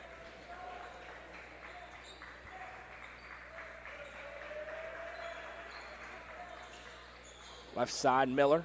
They'll fire into the low block. Now skip it out, Brody Miller. Open three ball. No good. Rebound down to Andrew Dennis, and a chance for Cumberland County to take the lead into the second quarter. And this is rare, but they're going to go slow and try to get the last look. That clock ticking on Saul Sitton. He goes to work. Sitton slams the brakes. 9 seconds. Sitton drives in. Up and under. No good. A chance for LA. 5 seconds. Carwile. He sends it ahead to Harris. 2 seconds. Harris, this would count, and it goes. What a finish for Cole Harris in transition. And after one, it's Livingston 8, Cumberland County 5. This is coverage of the District 7 AAA Tournament presented by the Overton County Farm Bureau on the Watson Chevy UCR Media Network. Proudly introducing Upper Cumberland Generators for all your home power solutions. Locally owned and operated, Upper Cumberland Generators are here to make sure you have peace of mind no matter the situation. With new and reliable generators. Call 931-265-1702 for more information or to order yours today. Upper Cumberland Generators is proud to support this broadcast on the UCR Media Network. Watson Chevrolet is proud to present the area's best selection of new and pre-owned cars, trucks, and SUVs. Watson Chevy's staff of experts are ready to get you into your next vehicle with unmatched service and knowledge. Stop in at 2350 Cookeville Highway and test drive the all-new Chevy Trax or Silverado today. And remember, don't buy till you see Jason Fye. Watson Chevy is proud to be the presenting sponsor of the UCR Media Network.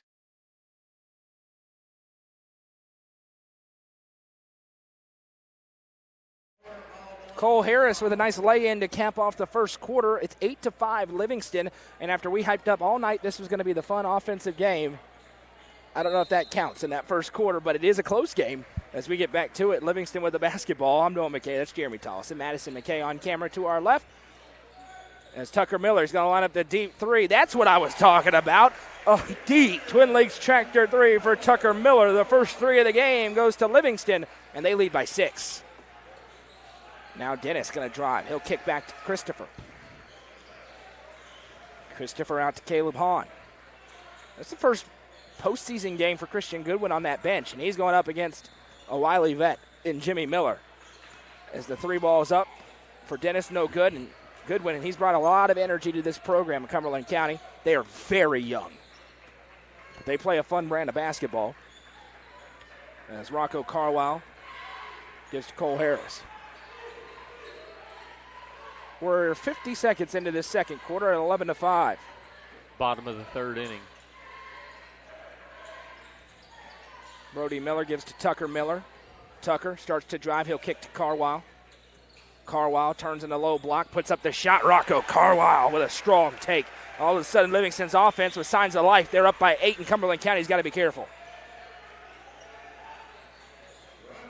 Futrell with it. Gives to Dennis. Dennis right side. Now a drive and kick. Futrell open three on the way. No. Rebound down Carwile. And it's a one-and-done trip for Cumberland County. Now Harris going to drive inside. He skips a pass. It's tipped by Hahn, and Christopher comes away with it. Christopher ahead to Dennis. Now into the corner, Futrell. Back to Dennis. CC still looking for their first triple. That bounce pass off the mark, and it goes back the other way. Yeah, just inefficient on offense, and when shots are not falling, this is kind of just unfortunately the snowball just keeps building on you, and Cumberland County just hasn't found their groove yet.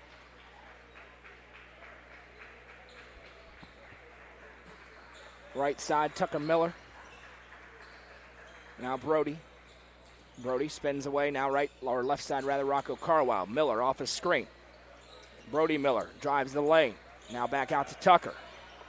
Dennis, respecting the unlimited range of Tucker Miller, stretches all the way near the volleyball line to guard him. 5:44 to go in the second. Carwile off a screen. He rises up and hits. Livingston all of a sudden can't miss. Rocco Carwile with a nice finish. Now Dennis Fires into Christopher. Christopher finds a cutting Hahn, who puts it up and in. A quick answer for the Jets. They needed it as they're down 8 again. 5:22 to play in half number 1. Cole Harris has it now for Livingston Academy.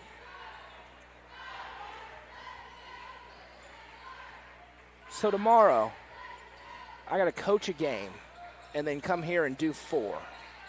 The odds of me getting out of here with any sort of vocal cords intact seem incredibly low. I'm so thankful to my friend Jeremy for joining me here as the three's up and good for Brody Miller at Twin Lakes Tractor 3.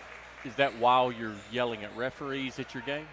Honestly, it's why I'm yelling so that the kids can hear, because they don't hear very well. As the 3 ball is up and good. Tristan Futrell splashes home the triple, and we've got a whistle. I think they want to verify if that was a 2 or a 3. It is a 3. So Tristan Futrell hits the triple, and back to 18-10 as we traded baskets the last couple of possessions. No, I don't yell at the officials. I'm giving you a hard time. Now, I will talk loudly. Well, it's tone, I think, more than volume, you know. When I'm not loud, that's usually when I'm at my worst. As now we'll have a blocking foul call. It's going to go on Tristan Futrell. That'll be his second. Team's first with 4:35 to play in the first half.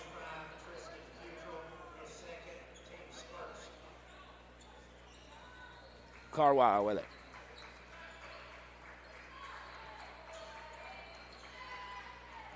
it. Brody Miller has it, and that's a travel. His feet started moving just a little bit early. Possession back the other way. 18-10 to score. Cumberland County, they're still in it. They need a quick 3, something to spark them. But they're trying to turn this into a 4-quarter fight. LA would love for this one to be done early, and they can rest up a little bit before a big one tomorrow night in the semifinals, but that is not guaranteed. It's a 4-5 matchup here tonight. Right side pass goes for Futrell. Futrell starts to drive. Now he'll get back to Dennis. Dennis gets free inside. Left-hand shot good for Andrew Dennis. Cumberland County's offense starting to find its rhythm. 18-12. Really good move there, mixing it up, driving to the basket. Dennis tosses it in for Rocco Carwile. Carwile checks over his shoulder. Now he'll drive and send it back out. 3 ball on the way. Parker Beachboard. Got it.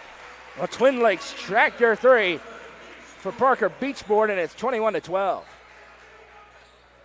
Yeah, Cumberland County's going to have a hard row to hoe if the shots keep falling for Livingston. What was that say? A hard row to hoe. That's a gardening reference. Okay. I'm just making sure. I didn't know if I heard that right. This is now the 3 balls on the way. Banked in again, and the little shoulder shrug on the way back down the 4 by Asher Mifflin as he banked in the 3. It's the second banked triple of the game for Cumberland County, and we've got a 30-second timeout on the floor. It's back to a 6-point game.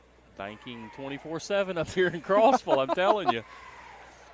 3:07 to go. Now the offense is starting to show off a little bit. The 3s are going, and if you're Cumberland County, you're thinking, hey, we need a few of those to go through, some of those banked-in shots. And the further you go, you get your opponent out into the deep end, and you see if you can get on a run late and win the game and extend your season by a couple of games. Exactly. Unfortunately for Cumberland County, the first 2 matchups didn't end like they wanted, and like you said, one of them they got blown out, but just hang in here. Keep it close. And if you shoot the 3 like this, they start falling, hey, listen, give me single digits in the 4th quarter and let's see what happens. 3:07 to go in the second quarter. We have 3 of our 4 semifinal matchups set. 1 more to go in this one.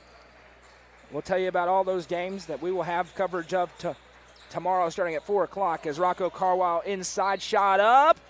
A foul will be called. This one on Jake Christopher. 2 free throws coming for Rocco Carwile at the stripe. 4 o'clock tomorrow, girls action. Cumberland County takes on Upperman in a 2-3 matchup. Followed up at 5:30 by DeKalb County taking on Stone Memorial in boys action. Then at 7 o'clock, it's the White County Warriorettes, the District 7 AAA regular season champs, taking on Livingston. And the nightcap will be the Upperman Bees, the regular season district champs on the boys' side, taking on the winner of this game as Rocco Carwile makes the first free throw, and the second one is good as well. 8-point lead for the Wildcats. Here's Saul Sitton. Sitton fires it right side for Andrew Dennis. Now Christopher in that low block has it. Back to Dennis. Dennis drives, picks up, back to Futrell. Over to Sitton. Christopher with it. Quick ball movement for the Jets. The shot won't go, and a rebound down to Brody Miller. 2.5 to play in the second. Tucker Miller thought about the long one. Puts it on the deck instead. Now it's knocked out of his hands on the way up. Rocco Carwile able to possess. Carwile, explosive drive, kicks to Miller. His three, no. Rebound down, though. Cole Harris with the board. Harris tries to move the defender out of his way. Now he'll just drive out the baseline. 2:10 to play in the second quarter. Now that one into Carwile, poked from behind by Saul Sitton. Dennis able to come away. Now Sitton pushing the pace. He'll fire it left side, back to Sitton. Now into the corner. Asher Mifflin, he banked in the three, which are the last points for CC. They're down 8. Caleb Hahn back to the table. Little tip. Now Mifflin goes out to grab. Futrell sends to Dennis. Dennis tries to get around Carwile. Rocco Carwile reaches around to poke it free, and possession back to Livingston. Rocco Carwile having a nice first half. Absolutely. Particularly in the second quarter where he's got 6 points. Got that steal there. Ooh, nearly a travel. We play on. Carwile has it. The floor must be We've had a lot of games today. Mm-hmm. There's been a lot of kind of feet slipping around the past couple of games. As Carwile turnaround shot up, that's no good. A rebound down. And a chance for Cumberland County. Quickly ahead. Christopher drives. Can't finish again. A rebound down to L.A. Outlet feed for Cole Harris. Harris Euros inside. Big collision. And Cole Harris going to go to the Livingston read. Nope. They're going to call it on the floor, maybe? Yeah, it's underneath. All right. I think. Or is it 2 shots? No, it's 2 shots. It's not 2 shots. No, I thought she pointed on the baseline. I did too. So as he's going through on that Euro step, the foul goes on Saul Sitton. First one against him. It's the third team foul against the Jets. Yes, it is. The Jets are obviously in their home gym, but they're the road team on the scoreboard as a lower seed on the bench. But then you look up, and the scoreboard, it's fine because we all understand who's actually traveled here today. But it is interesting as Harris' shot won't go. Rebound down. As he hits the deck, appears to be okay. We're the only scoreboard that has Livingston as the home team. As Futrell triggers the three, that's no good. Well, that and the official bracket. That one saved in, out of bounds. Which way is it going here? I believe it's going to go to Cumberland County. It is. 23 seconds to play in the second quarter. Hahn to inbound.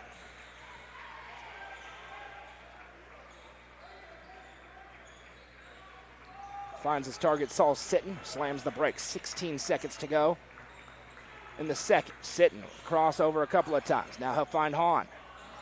Caleb Hahn finds Futrell. That pass, and we'll have a foul. Just the first foul called against Livingston. Rocco Carwile, he's been aggressive trying to poke those free. That time they say he gets the body or the arm. That's his second personal. 5 seconds left here for Cumberland County. Down by 8. Inbound to Sitton. He drives and kicks Futrell. This three would count. It's no good. And out of play as the buzzer sounds. And that brings us to the end of the first half. After 2 quarters, it's Livingston 23, Cumberland County 15. We'll be back in about 8 minutes after a word from all of our sponsors with third quarter action here in the District 7 AAA Tournament. Coverage presented by the Overton County Farm Bureau on the Watson Chevy UCR Media Network.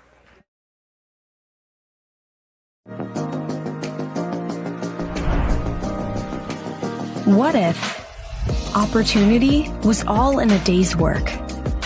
We find new ways to make vacation dreams a reality. And that inspires me to do my best work every single day. What if you can make a real impact in people's lives with a team that cares? What I do matters, not just for guests, but for my team. We rely on each other each and every day. What if your work inspired fun and moved people? We put the world on vacation. Our job is to make people happy. Inspiring travelers around the world to live their best lives never stops being fulfilling. At Travel and Leisure, what if can be what is. Stop wondering. Join the travel movement. And start a career where memories start with you.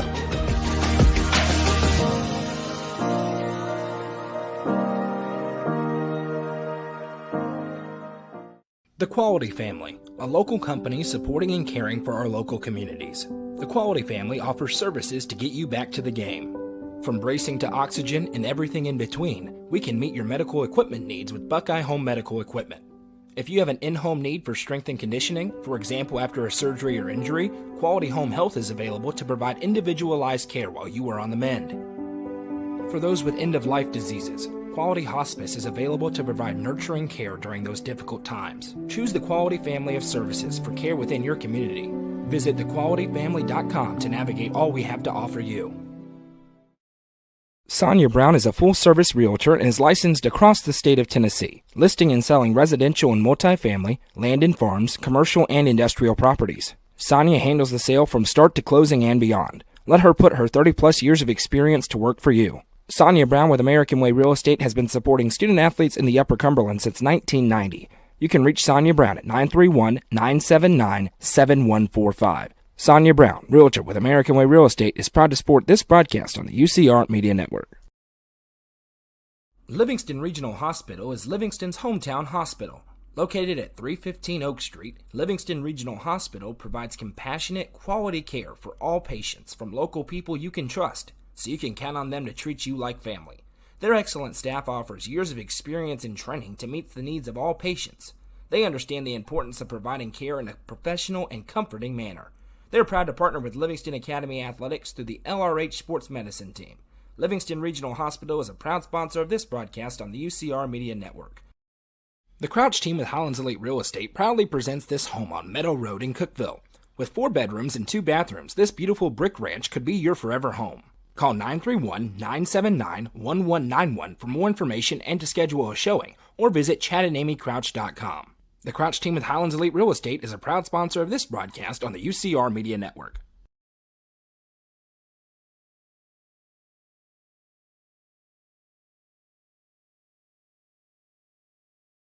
All sports and outdoors in Jamestown is the Upper Cumberland's best.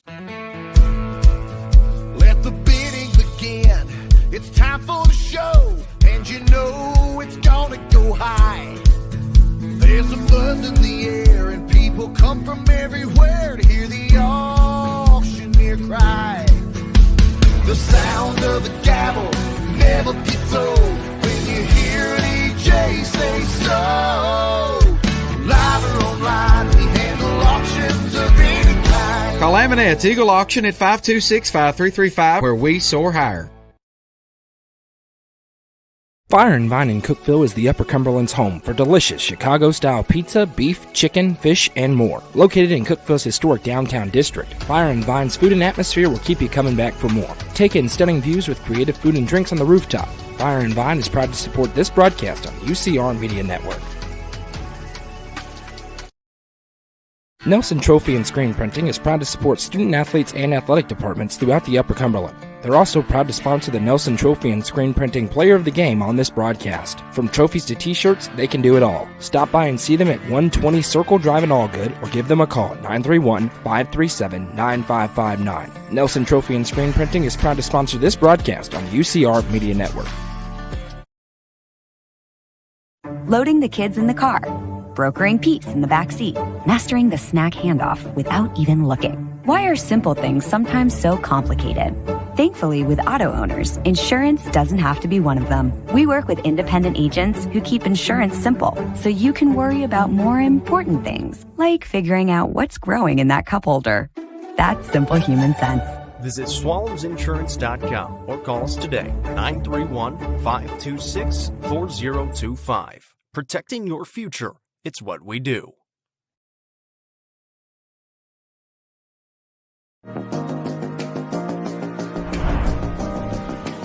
What if opportunity was all in a day's work? We find new ways to make vacation dreams a reality. And And that inspires me to do my best work every single day.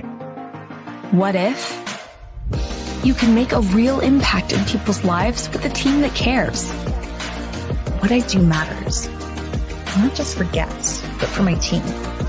We rely on each other each and every day. What if your work inspired fun and moved people? We put the world on vacation. Our job is to make people happy. Inspiring travelers around the world to live their best lives never stops being fulfilling. At Travel and Leisure, what if can be what is. Stop wondering. Join the travel movement and start a career where memories start with you.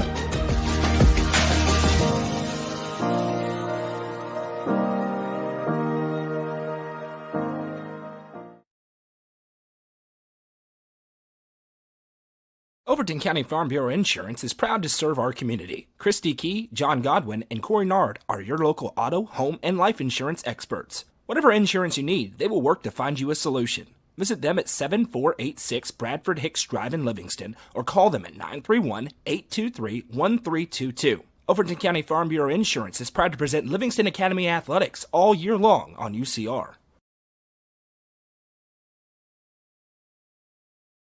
Eminence Eagle Auction and Realty is proud to present this 3-bedroom, 1.5-bathroom home in Livingston. In addition to the home, this auction also features a Mazda 2, Ford Taurus, furniture, and much more. Don't miss your opportunity to bid. You can bid on this property at eagleauctions.com or call 931-526-5335 for more information. Bidding on this online-only auction ends on Thursday, February 27th at 10 a.m. Eminence Eagle Auction and Realty is a proud sponsor of this broadcast on the UCR Media Network.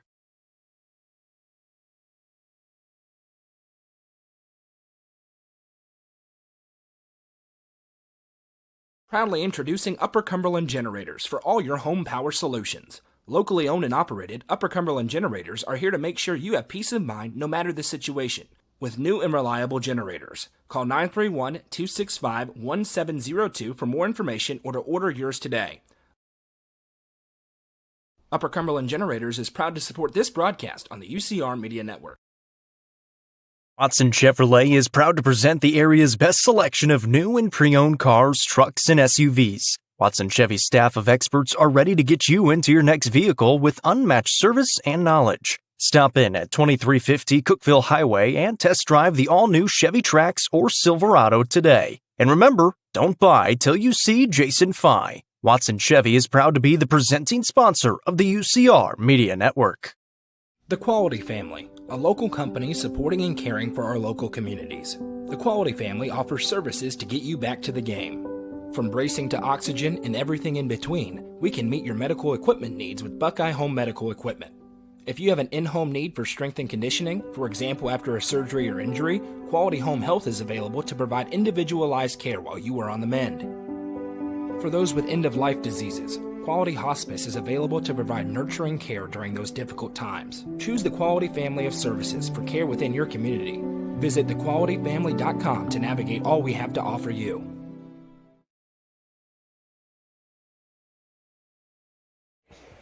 Welcome back. It's time for the third quarter. Livingston leads 23-15. The winner advances on to take on Upperman tomorrow night. The loser season comes to an end. I'm Noah McKay. It's Jeremy Tollison. Madison McKay to my left.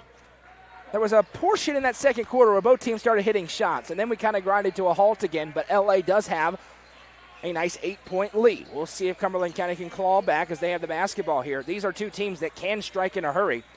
As Futrell going to drive, loses his footing, and they say he's tripped up. I think they're going to get Cole Harris on this one. They will. Cole Harris called for his first personal. Really nobody in foul trouble. Tristan Futrell and Rocco Carwile, the only players, but two. A whole bunch have none. As Caleb Hahn going to inbound to Saul Sitton. Sitton skips it over to Dennis. First three of the game for Dennis. Spins out, no. Rebound down. And Parker Beachboard going to push it ahead. Beachboard across the timeline. Now he'll fire it right side. Brody Miller into Rocco Carwile. Contorts and finishes. Wow, nice touch for Carwile. You just feel if you're Cumberland County that this first 2 or 3 minutes of this third quarter is everything we need to know. Quickly on the other end, shots no good. Beachboard couldn't save it. to stay with Cumberland County. Yeah, there's been times this year where Cumberland County's been in games, and then you've seen it separate quickly. They need to make sure that doesn't happen if they want a shot to win this game tonight. Livingston says, that can happen. That'd be fine. Andrew Dennis has it. Body's hitting the floor everywhere. I think this floor is pretty slick at this point in the night. There's now a three for Futrell's on the way. No good. Off back iron. Peach board with another rebound. And now Cole Harris high steps into the half court. Near the low block, Carwile. He'll send back out for Beachboard. First team, all-name team. Parker Beachboard sends it over left side. Now back out. Remember, if you haven't already, please hit that thumbs up button, the like button on the stream. I need you to do that and subscribe to the channel. It's free. Subscription sounds like it costs money. It doesn't. As Tucker Miller finishes the two, he's into double figures with 11. First scorer there tonight. Subscribe and like the channel. Caleb Hahn has it. If you're watching on the NFHS Network, continue to watch. We appreciate you joining us tonight. On sends left side. Futrell. He's going to drive the lane. Futrell throws up the runner too strong. Carwile with another good rebound. Quickly ahead in a 12-point game. Cole Harris drives and a foul. Saul Sitton going to get called for his second personal. And this is going to be a trip to the Livingston Regional Hospital free throw line for Cole Harris to shoot two. Yeah, and you mentioned just a second ago, but Cumberland County, it just feels like unless something changes quickly, they're going to let this game get away from them. First one for Harris is no good. Just 2 points tonight for Cole. Again, a special thank you to our friends at the Overton County Farm Bureau, a presenting sponsor of all Livingston athletics all year long, every sport here at UCR for a long, long time. We so appreciate that. As Cole Harris goes 1 for 2 rather. That's 28-15. CC needs a bucket, and they need it now. Sitton flips it to Mifflin. Little turnaround shot. Good shot. And he gets it. 5 points. That actually leads the Jets for Asher Mifflin off the bench tonight. Now jumping in. There's a tie-up and a jump. As Tristan Futrell goes in and gets the arrow, but the possession arrow still belongs to Livingston.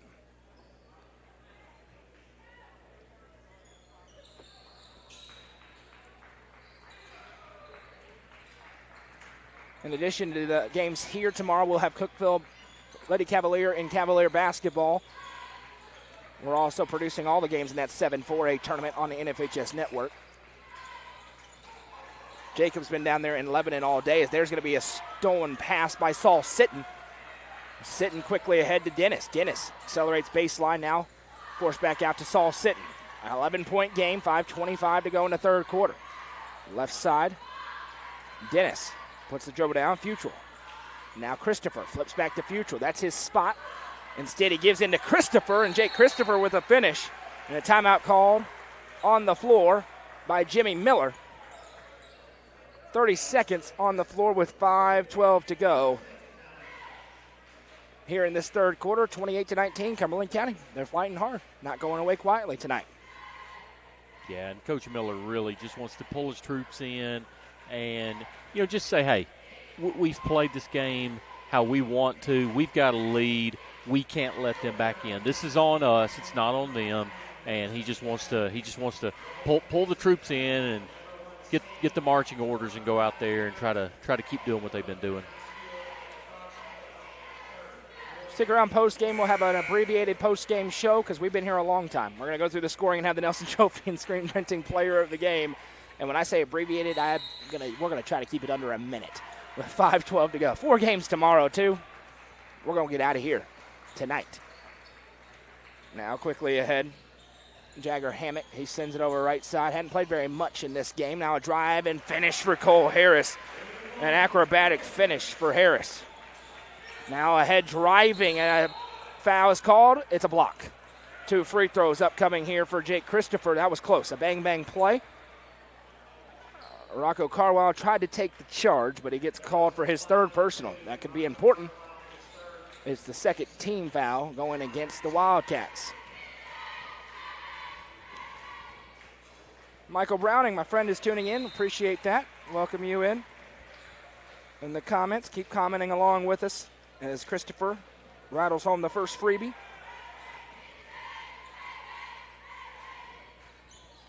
Next one, no good. Rebound tips, and Dennis has it. A second chance for the Jets. 4:45 to play in the third. It's a 10-point game. Little flip into Christopher, swiped out of his hands. Brody Miller with the active hands defensively. It stays with Cumberland County.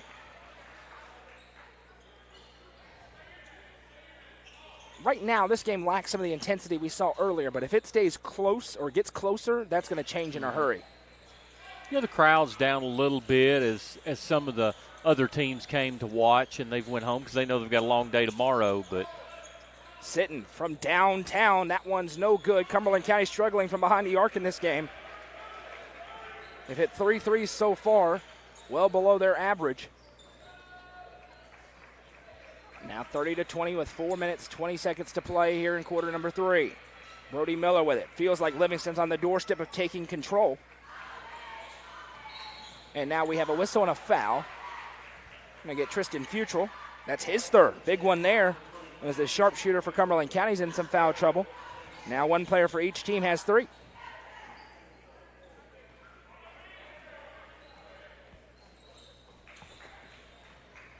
Now Jagger Hammock, he'll give off for Brody Miller. Miller hands off Tucker. Tucker back to Brody. Pardon me, this is Jagger Hammock. Jagger sends out to Parker Beachboard. Now Cole Harris drives and kicks. Quick movement for Livingston Academy. Kick out Beachboard. This is Jimmy Miller basketball, and Beachboard finishes off the glass.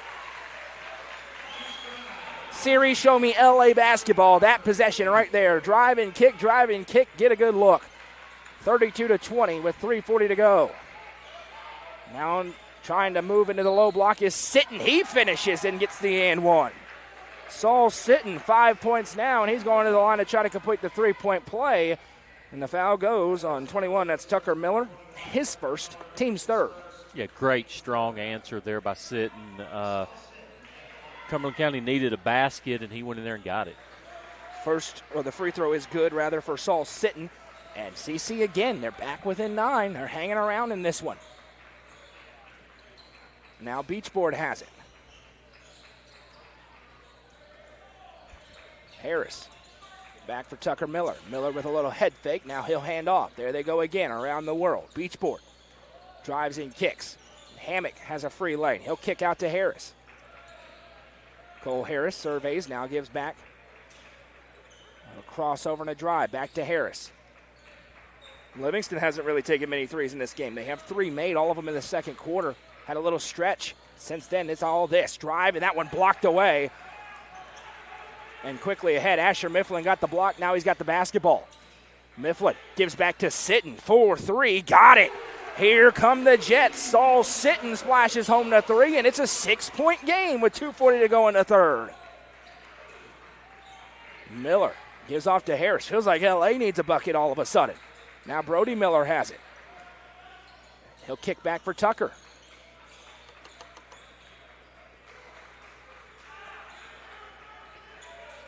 Tucker over to Cole Harris. Harris, little flip over. Now back to him. Harris starts to drive. Turnaround shot, left hand, good. Cole Harris said they needed a bucket. He gets them one. 5 in the quarter for Harris. An 8-point Hog-Eye lead. Now Mifflin from the free throw line was looking in for Christopher. It's tipped out of play. Stays on this end. Earlier on today's final scores is all Lady Jets over DeKalb County 60-26. Also in girls action, Livingston defeated Stone Memorial 50-47 in a good one. And the surprise result of the day, potentially a Sitton drives and finishes with the right hand. White County boys fell to DeKalb County 55-50 earlier on in our second game of the day. This is our last game, and it's turning into a good one, a 6-point gap. Beachboard kicks back. Now a little drive and back out for Harris. This third quarter has had a much better flow to it than the first 2. Cumberland County's offense, it's the most points they've scored in a quarter with 13 so far. Little bounce back, now driving around. Hammock throws up the shot, won't go. And a chance for Cumberland County. Here comes Dennis. Really good defense on that play. Dennis gives over to Futrell. Futrell now for Saul Sitton. Sitton walks up. He's thinking about it. Now goes to work, nearly stolen away. Sitton, muscles, and a foul. Yeah, hand in the cookie jar a little bit there for Jagger Hammock. It'll be his first, team's fourth. 1:04 to go in the third quarter. This is a basketball game, ladies and gentlemen. Make no mistake about it. You going to let me say it to start the fourth quarter? You got to say at the end of the third, depending on how this goes. We'll see. The timing is everything. I got you. I'm going to let you do it. No, you're going to do it. It's game number 4, it's your turn. Dennis for 3. Popped out. No good. Would have been a big one instead. 45 seconds. There's that patented Jimmy Miller whistle. And he wants to slow it down, I would imagine, with 40 seconds to go in the third quarter of a 6-point game.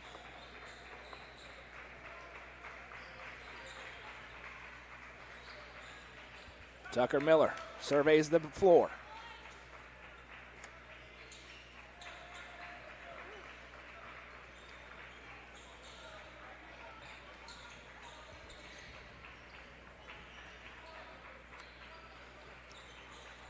Tucker killing time.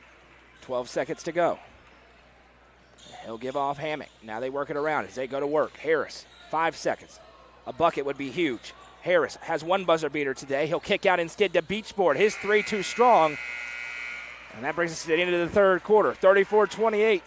Ladies and gentlemen, get your popcorn ready. You're watching coverage of the District 7 AAA Tournament presented by the Overton County Farm Bureau on the Watson Chevy UCR Media Network.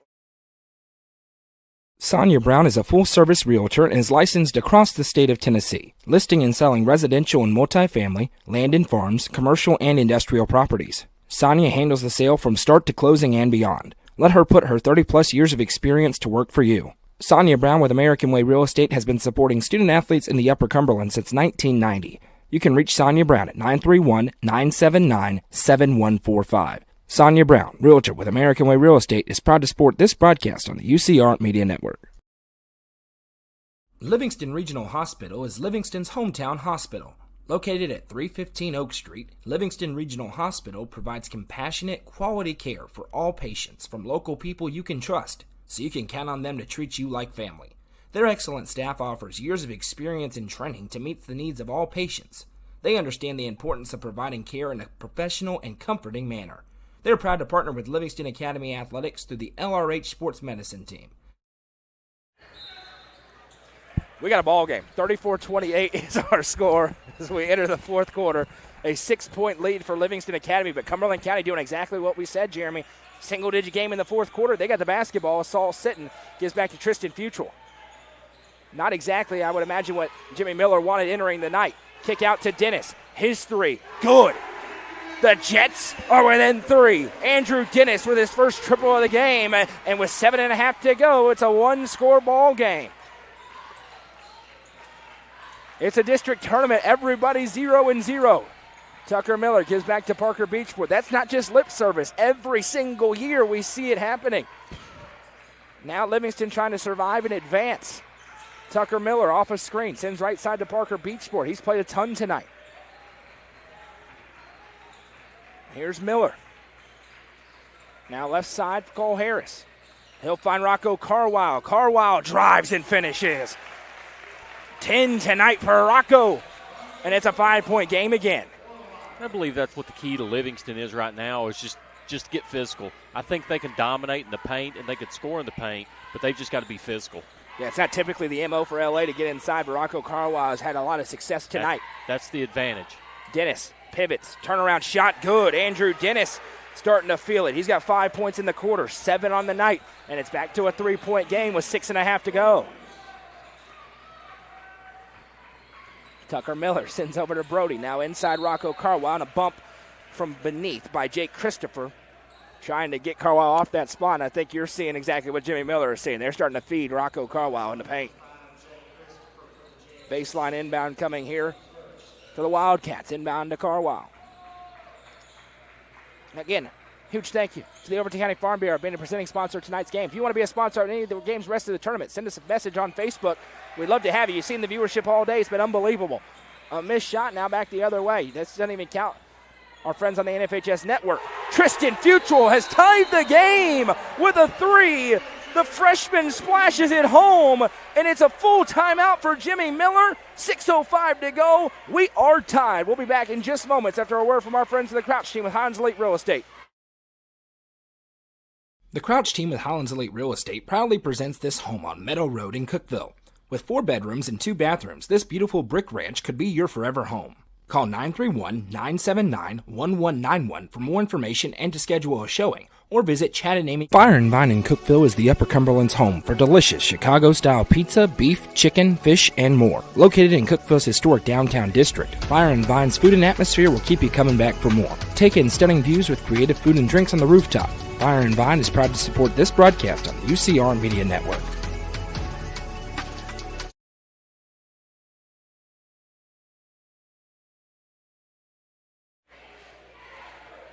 All tied up. Cumberland County starting to hit the 3 ball, and it's 36-36. Records don't matter. Expected results don't matter, Jeremy. There's 6 minutes and 5 seconds. Somebody's moving on to the semis, and somebody's season's ending, and we don't know who it's going to be.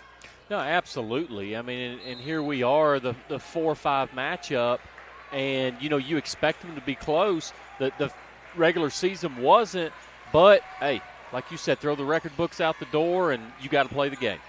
Cole Harris has the basketball here. He sends left side for Rocco Carwile. Rocco puts it on the deck. He's also on the all-name team. He'll drive inside. Carwile, fade away, no. Rebound down, grabbed by Asher Mifflin. CC has the ball, trying to take the lead in the 4th.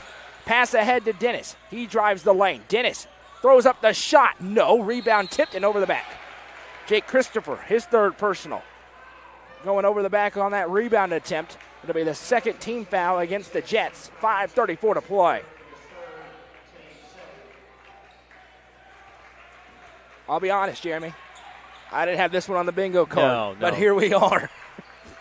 But good for Cumberland County. Absolutely. Now a tipped and a steal. Futrell tipped it, and now ahead comes Mifflin. Euros through and a block. Count it. No, do not count it. They'll say it was on the floor, contact first, before the shot.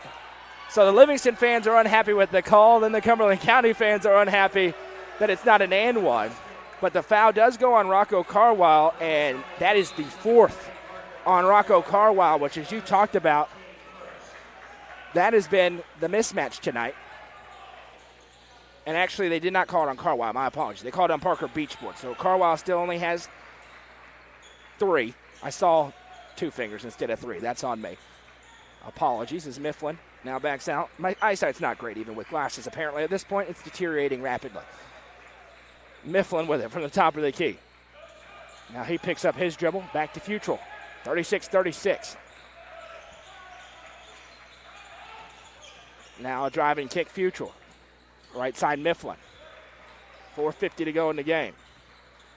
Handoff, Dennis back to Futrell. In the corner, got his defender off his feet. Now he drives. Bounces it inside Mifflin. Little head fake for him. Now Christopher, turn around. That one counts. Jake Christopher with the finish. And he's going to the line to try to complete a 3-point play. And the Jets have the lead. And as one of the youngsters says as he walks behind us, no way. That's the 2nd personal on Cole Harris. And Christopher is at the line. Yeah, if you had the parlay with DeKalb and Cumberland County tonight. Oh, man. Well, if I had that parlay, it would lose somehow. The free throw is good for Christopher, and Cumberland County leads by 3. Livingston certainly still in the basketball game. But CC's throwing a little bit of a haymaker here. Rocco Carwile kicks out to Hammock. Jagger Hammock drives and kicks. Feed over for Tucker Miller. He'll fire to Harris. Cole Harris, turnaround shot. Up and good. Tough take for Cole Harris. L.A. needed it. They get it. 4:12 to go. It's a 1-point game again. Now, Christopher fires a pass that's tipped out of play. It'll stay with the Jets. And now I can't help but watch how Coach Goodwin coaches this final 4 minutes. A spot for a rookie head coach. Absolutely. On his home floor, trying to pull what would be viewed as a significant upset statewide. To just call a spade a spade. Futrell drives and kicks over. Mifflin with a shot fake. Mifflin, turnaround, back to Futrell. He's wide open for 3, and it's good. Tristan Futrell from downtown, the 2nd of the quarter, and CC leads by 4. Rocco Carwile, turnaround shot, good and 1. Rocco Carwile with the finish, and he'll go to the line to try to complete the 3-point play. Jake Christopher called for his fourth personal. That could be important. And a timeout called by Jimmy Miller with 3:42 to go. It is 42-40, and they will try to make it 42-41. If you ran to the refrigerator to get a snack and a drink and you're just coming back, yes, absolutely, you're seeing what you're seeing. Cumberland County leads 42-40. 3:42 to play. Everybody, text your friends. Tell them, get to a TV, YouTube, NFHS Network. Doesn't matter. Get to it. It's the same feed. 42-40. You need to be here for this game. 3:42 to go. Rocco Carwild's having a huge game. He's back at the line to try and complete a three-point play. Tristan Futrell keeps getting open. First of all, that's something Coach Miller's going to want to adjust to. And Coach Goodwin wants to feast. It was a little blah early. It is not blah right now, Jeremy. It is absolutely unblah. As the free throw is good, three-point play complete. It's a one-point game again. A three on one end and one on the other. Breaking the press, here are the Jets. Futrell sends it over. Now pivoting is Christopher, playing with 4 fouls. Futrell back to Christopher. Mifflin in the corner, bouncing it in for Dennis instead. Dennis back to Futrell. CC doesn't need to rush a shot. It's tipped and stolen away. Harris with the tip, Beachboard with the steal. Now ahead, here comes Rocco Carwild. He'll send it over to Miller. Back to Carwild. He's going to drive the lane. Rocco can't finish. Rebound down. It kicks off of Sitton and ended up right back with his teammate Asher Mifflin. Now ahead, big collision and a foul. Carwild trying to get the steal. No ill intent, good sportsmanship shown, and Rocco Carwild does pick up his fourth personal, though. That's a big one. 2 players, 1 for each team with 4 fouls. Just a hustle play, unfortunate contact. Different than the intentional we saw earlier. Absolutely. Very much so. 3 minutes to go. It's a 1-point Jets lead on their home floor, trying to shock the world. Kick out to Dennis. He'll fire it. That one's off the mark. They're fighting for it on the floor. Livingston has it, and now they'll come ahead. Carwild over to Cole Harris. Harris drives the lane. Shot up. Spun around and through. Cole Harris with the 2. Back to a 1-point Livingston lead. Here's Futrell in the half court. Passes up the 3. Contorts and finishes. Tristan Futrell with the 2. Heck yeah, what a great move. 2.5 to go. Back and forth we go. Now, back out for Harris. Now into the corner, Tucker Miller's wide open. Good! Tucker Miller with a Twin Lakes tractor 3. 14 for Tucker. Here's Futrell in the half court. He'll trigger the 3. Boom! Tristan Futrell, another 3. This game is unconscious. Cumberland County leads by 1. 2:04 to go in the game. We're going to take the timeout with them for one final time and come right back. Don't go anywhere. Take a nap. Nelson Trophy and Screen Printing is proud to support student athletes and athletic departments throughout the Upper Cumberland. They're also proud to sponsor the Nelson Trophy and Screen Printing Player of the Game on this broadcast. From trophies to t-shirts, they can do it all. Stop by and see them at 120 Circle Drive in Allgood or give them a call at 931-537-9559. Nelson Trophy and Screen Printing is proud to sponsor this broadcast on the UCR Media Network.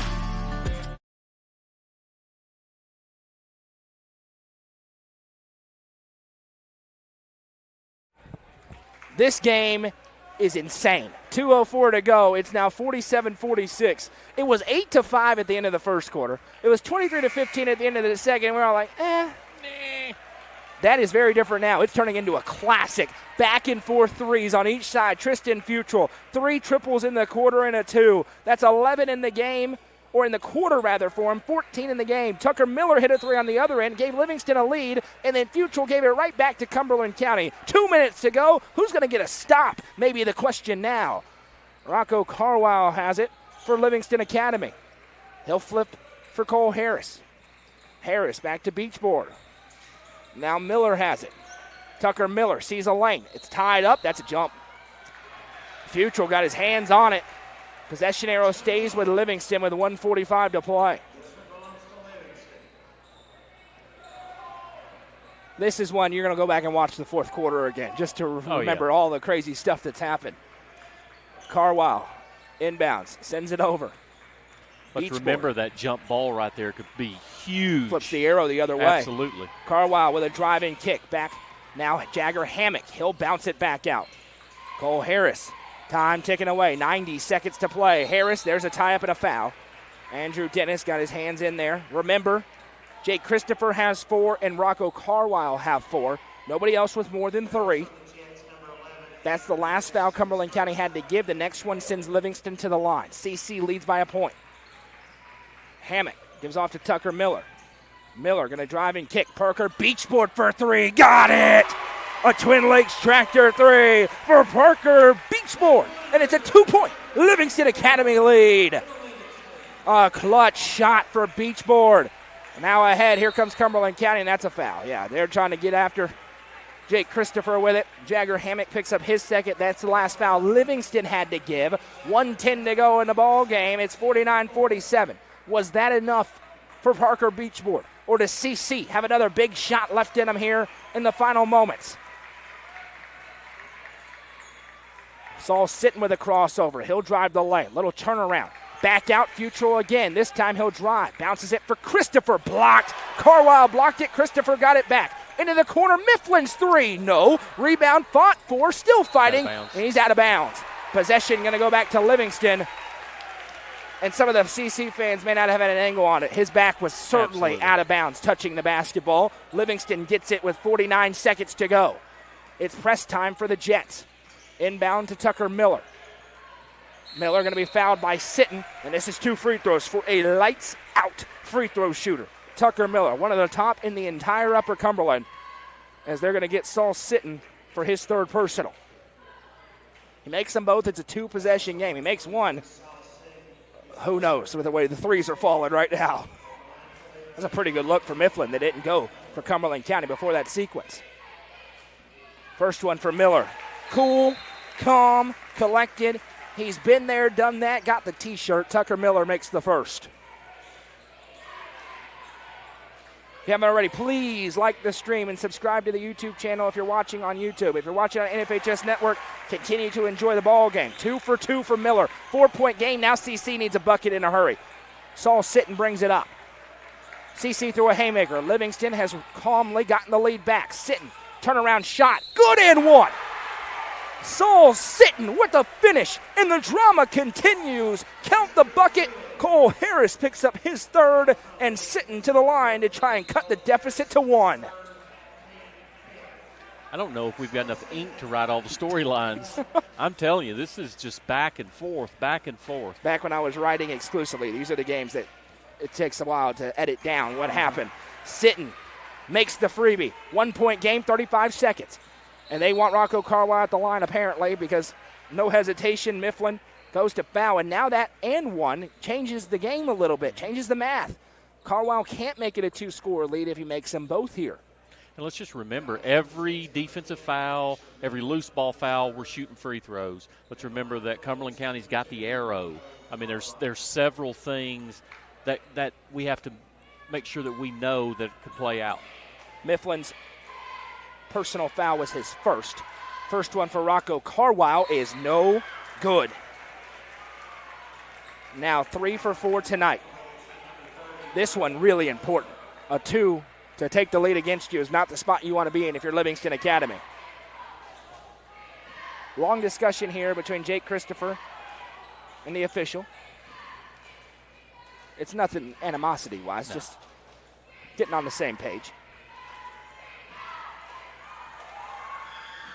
Carwile's second one rattles through, splits the freebies, and it's a 2-point game with 32 seconds to go. Saul Sitton bringing it up. Sitton drives in, slams the brakes, out to Futrell. Christopher now to Dennis. 23 seconds for the Jets. Futrell with it. Down 2. Winner go home. Saul Sitton goes to work. Gets free inside. Shot up, no. Rebound, Christopher. Put back, no. Rebound tipped again. Sitton to Dennis. His three's on the way. That's no good. Rebounded by Miller. There's the foul. And Tucker Miller going to shoot 2 and try to ice it away. CC had 3 pretty good looks None of them fall. Sitton called for his fourth. And now Tucker Miller, who just made two, will try and win the game for Livingston Academy. I'm nervous. And we have no interest in the game. It just doesn't, you know. Free throw is good for Miller. The second one, this one would end it, but a timeout call by Christian Goodwin first, you were saying. I'm just saying, you know, I know some of the kids, know Jimmy Miller, haven't met Cumberland County's coach yet, but I'm nervous in this game more than the last two. I don't know why I'm nervous. This game, it was kind of lulled you into a false sense of security that all of a sudden, all you know what broke loose here in Crossville on a late night. It is nearly 10 o'clock, and we are all here. Are the banks still together? Open? We're going to find out. But in the game. Now, Tucker Miller, he makes the free throw. There's not enough time for Cumberland County at that point. So he makes this free throw, it's over. If he misses, CC's going to have a ferocious pace down the floor. They're going to try to get a three to send this game into overtime. But if he misses, it'd be a surprise. Tucker Miller tonight, 5 for 5 at the free throw line. This is a clutch high school basketball player. He's shown no signs of nerves all night long. Don't forget, stick around post-game. We'll briefly recap the game, go through the scoring, have the Nelson Trophy and screen printing player of the game. We'll tell you about tomorrow's contest, and then we'll get you out of here in short order this evening. Stick around for it. And let's just think of a huge rule difference between high school and college and the NBA is after a made basket, the clock runs. Right. So you just, like you were saying, if you're Livingston, even if they make a basket, you stay away from it. You let them do whatever they want to do and let the clock run out. Tucker Miller to try and ice this one away for all intents and purposes. 5 seconds to go at the free throw line. Up. Good. 4 for 4 for Tucker Miller. Jimmy Miller says do not foul. Saul Sitton puts up the three. No good. And Livingston survives and advances. Final score, Livingston Academy 54, Cumberland County 50. And Livingston sets up a date with their arch rival tomorrow night at 8:30 p.m. We welcome you into the Livingston Regional Hospital post-game show. Jeremy, didn't know what to make of that game. It turned out to be an awesome high school basketball game. You know, good for Cumberland County. You know, the first two games in the regular season just didn't go their way, and one of them was just completely out of hand. And with their backs against the wall, they absolutely came out here and fought their rear ends off and made this. I mean, Livingston had to luckily scratch out a win because Cumberland County about got in here and stole it from them. Scoring from the game is as follows. First for Cumberland County, they're going to be fun to watch in the coming years. They end their season with an 8-22 overall record. Tristan Futrell and Saul Sitton with 14 points apiece. 8 points tonight for Jake Christopher. 7 points for Andrew Dennis. 5 for Asher Mifflin. And 2 for Caleb Hahn for a team total of 50. For Livingston Academy Wildcats, who improved to 16-12 on the season, they will dance with the Upperman Bees tomorrow night at 8:30 p.m. and Ty Cobb and company. 18 points for Tucker Miller tonight, including 4 clutch free throws in the end. Rocco Carwile with a big performance as well. 14 points, 11 for Cole Harris, 8 tonight for Parker Beachboard, and 3 for Brody Miller for a team total of 54. It's not clear-cut in this one. It's time for the Nelson Trophy and screen printing player of the game. Jeremy, who's it going to tonight? Yeah, you know, to me, it's Tucker Miller is the player of the game, and it just boils down to clutch scoring and then absolute clutch free throws when it mattered, and just came in here and just, I'm telling you, Cumberland County about stole that thing. They almost did, but he is the Nelson Trophy and screen printing player of the game here today. Well, we hope you'll join us again tomorrow right here on these same places you've watched all these games today. 4 more games. It's semifinals Saturday in District 7 AAA. We'll get the day started at 4 o'clock with a girls game between the Cumberland County Lady Jets and the Upperman Lady Bees. Then we'll turn our attention to a boys matchup between the DeKalb County Tigers and the Stone Memorial Panthers. Then at 7 o'clock, it's the White County Warriorettes taking on Livingston Academy in girls action. And the nightcap, the boys game between the Upperman and Livingston. What a day of basketball it was here today. If you were here from the beginning, we thank you. If you popped in and out, we thank you as well. If you want to sponsor any of tomorrow's broadcasts, send us a message, and we'll get you pointed in the right direction in a hurry. Spots are limited and will fill up fast, so make sure you do that sooner rather than later. Final score and our nightcap. Livingston Academy 54, Cumberland County 50. Jeremy, my friend, had a lot of fun. We'll re-rack them and do it again tomorrow. The lovely Madison McKay producing things all day long, the unsung hero at UCR. We appreciate all of you for joining us. We'll remind you to keep your eyes on UpperCumberlandReporter.com for the latest coverage of high school sports throughout the area. Until tomorrow at 4 o'clock, I'm Noel McKay for Jeremy Tollison, Madison McKay, and everybody at UCR. Have a great night, everybody.